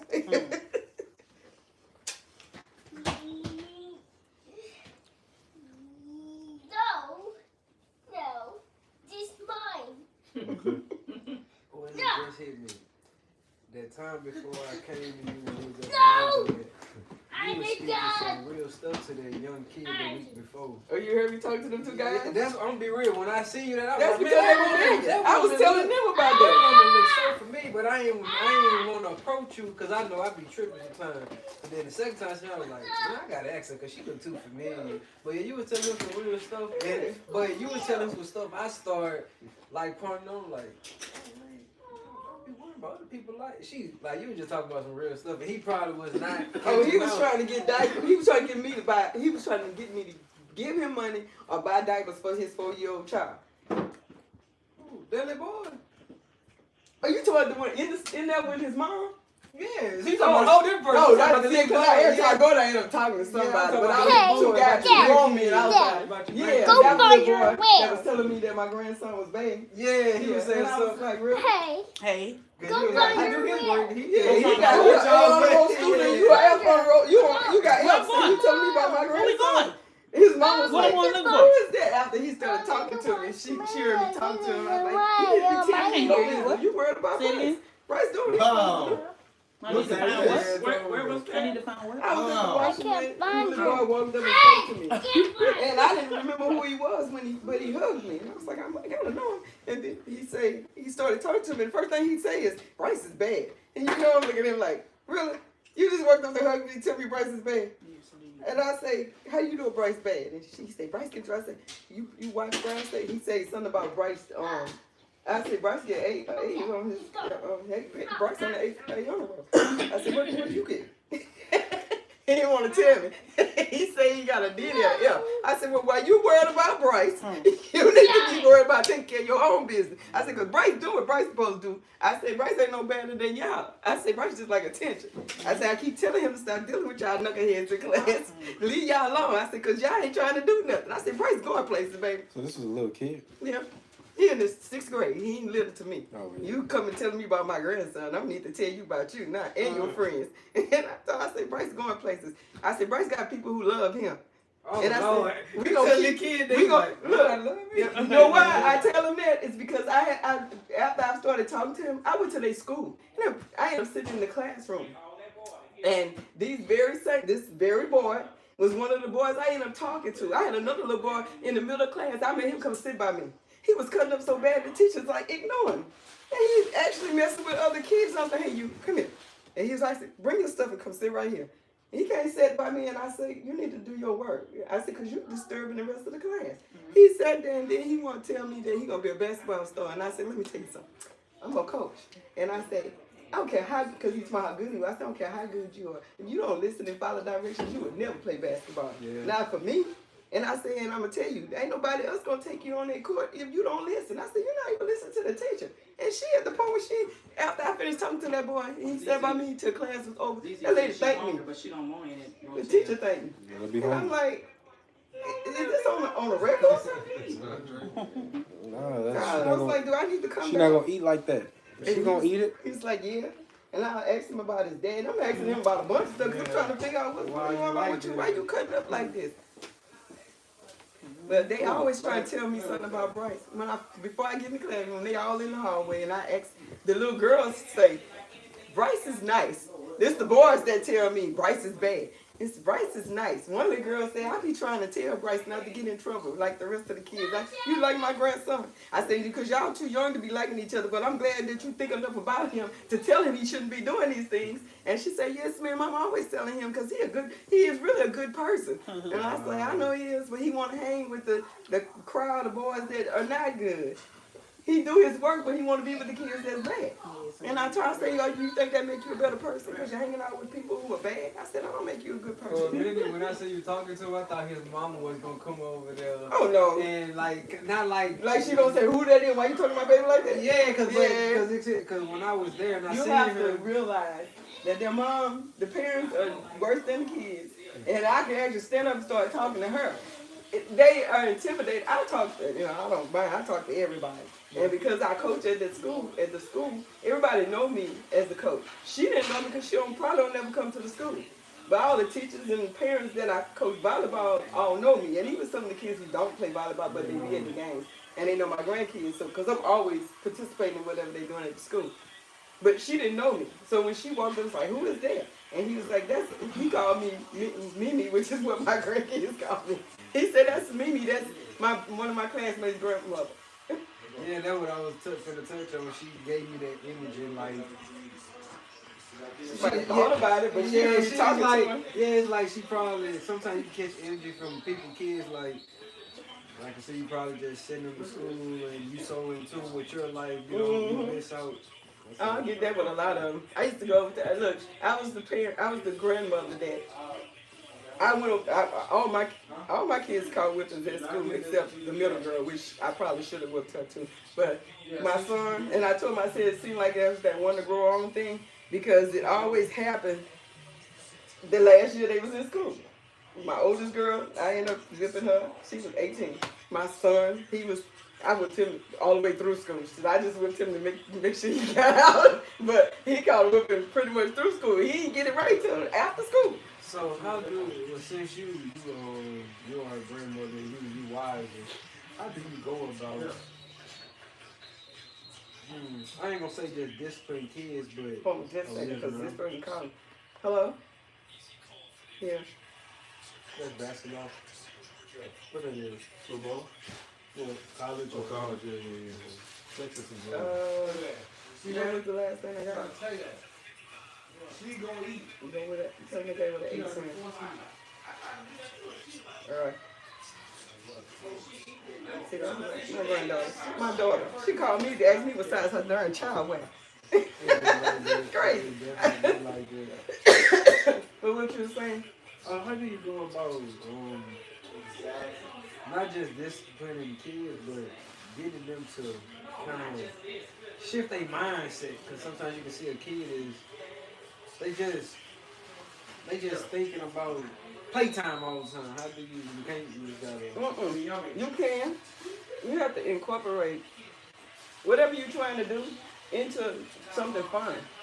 I watch movies with my grandkids. I got 4 grandkids. I watch movies with them, and I participate in things that they do. But I always tell them, you're doing this here, but you need to make sure you got God first. Because you wouldn't be able to do this if it weren't for Him. So I'm constantly telling them, even though they mom them don't want to be in the crew, they'll fight it. The kids listen. And I understand that they have to go home and they got to live in that environment. But the more I feel I'm planting in them, it's going to resonate when it needs to. I think the Spirit takes that part. So I just give it to them. But I'm constantly, I conversate with all 4 of my grandkids on Scripture, God, Christ, and what they should do in their lives. And I try to incorporate it in their everyday lives, school, all of that. I feel there's never a moment that I cannot incorporate God into whatever's going on with them. And they all play sports. The oldest grandson, he plays basketball. That's his passion. The oldest girl plays volleyball. That's her passion. And I coach volleyball. And my girls and myself, my sister, all of us play volleyball. The middle boy, Bryce, is in the band now. But they're all instrumental kids because we are all music people too. And then the baby boy is in the choir at elementary school. But he also, which I don't like, is they started these little kind of like fraternities in elementary and middle school now. But he's actually considered a GO gent. He goes to GO middle. There's like fraternities in college. And you're doing this now, and they in elementary and middle school, but you got principals who were in fraternities, so they incorporate this stuff in. It teaches discipline, but it don't teach them where this stuff comes from. the origin of Right. So he likes the idea of the stepping part. And my daughter just told me yesterday that they're having this, I forgot what she called it, but it's when they are coming across them. some type of ceremony. Yeah, where they're gonna wear a mask and unveil them, and I'm like, what the hell? He in the 3rd grade. I said, even if he wanted to experience this later in life, it's not good. It may be good. He may not want to when he get older, but you're starting them so young now. Programming them. Pushing them into these foolish things, and my daughter will be all for that. And I was like, I ain't for that. So I'm always telling him, I always tell him the other side of that. I said, all that is devilish. That's the reason I asked My you. baby boy, the baby is really, I say he's more in tune with Christ than the rest of them. And he's been like that since he's been born.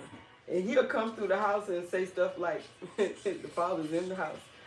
You could be talking, they could be having a conversation, and he'll pass through and go, the Father's in the house, or let the Father be in this house. And keep on walking. Nothing else. And I know that he says and sees things. And I've always felt like he's always seen things, the Spirit's always worked with him, even from a little bitty baby. Because he was different from everybody else. He just was different. And then the middle boy, the middle boy was like that too. They brothers. The sister and the older 2 are brothers and sisters, and the 2 younger ones are brothers. They have different dads. But you can see the difference in them. But those last 2, I say them 2 boys, I say God is doing something with them. And it bothers the mom more because she don't resonate with it. She don't connect with it. They connect more with me than they do with her. All her children connect more with me. But I've always talked to them. My granddaughter used to come with me to services. Her mom was against it.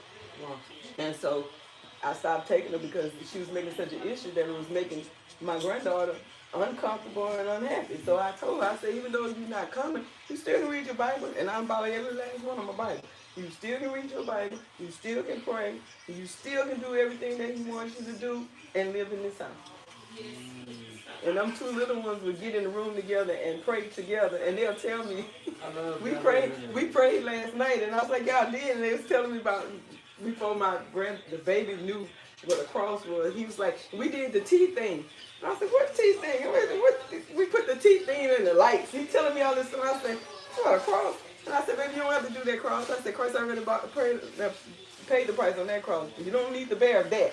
I said, but you can still pray. And he said, him and his brother prayed.